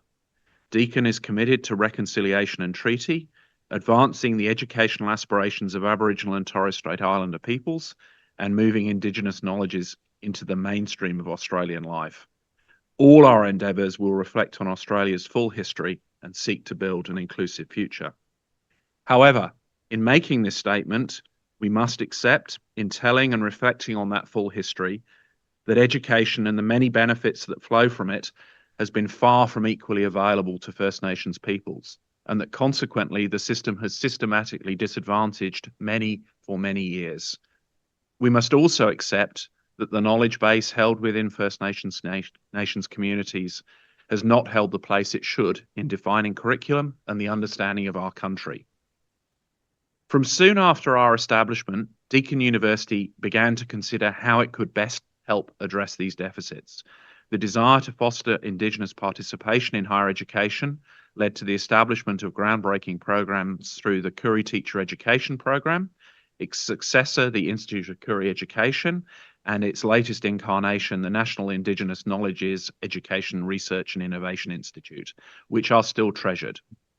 Across the university, there is a genuine sense of passion and enthusiasm for this vital task.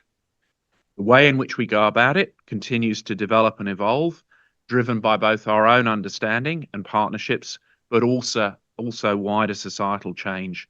For instance, the far greater availability of digital delivery of educational programs. As a university, we've not always got it right. Mistakes have been made and approaches tried that have not worked. We acknowledge this, and we will continue to listen, understand, and adapt what we are doing to do better to meet these important strategic aspirations. Deakin University is a geographically complex university. We work across interconnected but distinct traditional lands. We seek to ensure that we are acknowledging and respecting differences, whilst at the same time ensuring we have a strong and solid base. Over the past few years, a number of key initiatives have enhanced our work. And whilst this is far more than one person, I do have to acknowledge Professor Mark Rose, whose own career is a microcosm of what can be achieved. A Deakin graduate, and indeed our first Indigenous graduate, who's become an outstanding leader and a shaper of our collective futures, a pathway we need to recreate not once or twice, but many hundreds of times. The first initiative is our Vice-Chancellor's Indigenous Advisory Committee, a group in which so many ways is our own Indigenous voice. As critical friends of Deakin, the First Nations leaders around the table both challenge and encourage us to make the changes required internally and exert influence externally to ensure we do deliver to those aspirations. The second is our Deakin Indigenous Strategy 2023 to 2028. The spirit of the strategy is expressed in the following words. In 1986 at Warn Ponds, a spark was ignited that became a lighthouse for the nation, and a new chapter in Indigenous education commenced. The new Deakin Indigenous Strategy builds on that rich heritage, making action for Indigenous education a shared responsibility for the whole Deakin community. The strategy sets out principles for sustained and responsive action with key goals across 5 core domains. It establishes faculty compacts that recognise context and celebrates success. Our strategy invites Deakin staff, students, partners and communities to walk together with First Nations people with bold ideas that enrich us all. The 5 core domains are as follows, and we will hold ourselves to account for their delivery. Students. Deakin University will grow access, participation and success in higher education for Aboriginal and Torres Strait Islander peoples. Knowledge. Deakin University will support the advancement of Aboriginal and Torres Strait Islander knowledges and respectfully embed them in all courses. Employment. Deakin University will grow Aboriginal and Torres Strait Islander representation among our staff and will be an employer of choice for First Nations people. Whole of university.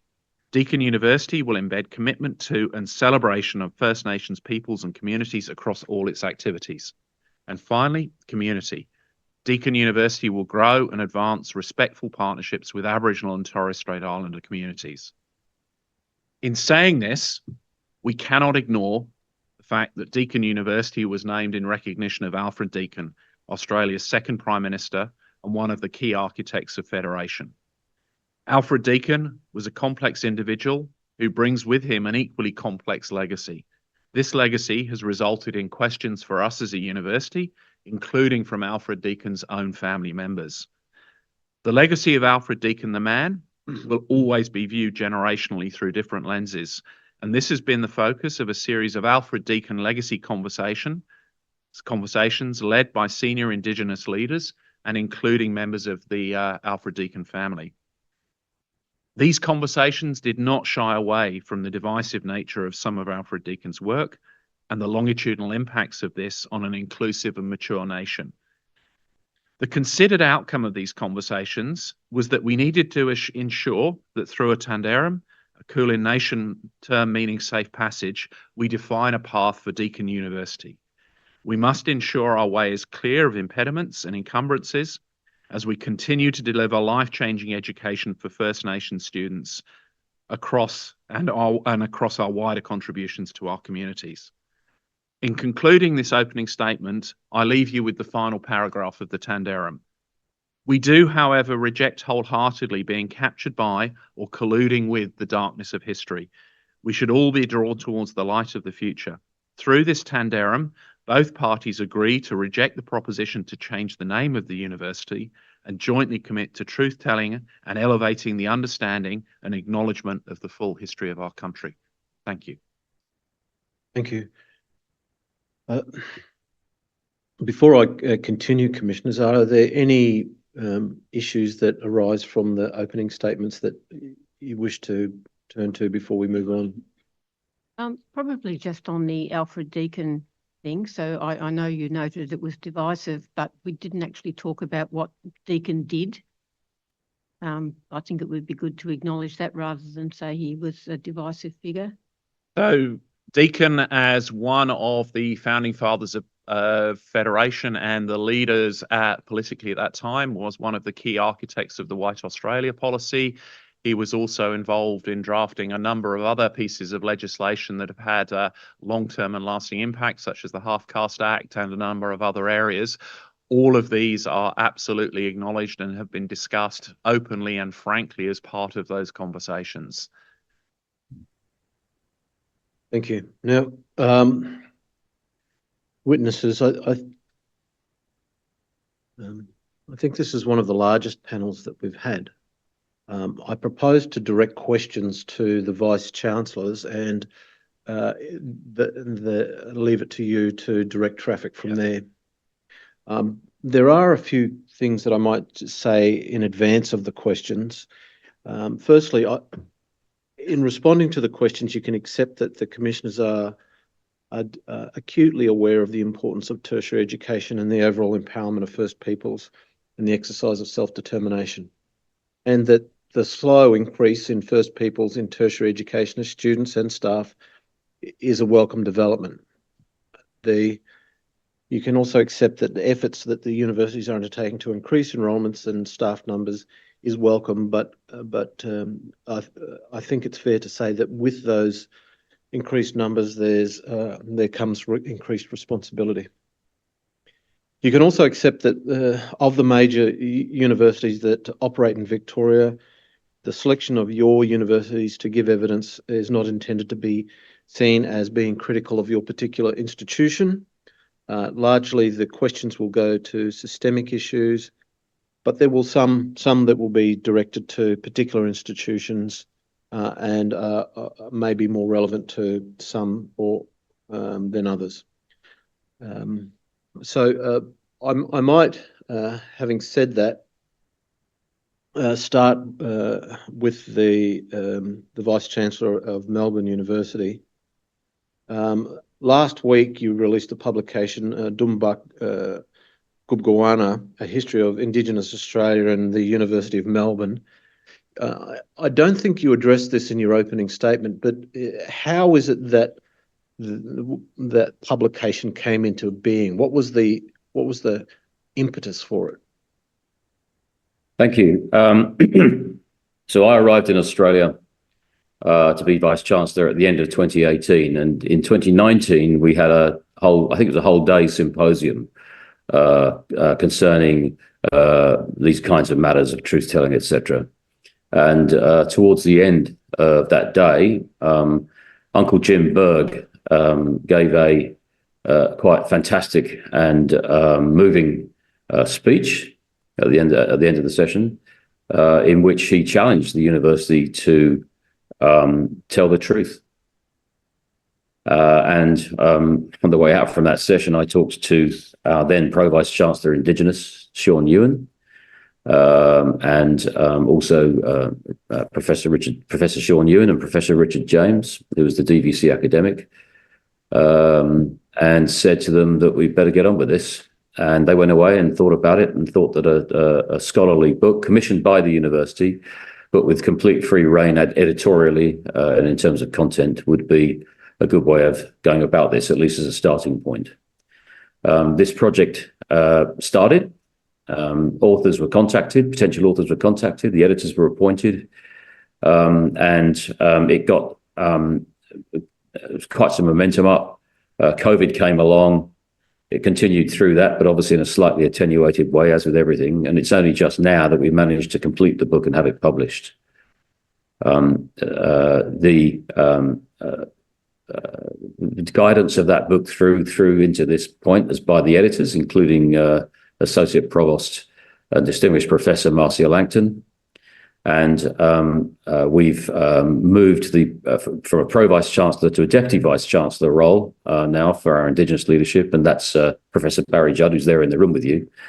And Barry, as well, has been very instrumental in getting the book through to this point where it was actually properly published last week.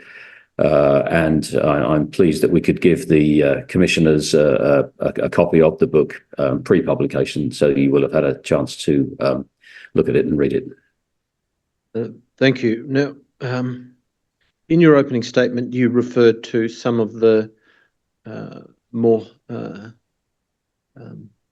the uglier and more heinous parts of the Melbourne University's history.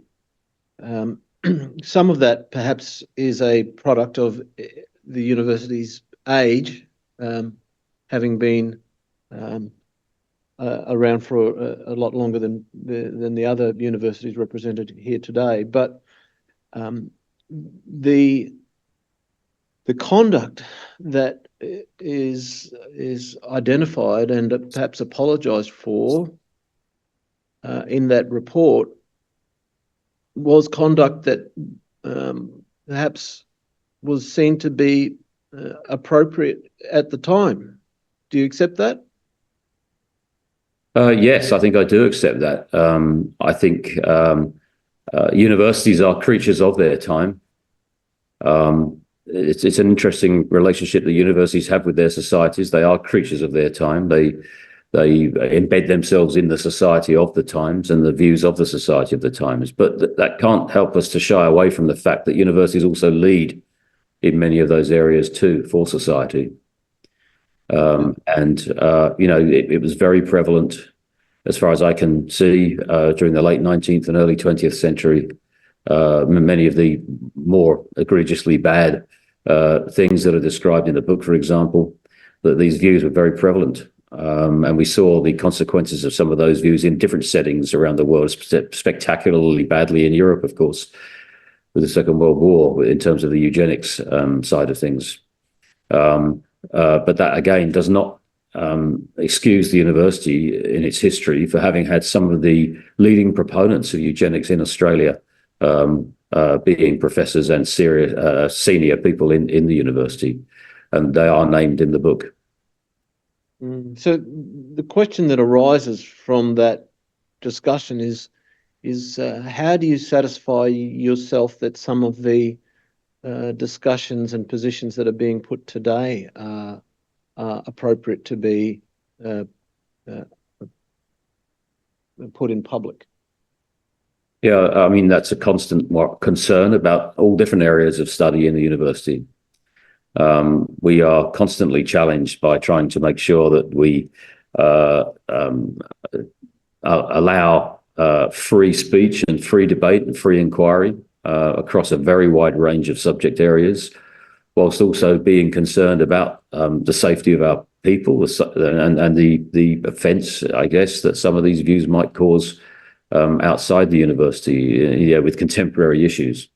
In particular, of course, we are again very aware of and alert to the possibility that some areas of discussion might well be unsafe, troubling, and unacceptable to our Indigenous people in the university. This is something that we just have to keep a very clear eye open for. Try to take action when things happen in those terms. It is a tension in all universities between the free academic inquiry and free speech versus making sure that we discharge our responsibilities and duties under various other legal and moral frameworks. But you accept that the university has a role as a public institution to act in its own interest and as distinct from the role that any of its staff or professional staff might take? Yes, it's interesting that the university is defined by an act of the Victorian Parliament, and the definition of that university is by calling out different categories of people within the university. So in some sense, and in some sense legally, the university is its people. So again, that does generate an interesting tension within the system. But we saw in Australia last year many tertiary institutions declining to take a position on the voice to Parliament, for instance, clearly there's an argument that says as public institutions they should be engaged in informing the public and communicating a position. What do you say to that proposition? Well, I think it's I would say that the university as an entity, it's very difficult for the university to speak up about anything, given the diversity of views that's represented within the university and given that the university is defined as its people.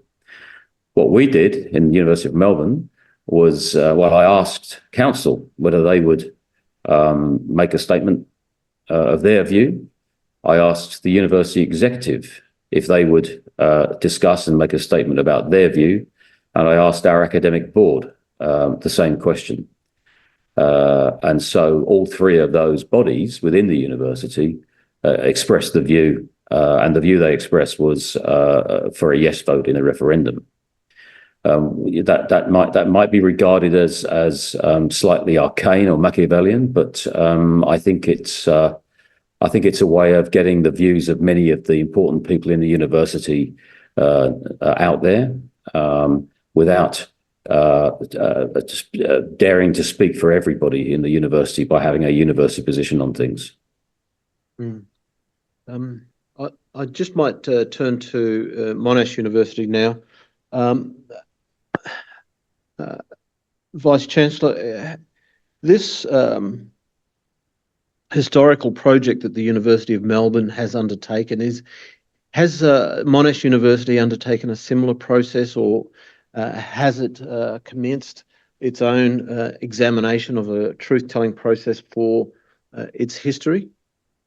Monash University hasn't engaged in the same process of the sort that Duncan just described. But what it has done is it has committed as part, indeed, of a recent commitment in relation to responsible research is to look back at the history of research and the conduct of that research through the university. And that work will be led by our Pro Vice Chancellor Indigenous, Tristan Kennedy. As was noted, the university was founded in a different time and in different arrangements to what you've just heard from the University of Melbourne. So it's not that we do not expect to find things that we do need to certainly address, but we do expect it could look different from the perspective of a university that was founded in the late 1950s. But that is work that we've committed to undertake. Thank you. And Professor Martin? So for Deakin, a little bit like Monash University, we haven't undertaken a specific project in that way, but we have an absolute commitment to assess, debate, consider items of concern as they arise. And I think the Alfred Deakin Legacy Conversations are an example of our approach. We will not shy away from the difficult conversations. And again, we were founded in 1974 in quite different circumstances. So the range of questions are different, but our commitment is there not to shy away from the difficult just because it is difficult. And indeed, it makes it more important. So I think our approach will continue to be along those lines. And I don't know whether Mark, who's nodding there in the background, has got anything to add at that point on that. No, just in accord with what you said, Ian, I agree. Do you accept, though, both Professor Pickering and Professor Martin, that there is value in recording the history of interaction with First Peoples, so that it's recorded for all time and in a way that's accessible, so that people don't forget? We absolutely would agree to that, and that's part of our commitment to make sure that we play our part in telling the full history of the nation. Absolutely.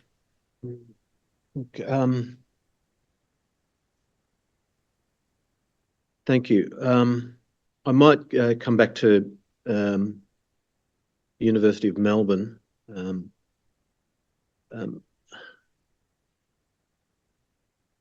There is a complaint in relation to tertiary institutions that they foster systems of hierarchical academic elitism. Is that a criticism that could be fairly made of the University of Melbourne? I don't know whether there's a correct answer to that question. I think the fact that people can make those claims with evidence suggests that that's probably true in certain institutions. I think there almost certainly will be people in the University of Melbourne. We're a very large institution. We've got 80,000 people all in. Not quite as big as Monash, but it's pretty big. It's the same size as the population of Bendigo, for example. So there will be people in the university who will adhere to a hierarchical viewpoint.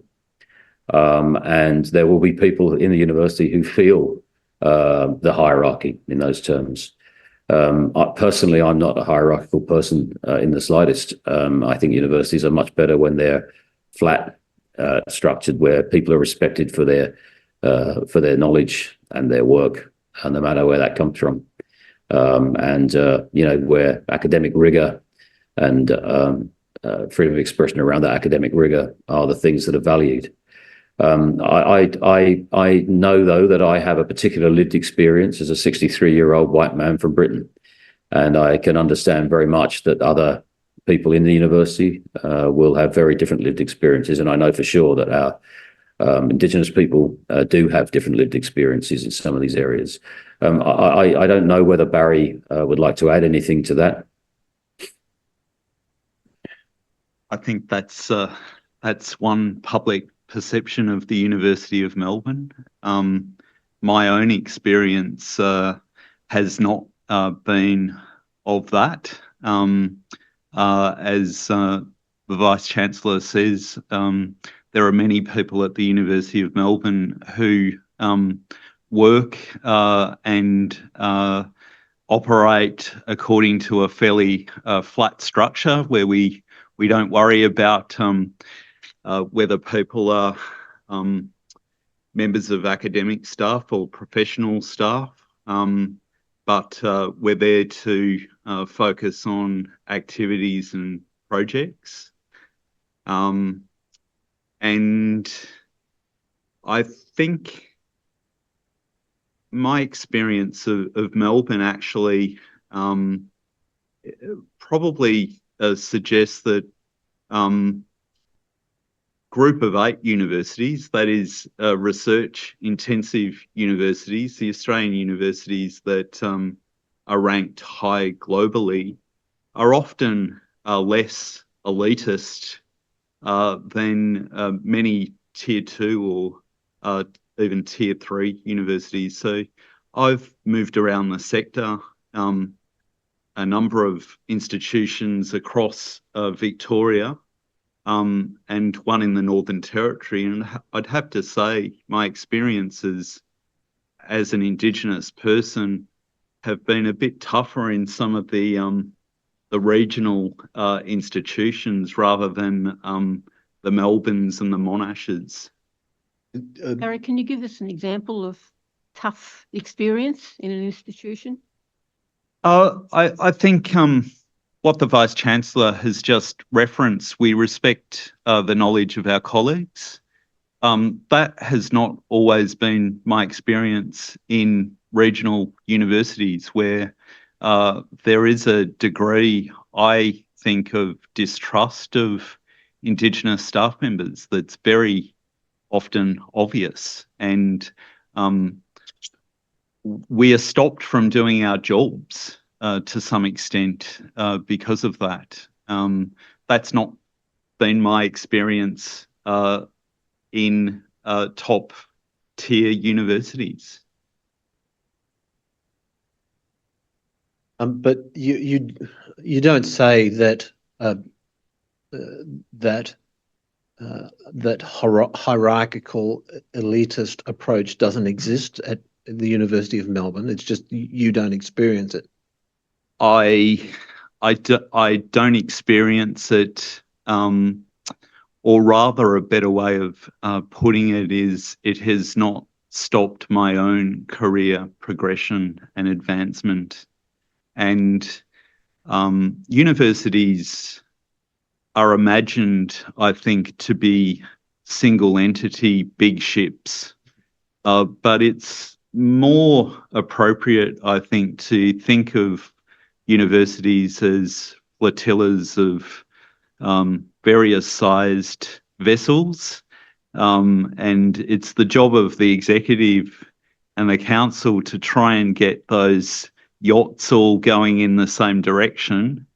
They don't always do that. So there are large sections of a university that are very welcoming and workable, I think, for Indigenous people in the present time. There are sections of institutions where that is not the case still. But it is a difficult job for university executives to get everybody singing from the same songbook. I think, Professor Judd, you can take it as read that the commissioners understand that universities are a very competitive space and have different people have different experiences in different parts of those institutions. I might ask the same question of Professor Pickering in relation to Monash University. The original question to Professor Maskell was in relation to whether there's any fair accusation that might be made of your institution as to the existence of hierarchical academic elitism. I think I'd probably just start by reflecting on the nature of the organisation. Monash University as Duncan mentioned, is some 86,000 students, about 20,000 staff across 10 faculties, 4 Victorian campuses, 6 international campuses. That means we have to be a managed organisation. Invariably, that does involve hierarchies in order simply for the place to be able to operate. But I think the point that I would want to make to this commission in terms of the matters that are relevant to you is that it's incumbent upon all of us to animate a managed institution in a way that is deeply inclusive of our people, be it staff or students or the members of community that come onto our campuses every day. I think it's incumbent upon us to make sure those environments, relative to your previous questions, are environments where people are able to challenge and be challenged in deeply respectful ways that allow us to understand one another across deeply held differences, including differences of lived experience.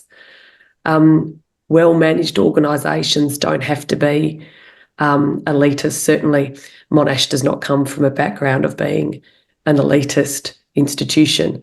It doesn't mean we don't want to be a really excellent institution, but I think really the question is how every day our people, our leaders, all across the organisation go about animating the organisation. And I think we would find plenty of opportunities to improve on that, but I actually think we'd find many more that we can be very proud of. But do you accept as a broad proposition that for First Peoples in this state, the existence of elitist hierarchical structures tends to exclude their participation?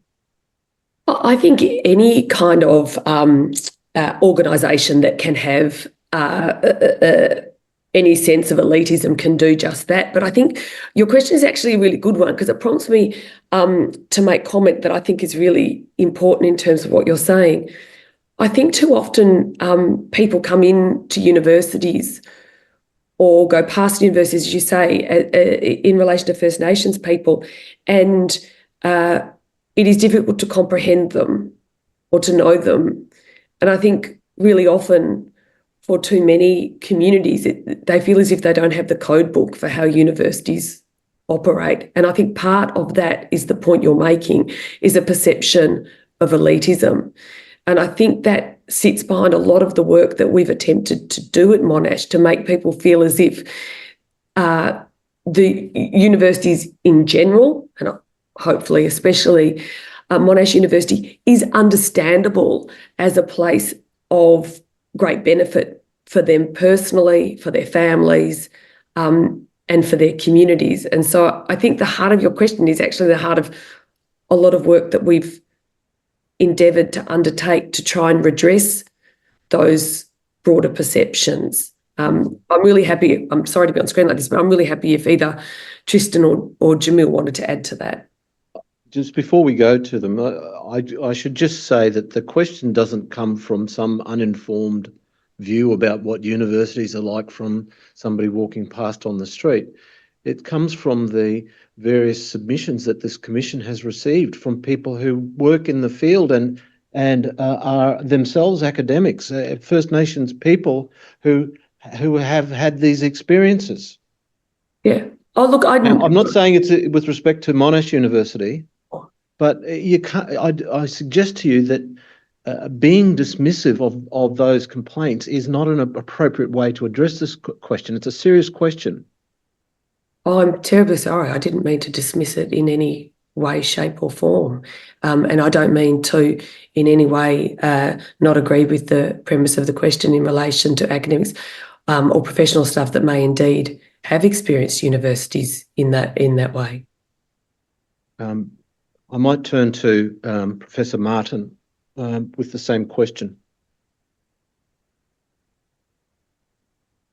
Like the other two universities, we are a large and complex organisation, 70,000 staff and students. I would be the first to acknowledge that if you are unfamiliar with universities and you look at us from the outside, it is difficult, complex, We use language that wouldn't be used in everyday conversation.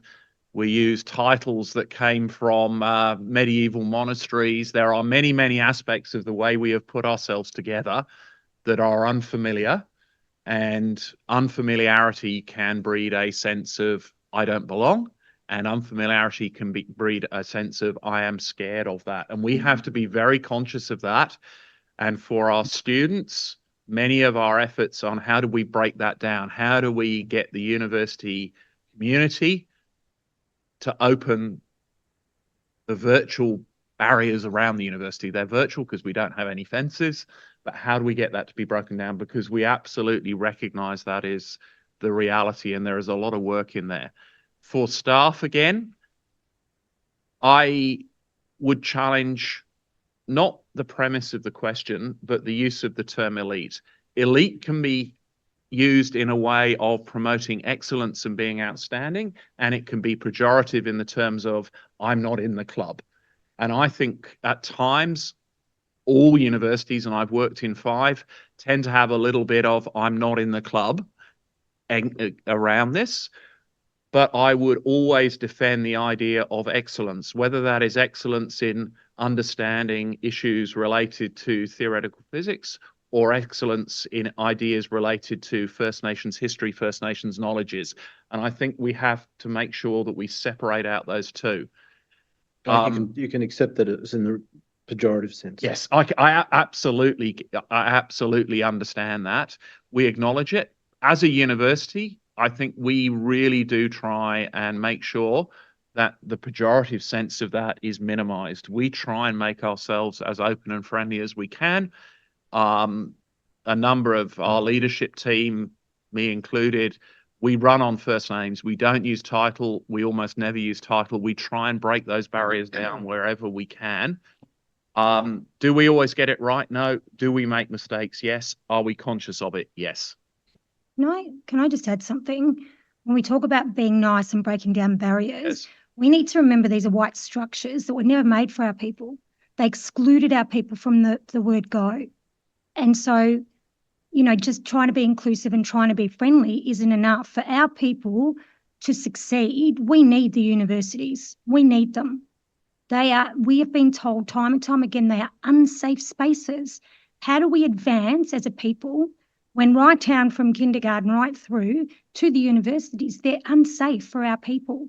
Now, we have heard in testimonies and submissions complaints about universities not being culturally safe or not being a place of learning for our people because they're too scared to go, or they're sorry business and it's not, understood, or they're struggling because they're away from their family. We know there's lots of barriers, but just saying, we're open to this, there's got to be ways, tangible ways that people stay in universities. And let's be real, there's structures that were never made for our people. There's systems that excluded our people for more time than we can think about. So, we've got to get real and down to the crux of it here, that our people need these educations. And we know we need these educations more than anybody. Because as an Aboriginal woman, if I don't have an education and a piece of paper, I know I will not succeed. And so we look at most of the people that come through and they're the first in their family. We don't want firsts anymore. We want all of our families going through. We want all of our kids growing up to attain a university. So we can sit here and fluff around and say this is great and all of that sort of stuff. But the practical outcomes, and let's be real, there's been lots of complaints. We need to fix things. And for us on the outside, it does look elitist. It's something we don't dream of attaining growing up because it's not tangible and we can't see it. And it feels elitist. So I just wanted to add. And I don't think there would be a single First Nations person who has gone through a university that would not be able to say there were many uncomfortable experiences while they were attending that university. That applies to myself. I have been through 2 universities and worked in one. Being a First Nations person in a university can be a very scary place and it can be quite a dangerous place. And while universities on some levels make a lot of have done a lot of accommodation, and there are some very good programs. They are still not safe spaces for First Peoples. I also just say we are truth-telling commission. We asked you if you would come and share the truth, come here in good faith, as our people have come through the doors. Many of our people have shared truths. So I just want to make that statement and reaffirm that this is a truth-telling commission with Royal Commission powers. And please, you don't need long-winded answers around. They don't really give us clarity. A lot of bureaucrats coming and doing that. You really, please look within when you're answering the questions. Be forthcoming with the truth. We're trying to make and understand the systemic injustices here so we can make recommendations for change. Thank you. Thank you, Commissioners. Each of the universities that responded to the request for information, including universities that are not represented here today, disclosed that they had received numerous racial discrimination complaints in the last 5 years. Now, I might start with Deakin. Do you accept that this is consistent with expressed concerns about an absence of cultural safety in tertiary institutions generally? I think that the fact that those complaints are there mean that there is a problem. You cannot interpret it in any other way. That if we were working in the way that we should ideally aspire to do, those complaints shouldn't exist. We should be providing that environment that provides that safe, inclusive space for everybody. In saying that, we work really hard, but we recognize that we are absolutely imperfect at this. And I think it does acknowledge that there is a problem. And I couldn't sit here and say anything else other than there is a problem.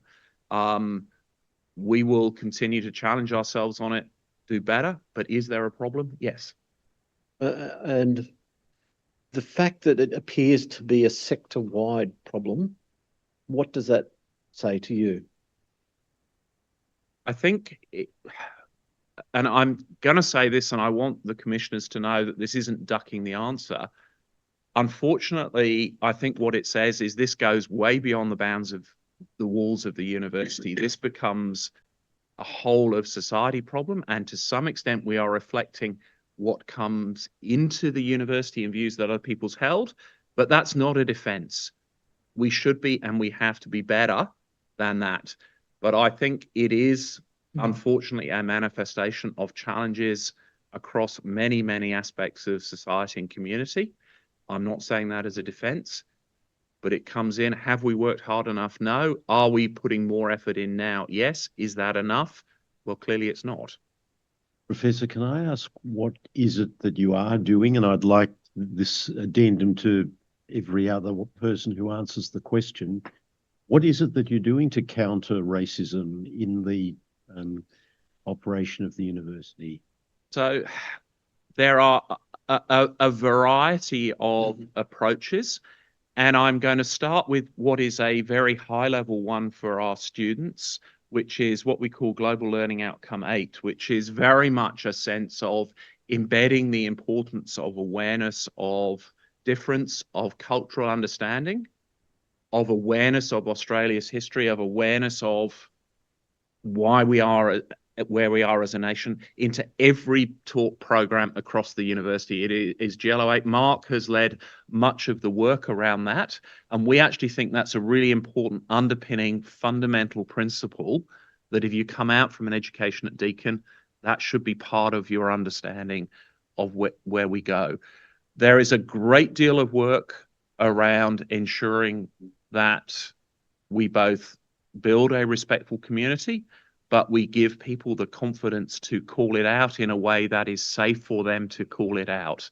That is through various programs of going to Mark's team if you have a concern so that the complaint can be managed, the concern can be managed in a way that you feel protected and culturally, in a culturally appropriate way. through to the more formal confidential whistleblower hotlines and other areas that are going on. But that's amongst. Liz, have you got any additional? Thank you, Commissioner. So there is a range of programs underway. The embedding through the curriculum we chose because it will reach all students, but there is also specific cultural training as required for staff. We've just adopted the IATSIS programs. We've had some in place for some time, and we've now adopted the online module because we do have a lot of students and staff that study and work with us online. In addition to all of that, we also have an taught curriculum in Indigenous knowledges. If I may, Commissioner, I'd also like to say that this reaches back into our interactions back with schools and communities, because we need to work with the broader community as well to make sure that as we are trying to embed these knowledges, we're also doing that with the guidance of community and helping our schools partners as well. I might now turn to University of Melbourne. Thank you. We have a problem. Sorry, Professor Maskell. There's a question from Commissioner Walter.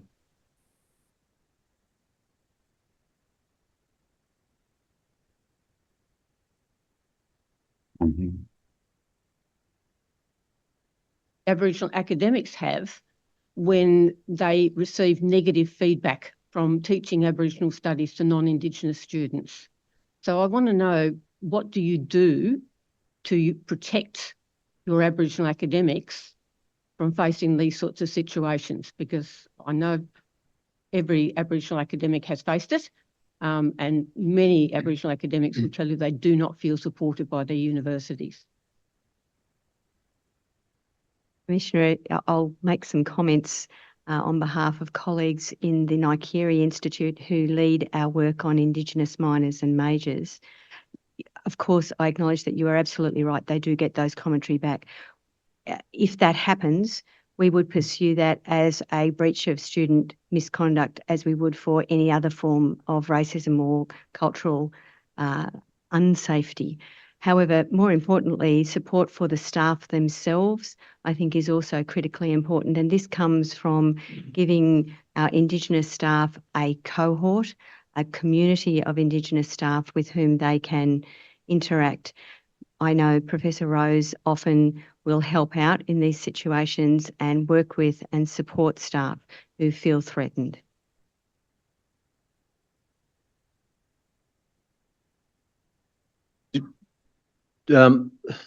Professor Rose, did you want to add anything? Yes, thanks, Tony. I also want to add that I've seen occasions when issues have arisen that both Ian and Liz personally have intervened and given support to the relevant person. But I also want to mention that we had an incident, without going into details, where a student felt that their IP had been taken from an Aboriginal student. That was raised through the university mechanisms, and the university afforded that student to receive advice from Terry Jenke. We went to the top Indigenous IP source across the land, and that was against the advice of the university legal system, to the point where it could have been a conflict of interest. But we'll do whatever it takes to support our people.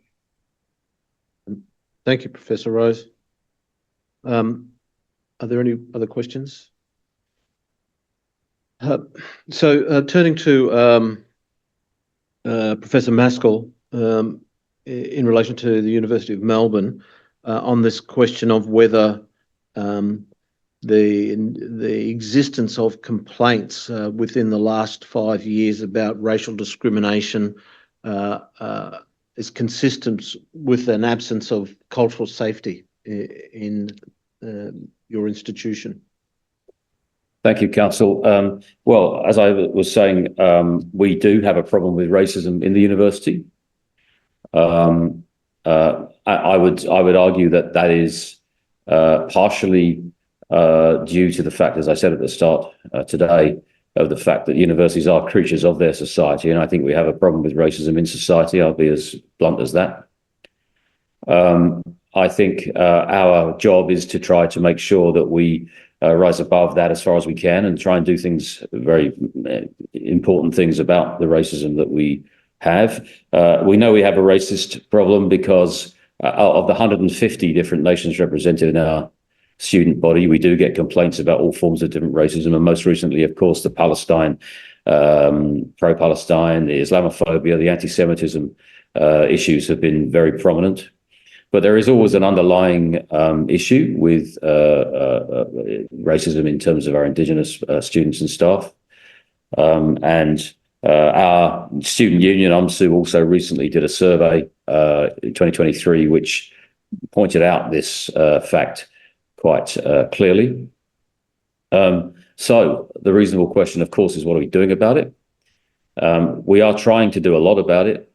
We have just finished a consultation period about a commitment that we've made in our university strategy at the highest level to try to make the university safe for all different groups of people. That consultation is going to lead into the development of our racism action plan, which is the work on that is well advanced, actually, and we're hoping to be able to launch that quite soon. And Barry Judd, who's there with you in the room, has been involved, heavily involved in that work, and I'm sure that he would want to say something when I've finished. We also have an Indigenous cultural education program for all staff. It's a university-wide program that staff are asked to take part in. We have just started working with the Yoorrook Nation through the Manara Centre for Regional Excellence, which is a project that we're working with Uncle Paul Griggs and the Manara team up there to deliver, and trying to develop there an anti-racism micro-cert, for example, which will be delivered by the Yoorrook people, and in fact could be a commercial outcome for them as well in those terms. So this is a flavour of a few of the things we're doing. We have other things on the go. We have Muruk Barak in the university, which is our place run by Indigenous people. Inala Cooper is the director of that, where Indigenous students have a safe place to go. And that's we're increasing our support for that, and in fact moving it into another part of the university in a brand new building in the new student precinct area, so right in the heart of the student areas of the university. We've also started up our Indigenous Knowledge Institute, which is a place where we can gather in a lot of Indigenous knowledges and give it real presence. And that's enabled us also to start giving senior Indigenous people professorships and PhDs based on Indigenous knowledge, rather than just on sort of what you might call Western knowledge. I think that's an interesting move to try to elevate the idea that Indigenous knowledge is as good as or better than some other knowledge systems in our university. We're also repurposing the ex-Vice Chancellor's residence as a place. We're going to be building a place to keep some of the Indigenous collections that we look after for the owners in different parts of the country. And next to that is the old Vice Chancellor's residence, which we're going to repurpose as a place where the Indigenous people from those areas can come and stay and feel safe, and also to fence up a part of the garden there as a ceremonial place where they can do ceremony and feel safe again and comfortable in that. So they're the kinds of things that we're doing. There's quite a lot of work going on. I hope beyond hope that we are successful in reducing the racism dramatically. Whether we'll ever get rid of it or not, I can't be terribly optimistic about that, because I think there will always be bad people with those kinds of attitudes. I wonder if Barry would like to add something about some of the work we're doing. Yes, thank you, Vice Chancellor. I'd just also say that Australia is not a safe place for Indigenous people. racism is everywhere, including through our higher education sector. It's true that the University of Melbourne has dealt with a number of cases involving Indigenous people over the last several years. We're responding in the ways that the Vice-Chancellor has just outlined, but we're also responding by improving our capability within human resources to deal with such cases. And from this year, we stood up an Office of Indigenous Employment and Development staffed by quite senior Indigenous HR specialists to help the organisation and our staff members and students potentially deal with issues of racism as they emerge. We're also working on, I think Duncan mentioned the anti-racism framework work, which I'm heavily involved with. That covers racism for all members of our community, including Indigenous people, and that is very important because I think we're signalling to our community and the world that racism is unacceptable. So we're making that commitment. We're also standing up a Indigenous education framework which will across the university provide specific training modules to our staff members, but also importantly provide a peer support network for our Indigenous staff members to come together on an annual basis and talk through the issues that are impacting them in the workplace and, you know, collectively support each other through difficult issues. Right, because you've got the microphone, Barry, if I could just ask you, do you survey staff and students about the forms or that type of racism? Has that been done? To understand, I mean, Professor Maskell's actually noted that there is racism, and we know that comes in many shapes and forms. And I'm just wondering if you've done to start off with, what does that look like for people? We've recently done some survey work in shaping up our anti-racism framework. That included Indigenous staff and students who were surveyed. The experience that came out of those results were not great. Part of the feedback was that Indigenous staff and students were feeling very flat and unloved as a result of last year's referendum result. There was a high level of disengagement from the survey because people have had enough. Again, this is perhaps a reflection of our organisation, but society more broadly. As the Vice-Chancellor said, our student union surveyed students about racism and created a fairly comprehensive report about that, which the university is taking note of. And as part of my work, we have committed to an annual Indigenous student barometer and considering at the moment doing the same thing for Indigenous staff. One of the difficulties, I think, or the gaps in our understanding is that we have not collected data on racism systematically. It's been done here and there. It's been done by student groups and associations, but it needs to be done systematically by the university, and it needs to be done over time so that we can build a really detailed picture of what it looks like and therefore how to deal with it. I think that's a really good practical thing that all the universities could do. And it's a bit, if you haven't collected the data, it's a bit brave to say that you're addressing racism within your university. Thank you, Commissioners. Professor Pickering, I might turn to you now with the question in relation to the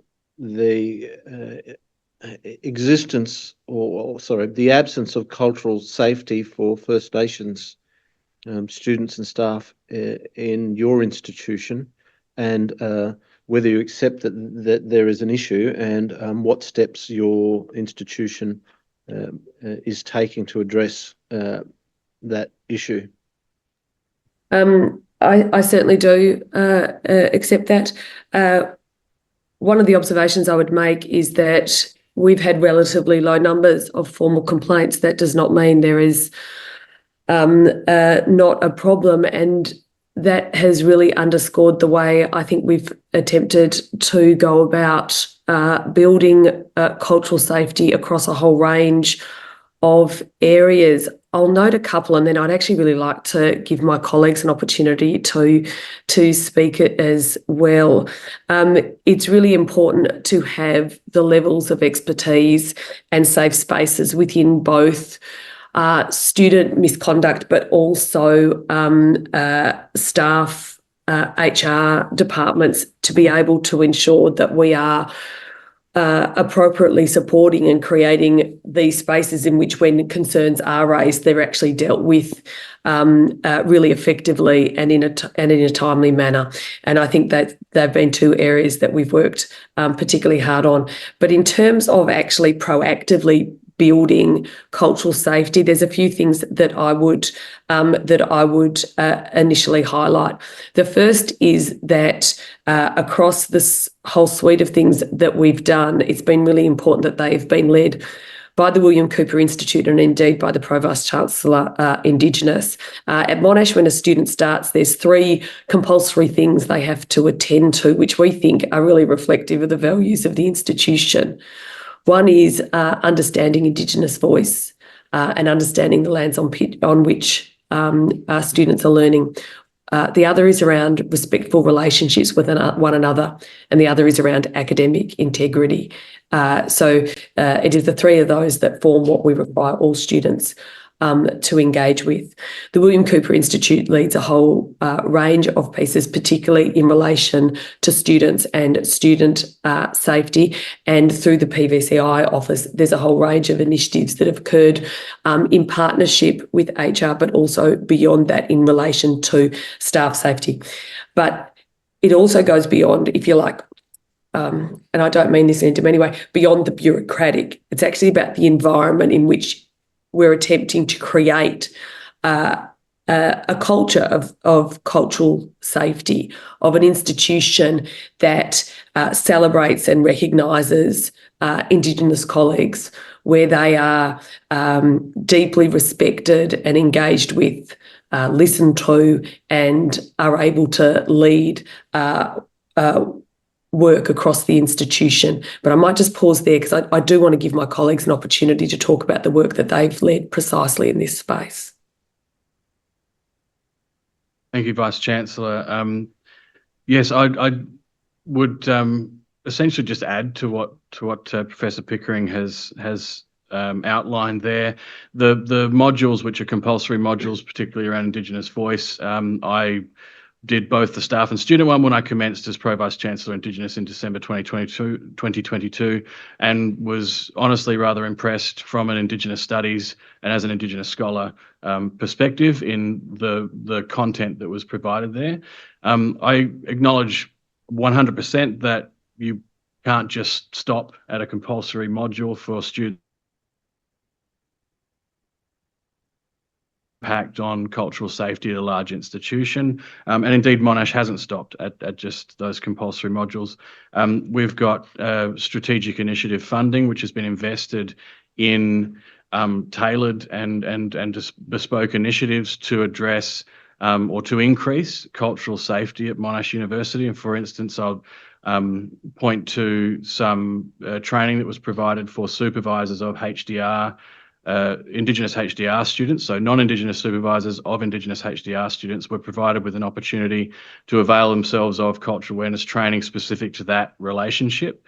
That initiative was also offered to supervisors of Indigenous staff, so that we can build the capacity of those non-Indigenous people at Monash University.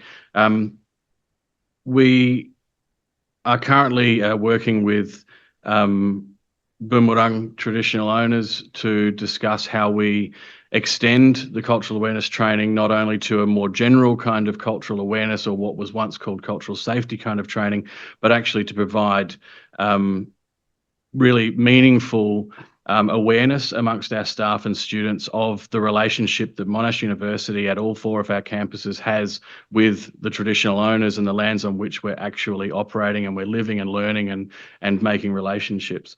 That's a work in progress, but I'm excited with the progress that's being made on that front. Could I just add, and this is again in addition to Professor Pickering's point about the general sort of culture. It's my personal view that all of these initiatives, as good as they may be and as successful as they may be, particularly in the short term, I don't think we're going to solve some of the underlying factors that we've acknowledged throughout this hearing already today, in our society and in our institutions, not just Monash, not just in higher education, unless we change the culture within these institutions. And so I'm incredibly committed and well supported by the university to increase, say, our Indigenous staff numbers in both professional and academic roles. I believe honestly that when we increase the number of Indigenous academics who are operating within our faculties, we start to normalise our presences in these higher education institutions. Our knowledges, our perspectives, our lived experience gets built into the decision-making and the very fabric of what's being taught at institutions and the way that we're operating professionally and as a public institution. And so we've got a number of initiatives that are aimed at building our capacity, to building our staff numbers. I'm very excited to say that we actually surpassed our aspirational target for Indigenous employment in March 2024. We're making a lot of progress on that front. Obviously, there's still a lot to do. And look, a number of these initiatives that I mentioned have been included in the submission, and I'm happy to speak to them if requested by any of the commissioners or yourself. But under ISSP guidelines, institutions are supposed to reach 3% Indigenous staffing. Now, I don't think, are any of the 3 institutions here reaching 3%? We have not reached 3% at this stage. We've set out stepped targets in order to reach 3%. In order to reach national population parity by 2030. The target that we met in March 2024 was one of those targets that was stepping us towards 3.5% by 2030. So it looks positive on that front, noting we can't just rest on our laurels now. But you haven't met the ISSP target for... We haven't met the 3% yet, no. Probably a couple of things that I would add to both of those questions, if I may. The first one, obviously, Tristan's covered off on the really tangible things that we've done in the cultural safety space. But I guess for the 2 years before Sharon became the Vice Chancellor, I reported into her. So I was fortunate enough to have a really close working relationship with her. And at the end of 2021, when you took over as DVCE, you said, we're going to reshape Orientation Week. And so with that, she said, what would you like to see? And I said, well, how good would it be to have First Nations people celebrated and profiled as part of our orientation activities? And so we went about getting some really big names in, and we got Uncle Stan Grant, we got Kathy Freeman, we got Adam Goods, Eddie Betts. And what really struck me and what really came out organically, I guess some of the questions from the students, but also what they wanted to speak about was their experiences of racism. I think that had a really big impact on the broader student body as well, seeing these, Indigenous heroes up there talking about, the impact of racism on them throughout their careers and, in their professional life was, really, really powerful. So I think that's probably a soft thing that we've done, which was amazing. But we also had the opportunity to take Sharon up to, so I'm Yoorrooks, I'm a James, so my great-grandfather is Thomas Shadrach, I'm and Ada Cooper, and then I've got links to the Briggs line as well, Boonwurrung and Trullway. So We wanted to take Sharon up to Rumballar, actually, just to give her a bit of a grounding on, like, you know, some of the barriers and some of the really practical things that we're facing as a people. You know, health service delivery, lack of training. It goes to your point, Commissioner, around, you know, whilst we'd love to get that 3% staff number, we're also really mindful that we don't want to cannibalise the professional Indigenous employment market as well, because we know that, you know, ACOs are right at the face of service delivery. So that's one thing that we wanted to build into our Indigenous employment policy and procedure. So we've actually got the ability for our professional Indigenous staff to take secondments or go and work at an ACO. So we can, you know, provide some, I guess, you know, skills where required. And I guess that's us trying to think outside the box around some of the other measures that we can put in place to, address racism, but also support community in that sense. Can I just ask, how do you all address racism if you haven't done the survey and you don't know what types of racism there is? Like, how can you address it if you don't ask the question of the forms of racism that are in the universities? Just a question. I hesitate to put you on the spot, Tristan, but you're nodding, and my job is to put you on the spot. You're nodding to Commissioner Hunter's question. What is the answer? How do you know if you haven't asked? Look, I agree. That's a very, very good question, and we have surveyed our Indigenous staff prior to my arrival at Monash University. I was told that was somewhat undersubscribed, the survey. So obviously we need to reevaluate the implementation of those sorts of surveys. I'm not going to try and dodge the fact that no, we haven't got that data. What I can say is that the work that I'm doing and the work that my team is doing, and again supported by the institution, is based on an understanding of the experiences that we've learned through the connections that the William Cooper Institute has with the Indigenous population or the Indigenous student population at Monash University. We hear stories, we learn about experiences that our students and our community are facing, and we respond to them. From my perspective, I encourage my office and my team to work on these sorts of initiatives that are aimed at increasing cultural awareness and cultural safety and eliminating racism on the basis that we have an understanding about the racism that exists through the scholarship and the tomes of scholarship that exist around the experience of racism of Indigenous people in this country and in colonised countries around the world. Can I also add to that? I guess lived experience. You know, Duncan mentioned before that, you know, we're a reflection of what happens in society, and there's not an Aboriginal person in this room that hasn't experienced racism, doesn't know what form it comes in. It can come in lots of different forms. And so I guess you apply a little bit of that lived experience as well to the work.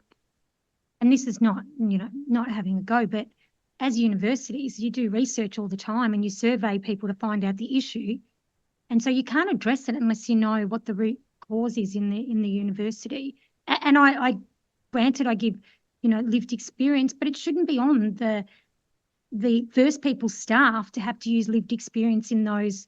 You know, I get that you're able to, the role you play and, you know, the role we all play as First Peoples in whatever role we're in, about bridging those gaps and making, you know, sort of trying to meet middle ground. But unless we know the root cause of what's happening, and it is, I mean, it's fair to say, you know, I'm a Wurundjeri woman here in Melbourne and brought up probably different to you. So your form of what you see is completely different to mine, is even female and male. So unless we know what we're dealing with and consistently surveying, but telling people why we're doing this to address the problem, I can't see people not being involved, because I think that would be a really good, I don't know, it seems pretty simple to me.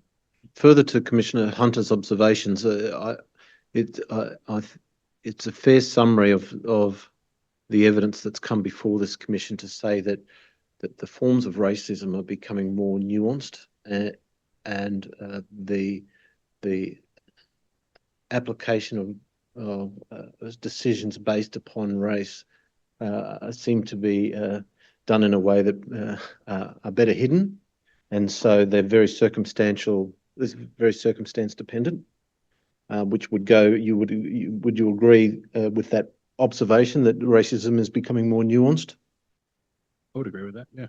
And therefore the notion of having appropriate surveys to identify the mechanisms it seems to be an appropriate step. Would you agree with that? I would agree, yeah.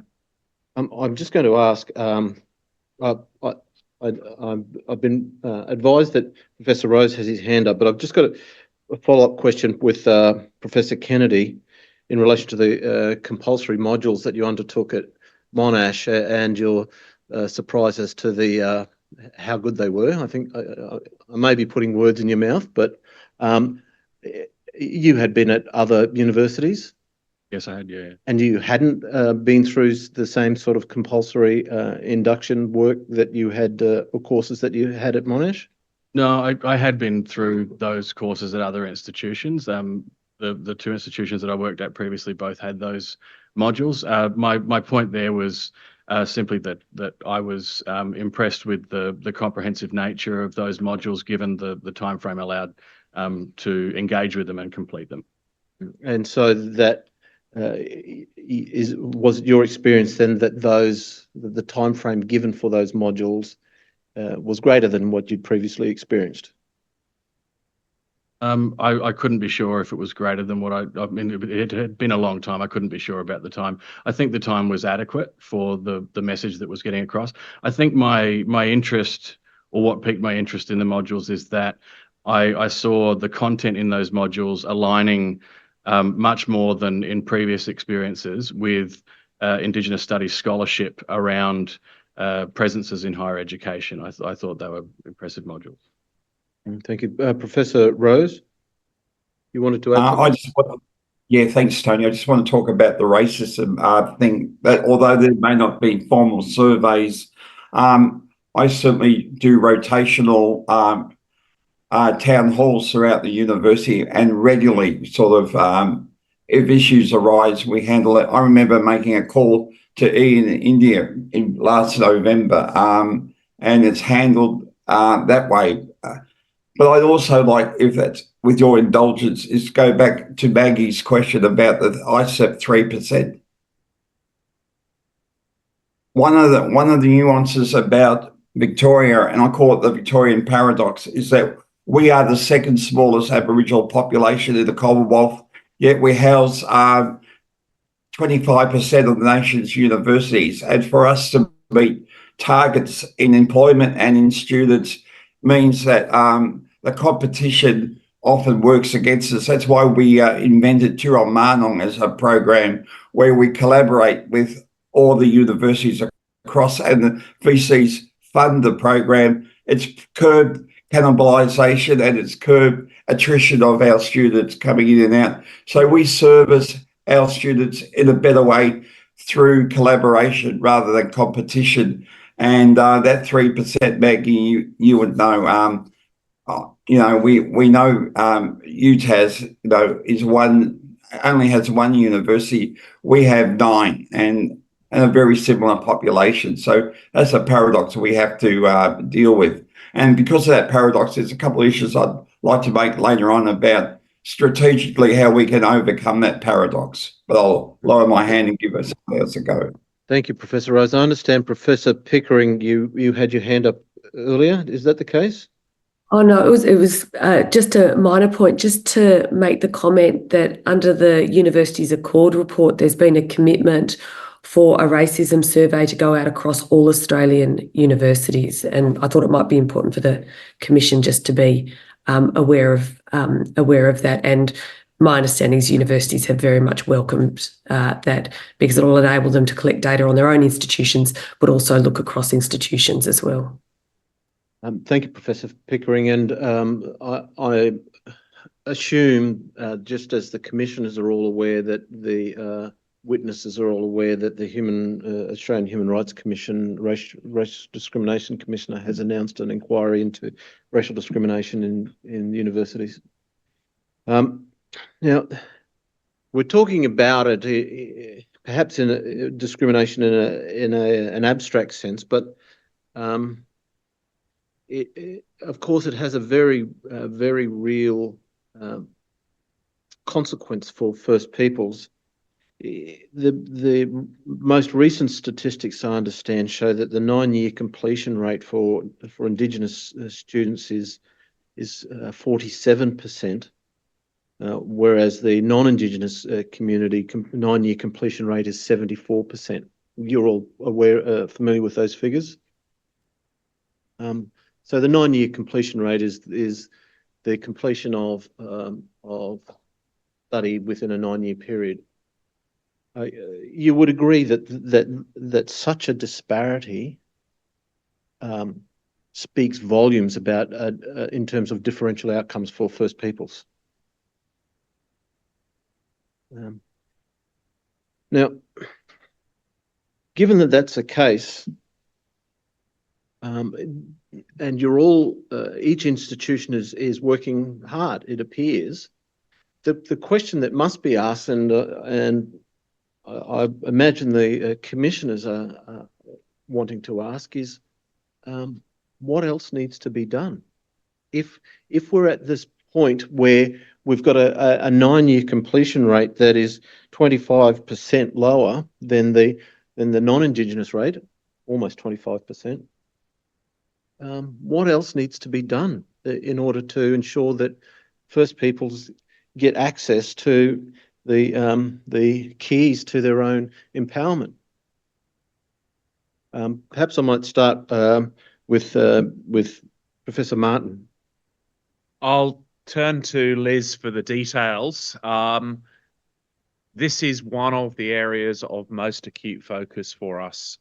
It's recruiting students into university is one thing, ensuring they pass through safely and successfully is probably even more important. And the figures we acknowledge, there are a whole variety of factors that are playing out into thousands of individual stories of First Nation students who come into university with different histories, different backgrounds.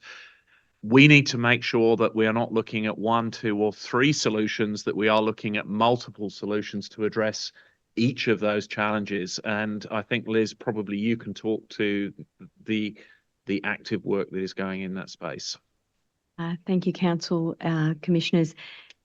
As Professor Martin says, this is not a one-size-fits-all answer, and the headline is that we need to personalise the response to the student to make sure that the student is getting support which suits them in coming from their circumstance. Commissioners may be well aware of the community-based delivery model pioneered by the Institute for Koori Education, and the goal of that program was to empower students to study from community so that they could maintain their links in community and their responsibilities in community while still advancing their study. That kind of approach, that kind of flexible approach where we tailor the program to the student is, I think, particularly important. Interestingly, post the pandemic, we've seen a very marked increase in the number of students who declare themselves as Indigenous and who choose online study. Our work around online approaches to study is generally supports the idea that students choose it because it gives them additional flexibility, because they have other commitments, whether it's community, caring, cultural, work, all sorts of commitments. That opportunity to have a flexible approach to study is really important. That also extends to study support and to assessment, and we need to take a personalised approach to that.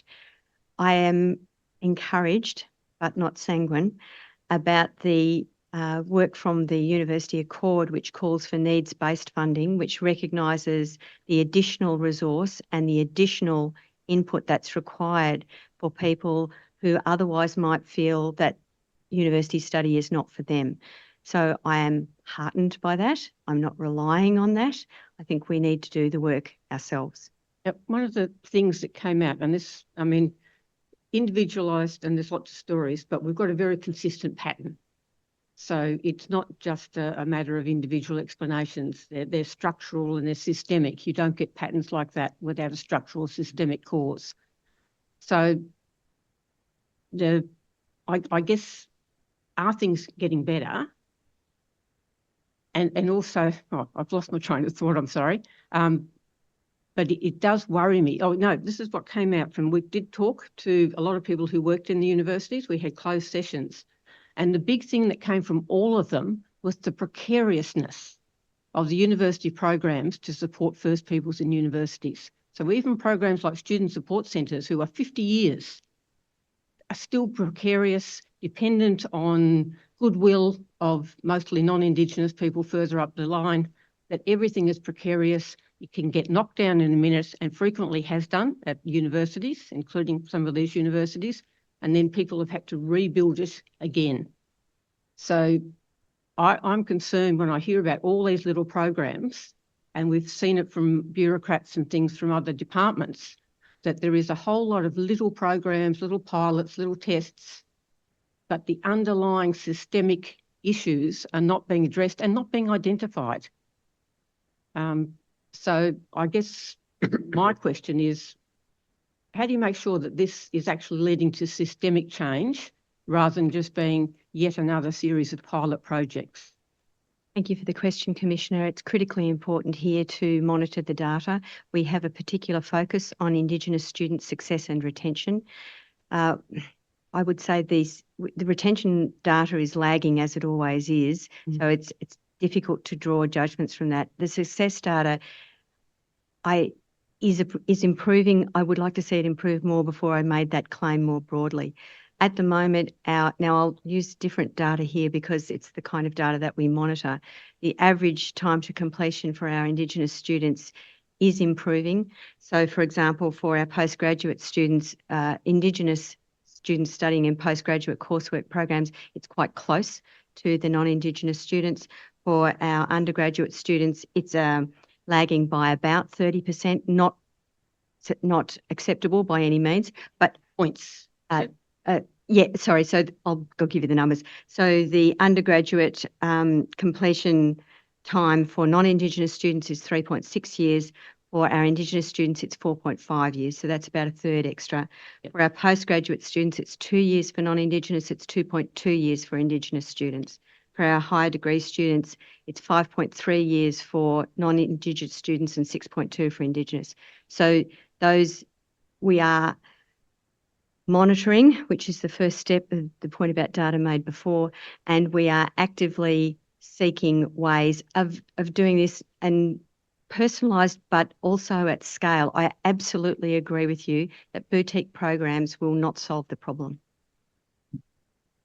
Thank you. Professor Maskell? Yes, thank you. I will ask Barry to give some detail. To the best of my knowledge, our completion rates are up around 84% in University of Melbourne. We have a range of programs to support our Indigenous students, and I would like to think that they are not just here today, gone tomorrow attempts at programs. We had our annual planning day yesterday for the university's big planning process, and over the last few years, we've managed to make sure, especially with the elevation of the Barry into Deputy Vice-Chancellor Indigenous, so therefore has a portfolio of his own within our senior management structure, that has been put into our main planning process. So all of these things are properly supported with budget that's coming out of our main planning and budgeting process. We have access scholarships. We've just launched our NAM scholarship program, and NAM scholarships are not just for Indigenous students, but they are heavily for Indigenous students. And they come not just with scholarship money, transport money as well to get here, but also an enrichment program. And I think that I was first in family to go to university, very different circumstances in England, but the whole business of getting somebody in and then letting them sink or swim is absolutely not what we're about. That's the worst possible way to do this, which is why I think that governments are interested in enrolment figures. We shouldn't be looking at enrolment figures. We should be looking at completion figures. And that goes to the university looking after its students once they come through the front door. And I think that's never more important than with our Indigenous students, especially if they're coming from outside the state, coming off country, needing that kind of deep cultural support in different ways. We have extended bachelor degree programs, professional certificate in Indigenous research, graduate certificate in Indigenous research and leadership. We have the Murra Indigenous Business Program, diploma in general studies. Various different aspects of those are specifically designed to help Indigenous students come into the university. Also pre-degree courses to help the transition into the university. We have, as I said before, the Murra Barak support program. We also have the Williams Centre down at the Fine Arts and Music faculty, and that's been run by Tiriki owners for quite some time now. It's wonderful. I went to the lighting of the William Flame a couple of weeks ago, which is always a great annual ceremony down at the faculty there. We've got other things, for example, as I said, the PhD course in Indigenous knowledge that we've launched. The Atlantic Fellows for Social Equity is an interesting program as well, which is not so much for undergraduate students, but more for people coming in from various different jobs and whatever, and coming in and getting some educational time looking at social equity, supported by the Atlantic Philanthropies. We have the Poach program, which is an Indigenous PhD familiarisation program.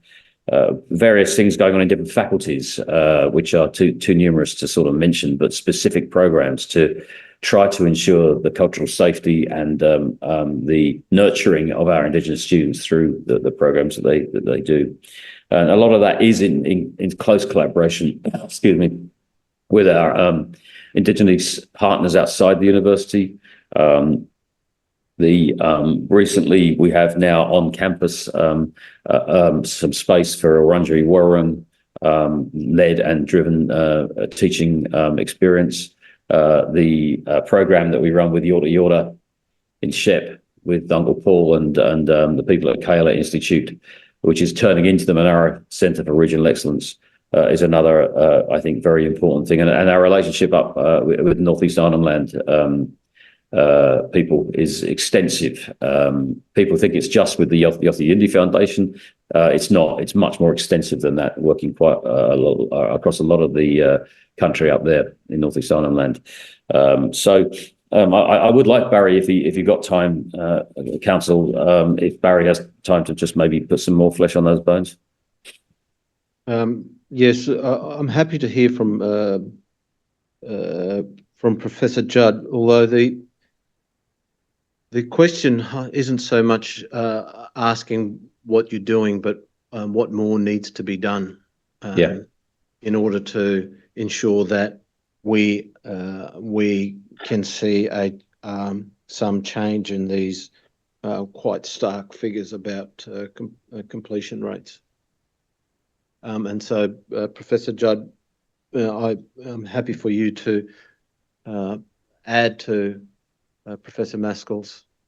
Thank you, Council. If I could just provide a little bit more context by the numbers. The number of Indigenous students has increased by over 200% since 2011, from 174 to 535. Of those, 67 are graduate research candidates, likely the highest in Australia. And over half of our Indigenous students today are enrolled in graduate courses. And we have graduated, I'm pleased to report, not enough, but 1,400 Indigenous students since 1980.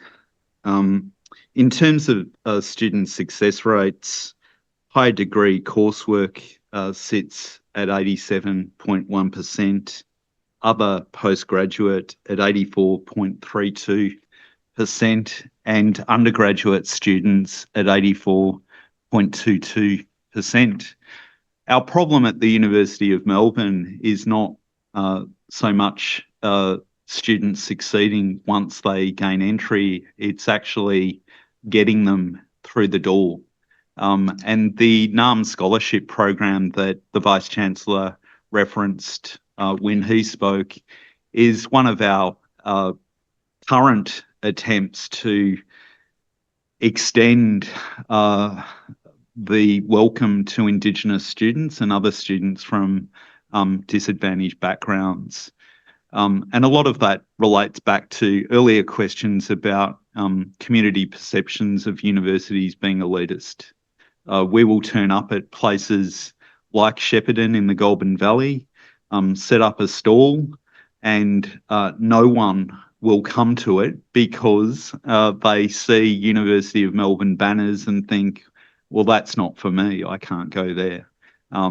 It's not true, but that is the perception, and that's what we're battling. Thank you. Commissioners, I note the time. And I know that Professor Pickering and Monash University haven't had a chance to answer this question, but much of their answer will be in their material that they've provided. There are a couple of questions that I'd like to ask briefly of each of the institutions.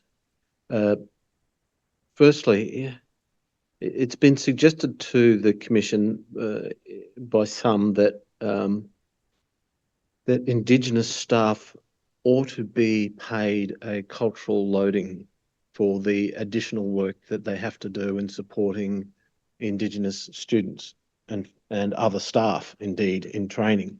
Is there a view that your universities have in relation to that notion of having a cultural loading fee added to a salary package?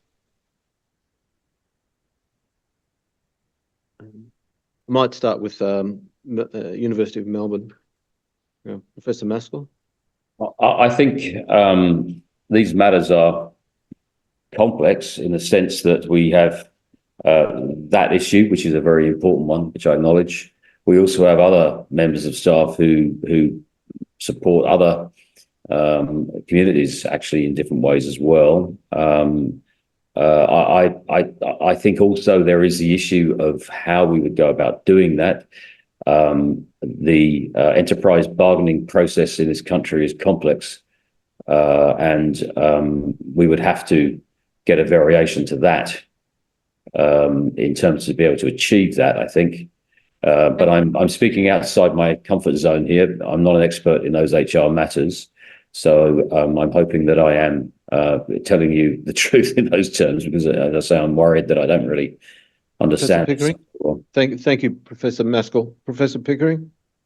This is a question which we've charged members of the Pro-Vice-Chancellor Indigenous Office to examine and to come back to the university with recommendations.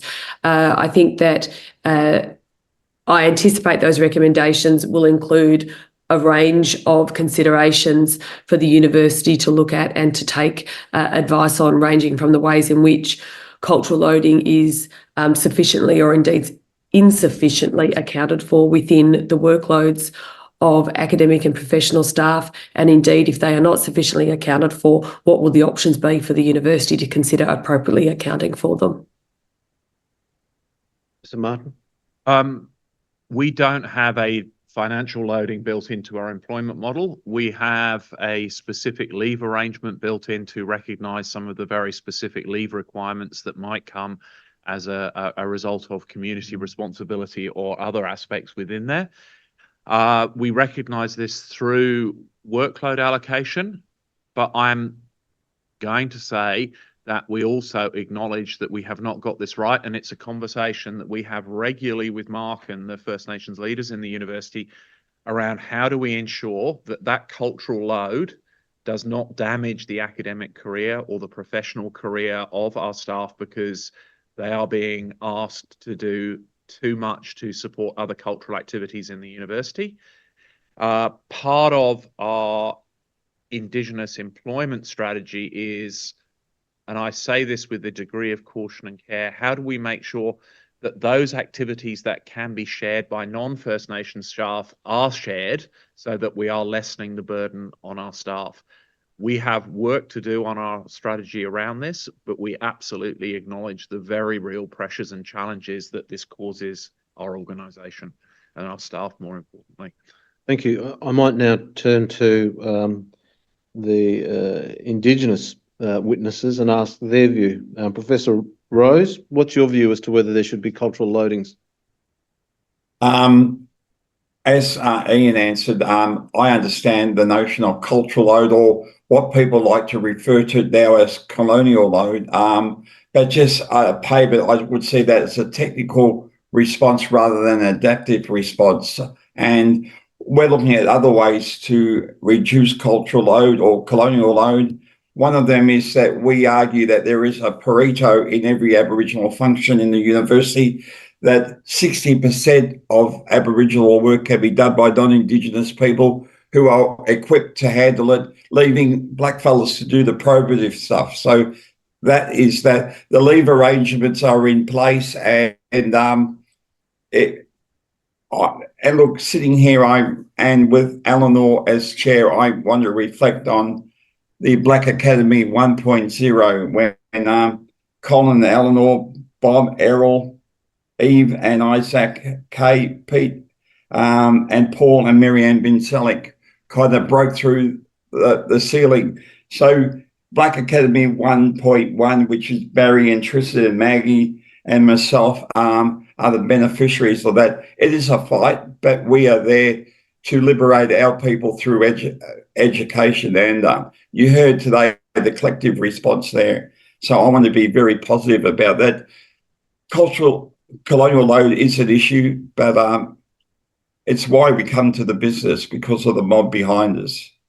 And we learned those lessons from Coolangatta. We learned those lessons from the Black Academy 1.0. I just didn't want to end the day without recognising that, particularly with Eleanor chairing this meeting. Thank you, Professor Rose. Professor Judd? Our strategy, Yoorrook chairing, means working together. So we recognise that everyone in the university needs to come to terms with the fact they live on Aboriginal land, and Aboriginal people are not going away, and they need to be part of progressing the well-being and participation of our peoples. That's kind of our approach to cultural load. We also, I guess, as an Indigenous staff cohort, are in an incredibly lucky position at the moment, with 99 Indigenous academics across various faculties and chancery. And that enables some of the issues around colonial load to be dealt with as we share responsibilities. So in many institutions, you do have situations where there's one or two A-list stars amongst the staff who are high-profiled Aboriginal academics, and they get everything. That's not the case at the University of Melbourne, and we're very fortunate. That includes in Chancery, where I work very closely with Marcia Langton, who is Associate Provost, and now Pro-Vice Chancellor Indigenous, Tiriki Onus. So there's three of us at the top to share the load. It helps. If I can just go back to Duncan's answer, it's a question that I've taken to HR to consider, and we're talking it through. I'm not sure that more money is the answer for everyone. I tend to think it may be a partial solution, and another solution that we might think of is further extending cultural leave. Okay. Yeah. Are you all running profitable institutions? Just a yes or a no answer from. Pardon? Just so it's on the record, please. No, not at the moment. Right, but most of the time, are you? Over the last 40 years, yes. Yep. The last 3 years, no. Okay, thank you. Melbourne? Yeah, over the last lots of years, yes. Over the last 3 years, no, quite big losses. And likewise. And we've talked about aspirations around truth telling. We've heard Melbourne University have started their truth telling and released their first book. Now, for me, a lot of not only, but a lot of the wealth generated from Melbourne came from my ancestral lands, Scooty country, back in the day. And I'm asking the question here today about what is happening in the context of universities around redress for our people. It's one thing to be able to talk about the truth. We've heard a lot about being very conservative around community thoughts around how we deliver university services. But what's happening in the context of redress for our people? I'd like a response from each university, please. We'll start with Melbourne. What's what kind of redress in particular are you talking about? Monetary redress? Well, I mean, it could be that, but other things around what is the university doing. But money could be one thing. Could be land. Melbourne's very, very, very wealthy university, and you've talked about the number of sites that you're located across the state, as other universities have. But our people are still fighting for resources and trying to work with government to enable self-determination. And there's a lot of wealthy institutions, many of them sitting here, and there's others outside of this room as well. So, what does redress look like? Building on the conversation we just had around staffing opportunities as well. Obviously, I think Trav, can I just make when we had discussions, one of the big things that came up was land use agreements. So what land use, the idea was have a land use agreement with the traditional owners of the country on which your university sites are there. What responsibilities and obligations do you have to the traditional owners on which your universities are sited, and especially for the University of Melbourne, from the lands from which a lot of your wealth was drawn? so. Absolutely, a lot of the original wealth of the university was derived from wealthy benefactors who made their money from running livestock on land in the Western District, which was stolen from Aboriginal people. There's no question about that. That's in the book. I think it's a really good question. I don't have an answer straight away. I think we need to go and think about that very hard. I think the redress, I suppose you could call it redress, that's going on at the moment is more to do with how we work in partnership with our community. I'll go back again to the Yoorrook people. We work very closely with that mob on putting money into programs and projects, helping to teach the students up in Shep. The Manara Centre, for example, which is about to be opened. We've put, I don't remember this precise number, but quite a lot of millions of dollars into that to help to build it in partnership with the state government. I know that we have a range of other programs involving putting money into community. I mean, up in North East Island Land, for example, again, we're putting quite a lot of resource into some of the programs that we run or are partnered with people up there in. I feel reluctant to go on about all of those things because it's nothing like enough redress for 170 years of things we've been talking about here. But do you make a commitment to further actioning and doing some investigation? I mean, we're building on you said that one of my elders, Uncle Jim Berg, you referred to, you had moving speech. These are your words. I think you used a bit earlier. Yeah. So how do we translate our people coming and giving their heart, their soul, their aspiration, but also setting the tone around challenging institutions this is a key part of the future of our people. And no disrespect to Aboriginal people across other countries, but when we're talking about redress and we're talking about the wealth that's generated on the back of Victorian traditional owners or Aboriginal people here. Well, I think honestly, Commissioner, that is a very important and profound challenge that we need to think harder about.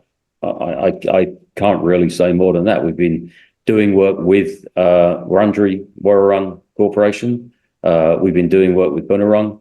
We've been doing work with various other people that our campuses sit on. That work is the start of something, I think. I've been here only 6 years. There's 173 years or 171 years of history here that we need to address. I think that I will take this away, talk with Barry, talk with my council, indeed, about whether we're doing enough in this area. I think that's a perfectly good challenge.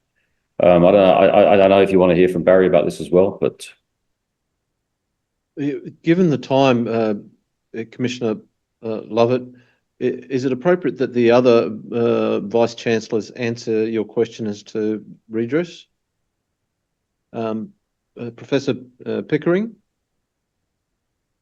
do you recall Commissioner Lovett's question about what are each of your universities doing in terms of redress, and the question from, I think, Commissioner Walter as to the availability or use of land use agreements with the traditional owners as one mechanism for redress? Yeah, broadly, I do recall the question, and I appreciate the question. And I think similar to Duncan, I think it's an excellent question and an excellent challenge.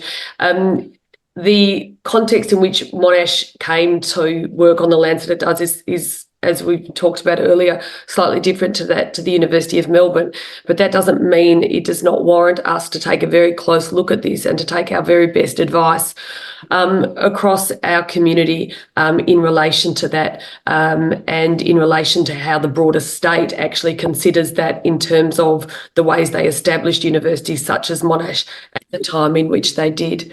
In terms of land use agreements with traditional owners, I actually think that is a really important opportunity for universities to take up. We do work across a whole range of levels in terms of working with local communities. We don't have a land use agreement at the moment, but we are doing quite specific work around parts of our campuses that are being led out of the PVC Indigenous and William Cooper Institute, and we could look to extend on those further. Thank you. Professor Martin? We carry this responsibility twofold. Firstly, we are all creatures of Victorian state legislation, and therefore there is a state responsibility, and we are now autonomous institutions in our own right, and we have that responsibility as well. We have thought deeply about what that means for our institution. A little bit like Monash, some of the relationships are not as clear as they would be for a longer established university. But the idea of thinking how traditional owners groups can use space, land on our campuses in a way that furthers their aspiration is a live conversation for us at the moment. We have an agreement with one around one of our smaller campuses, and Mark is in the early stages of conversation with another around one of our, well, in fact, our largest campus, around actually what that might mean. Does that go far enough? Does this need a lot of further conversation around what this means longer term? Absolutely. But I think one of the parts of redress is how do we make sure that we invest enough to support the educational aspirations of First Nations people, because ultimately that is going to be one of the most powerful forms of redress that we can have if we believe in what we do. So the question is entirely pertinent, entirely relevant. We are only beginning to dip into that journey. Just want to make the point, though, that the ability to generate the profits that you're able to generate the profit when you do make a profit, understand the last 3 years, and maybe COVID's had a significant impact in that, but that is a significant part of redress. And I understand the proposal you're talking about around using, existing infrastructure for events and gatherings or learning. But I mean, we can't shy away from, access to our people being able to self-determine, through a potentially profit. Then our people can, maybe send our people to the university to be able to study again. This is about Victorian traditional owners. This is not just everyone coming here and getting an opportunity to learn. This is, we're talking, in the realms of native title and things like that. It's a very complex issue. We Victorian traditional owners take that very serious. And we're looking to make sure that our people in Victoria, our people can ultimately prosper in their lives. But we also don't want to be taking away from the broader aspirations around Aboriginal people and Torres Strait Islander people across Australia. But we've got a different priority lens for us people here on our countries as they would on their countries in another state. Thank you, Commissioner. I have one more question that I will ask this afternoon, and I might start with Professor Martin.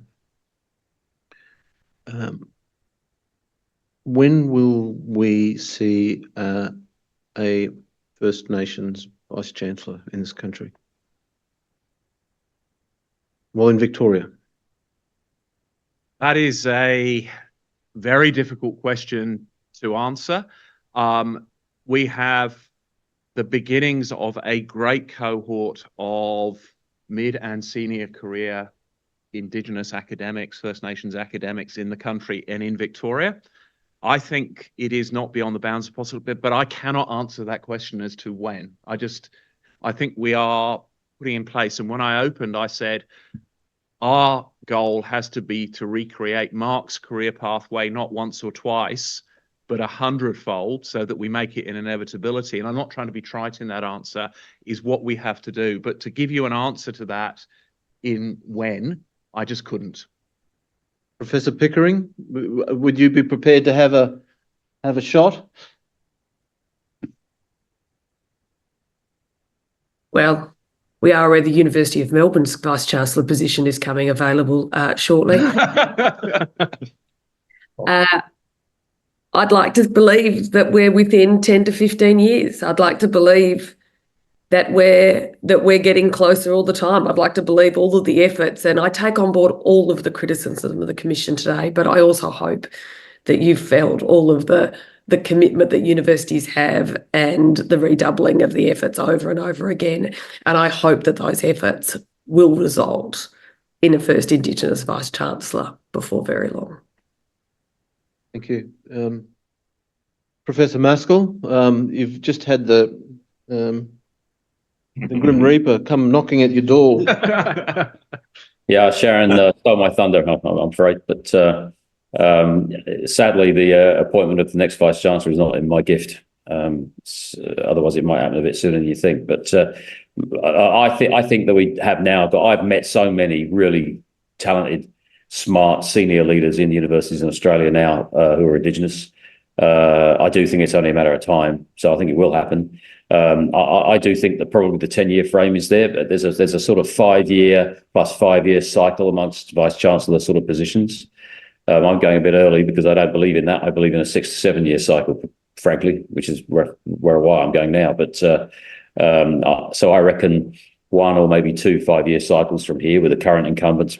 I think we will see a Australian Indigenous Vice-Chancellor. Whether that's in Victoria or not, I don't know, but I would very much hope it would be. I ask that you leave detailed handover notes. Commitments that you've made here today. Thank you. Commissioners, are there any other questions of these witnesses? My mic wasn't on. I'll just reiterate that. Please leave detailed handover notes in your transition, to particularly around the commitments that you've made here today. Asking if you could do that, please. I'm absolutely clear about that. Trying to promote the issues that we've been talking about today has been a very major part of my life as Vice-Chancellor here. And I would be very disappointed if the work that we've been doing was to lose momentum. My only thing was we didn't have time to address universities' responsibility in training frontline workers. We know for First Peoples in Victoria, most of the places they experience discrimination and further disadvantages in working with teachers, hospitals, health. But we do have some information from your RFIs, so we will be looking very closely at those because we have heard repeatedly, even today, that teachers do not feel they're coming out and social workers either coming out of universities equipped to work well with First Peoples.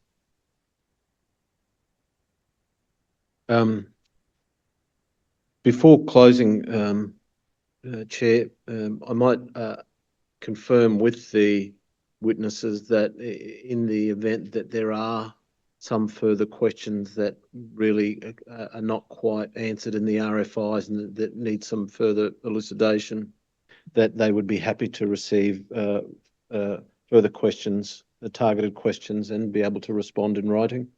Yes. Yes. Thank you. Chair, I thank the Commission for sitting so late this afternoon. It's a big panel and there are a number of issues to cover, and there still remains more that we can't get to this afternoon, but that concludes the evidence for today. Thank you. I just want to say a couple of things before we adjourn the Commission today.